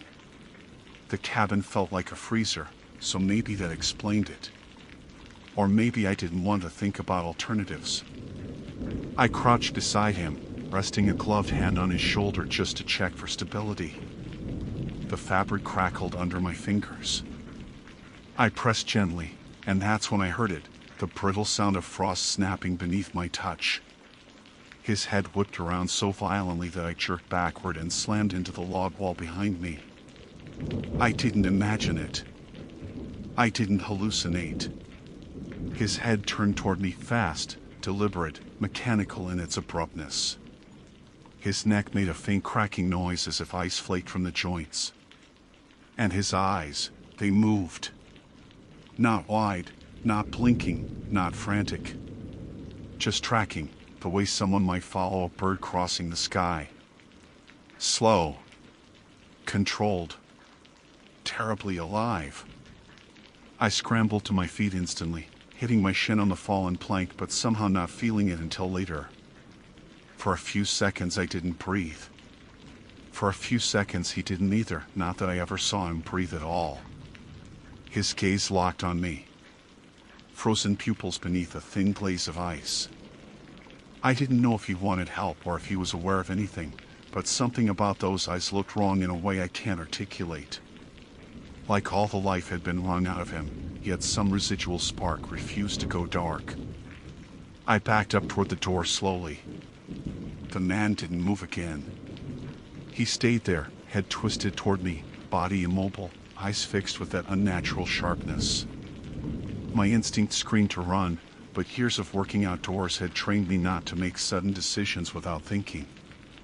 If the man was alive, however impossibly, he needed medical attention. If he wasn't, I needed to document the scene. And if he was something in between, I couldn't just turn my back on him without understanding what the hell I was dealing with. I edged toward the front window, letting in what light I could by reaching up to brush frost off the inside glass. My glove stuck to the bitterly cold pane for half a second. The forest outside looked normal. Snow dusted the empty picnic tables. The fire ring sat blackened and half-buried. But something about the silence felt heavier now, like the whole place waited for me to decide whether to stay or flee. I turned back toward the man. He looked exactly the same, tilted head, stiff clothes, beads of frost perched along his jawline. But seeing him in that bright spill of light somehow made the situation worse. Because it proved I hadn't fooled myself. His eyes were wet. Not frozen over like the rest of him. Wet, moving faintly, following me with an eerie patience. Like he was waiting to see what choice I'd make. My radio crackled, then one brief, broken burst of static that made me flinch harder than his head turning. I grabbed it off my belt, thumbed the button, and tried to speak. Nothing came through. The battery indicator still read full. But the static had sounded like a voice buried deep inside the noise, a half syllable, maybe a breath. I stepped backward once more, my boots sliding slightly on the icy floorboards. The man's gaze followed that tiny movement exactly, pupils shifting in a slow, dragging way that reminded me of someone trying to move underwater. I should have run right then. But I didn't. Because something caught my eye, something small, barely visible, lodged between the man's stiff fingers. A folded piece of paper. And my name was written on it. The paper shouldn't have had my name on it. There was no reason in the world for it to. My breath hung in the air in a shaky cloud as I stared at the folded scrap pinched between the man's frozen fingers. My name, Wyatt, was written in thin, uneven strokes across the front. The ink looked smudged, like it had been written with a trembling hand. For a long moment I just stood there, barely breathing, because the only explanation that made sense was the one I didn't want to say out loud. Someone had been inside this cabin recently. Someone who knew I would come here today. I edged forward slowly, every muscle tight enough to The man's gaze tracked my movement inch by inch. When I reached the paper, I didn't touch it immediately. I forced myself to look at his hand first, rigid, skin pale and taut like wax. His fingers had stiffened around the paper, curled slightly inward as though he'd been holding on to it even as the cold overtook him. And yet those eyes stayed alive, watching me with a dull, unnatural awareness that made my skin crawl. I slid the note from his grasp carefully, trying not to jostle him. The paper peeled away with a faint crackle, frosted at one corner. It felt brittle, like handling dry leaves. I unfolded it with numb fingers. The message was short. Just 7 words. Do not let him close his eyes. I stared at it for several seconds before the meaning even began to settle. Then I looked at him again. His eyes were still open, unblinking, unclouded, too alert for a man whose body looked dead from the neck down. The pupils shifted a fraction as I leaned closer, confirming again that none of this should have been possible. I whispered, "Can you hear me?" Nothing. But his eyes stayed on me. Another burst of static crackled from the radio. This time it wasn't just noise. I heard a voice, faint, distorted by distance or interference. "Are you there? Respond. Anyone near?" I grabbed the radio fast. "This is Wyatt Lorne." I am at the abandoned South Campground cabin, Mount Hood. I need assistance. There's a man, he's... The radio cut out mid-sentence. No reply. No static. Just silence. I smacked the casing with my palm, as if brute force could revive the signal. It didn't. A cold prickly sensation crawled along the back of my neck. Something about the timing felt deliberate, even though I knew I was being paranoid. Radios failed all the time out here. Snowstorms, tree interference, cloud cover, antenna problems, any of it could be the cause. But the coincidence tightened something in my gut. I looked back at the man. He hadn't moved. But his eyes were closing. Not fully, just a slow, creeping droop, as if gravity were pulling down the lids. It took me a second to react because I didn't believe it at first. Then I lunged forward instinctively and shook his shoulder lightly. Hey! Hey, don't do that. His eyelids lifted again.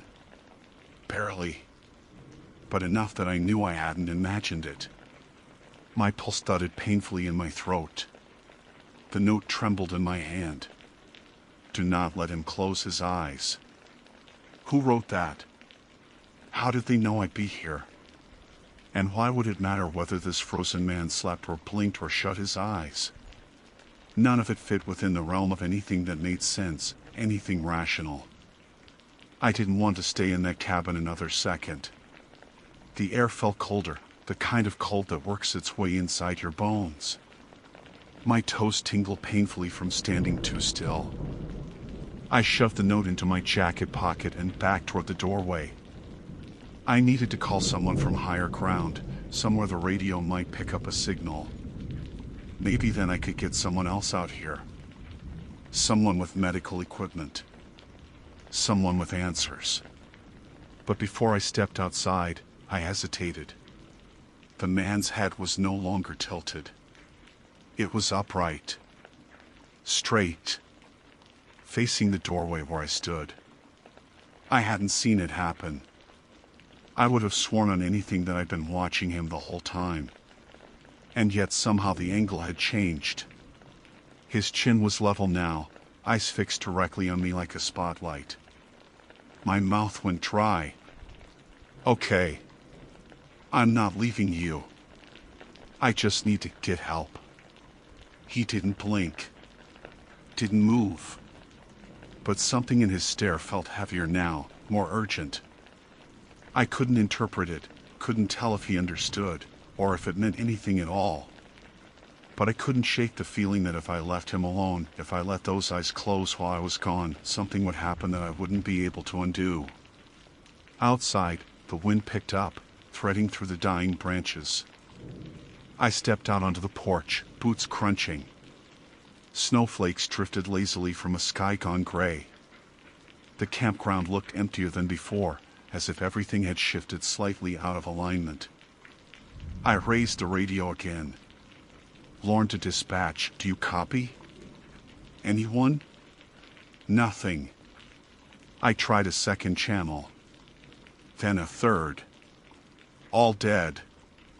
My breath came out in ragged bursts, each one forming a cloud that whipped away on the wind. The fact that the radio had worked just long enough for me to hear that faint voice and nothing since made my nerves prickle. I needed elevation. Just a few dozen yards up the slope behind the cabin, the tree cover thinned. Maybe there, I could get a signal. But as I turned to start climbing, movement in the cabin window caught my eye. The frozen man was no longer in the corner. He was sitting slightly forward, like he'd leaned in to watch me. Just an inch. Maybe less. But I knew what I'd seen. He hadn't done that before. My stomach dropped. The note in my pocket suddenly felt heavier, like it had gained weight. I moved back toward the cabin, drawn by a mix of duty, confusion, and something darker, fear wrapped in the thin film of responsibility. Inside, he hadn't changed position again. But his gaze was sharper, more focused. And for the first time, as I stood there staring at him, I swear I saw his chest move. Just one slight twitch, an almost invisible lift that could have been anything, a trick of the light, a settling of stiffened fabric. Or a breath. I stepped forward slowly. "Sir, if you can hear me, I'm not leaving. But you need to tell me what happened here. Who wrote the note? Why can't you close your..."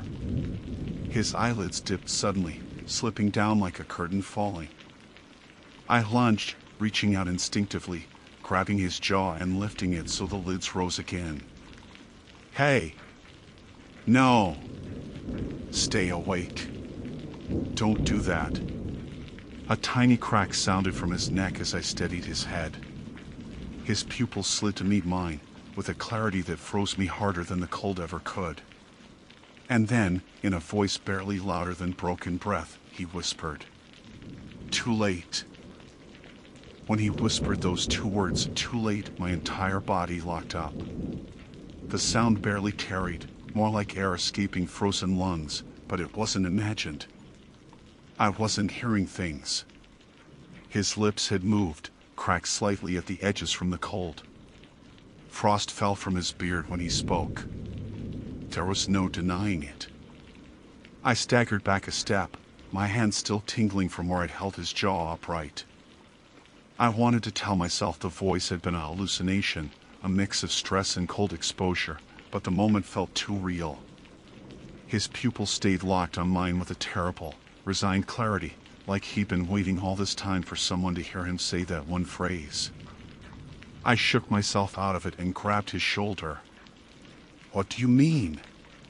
What's too late?" But he didn't respond. His head remained upright, eyes wide, unfocused now, no longer tracking me. It looked like whatever flicker of awareness he had was gone.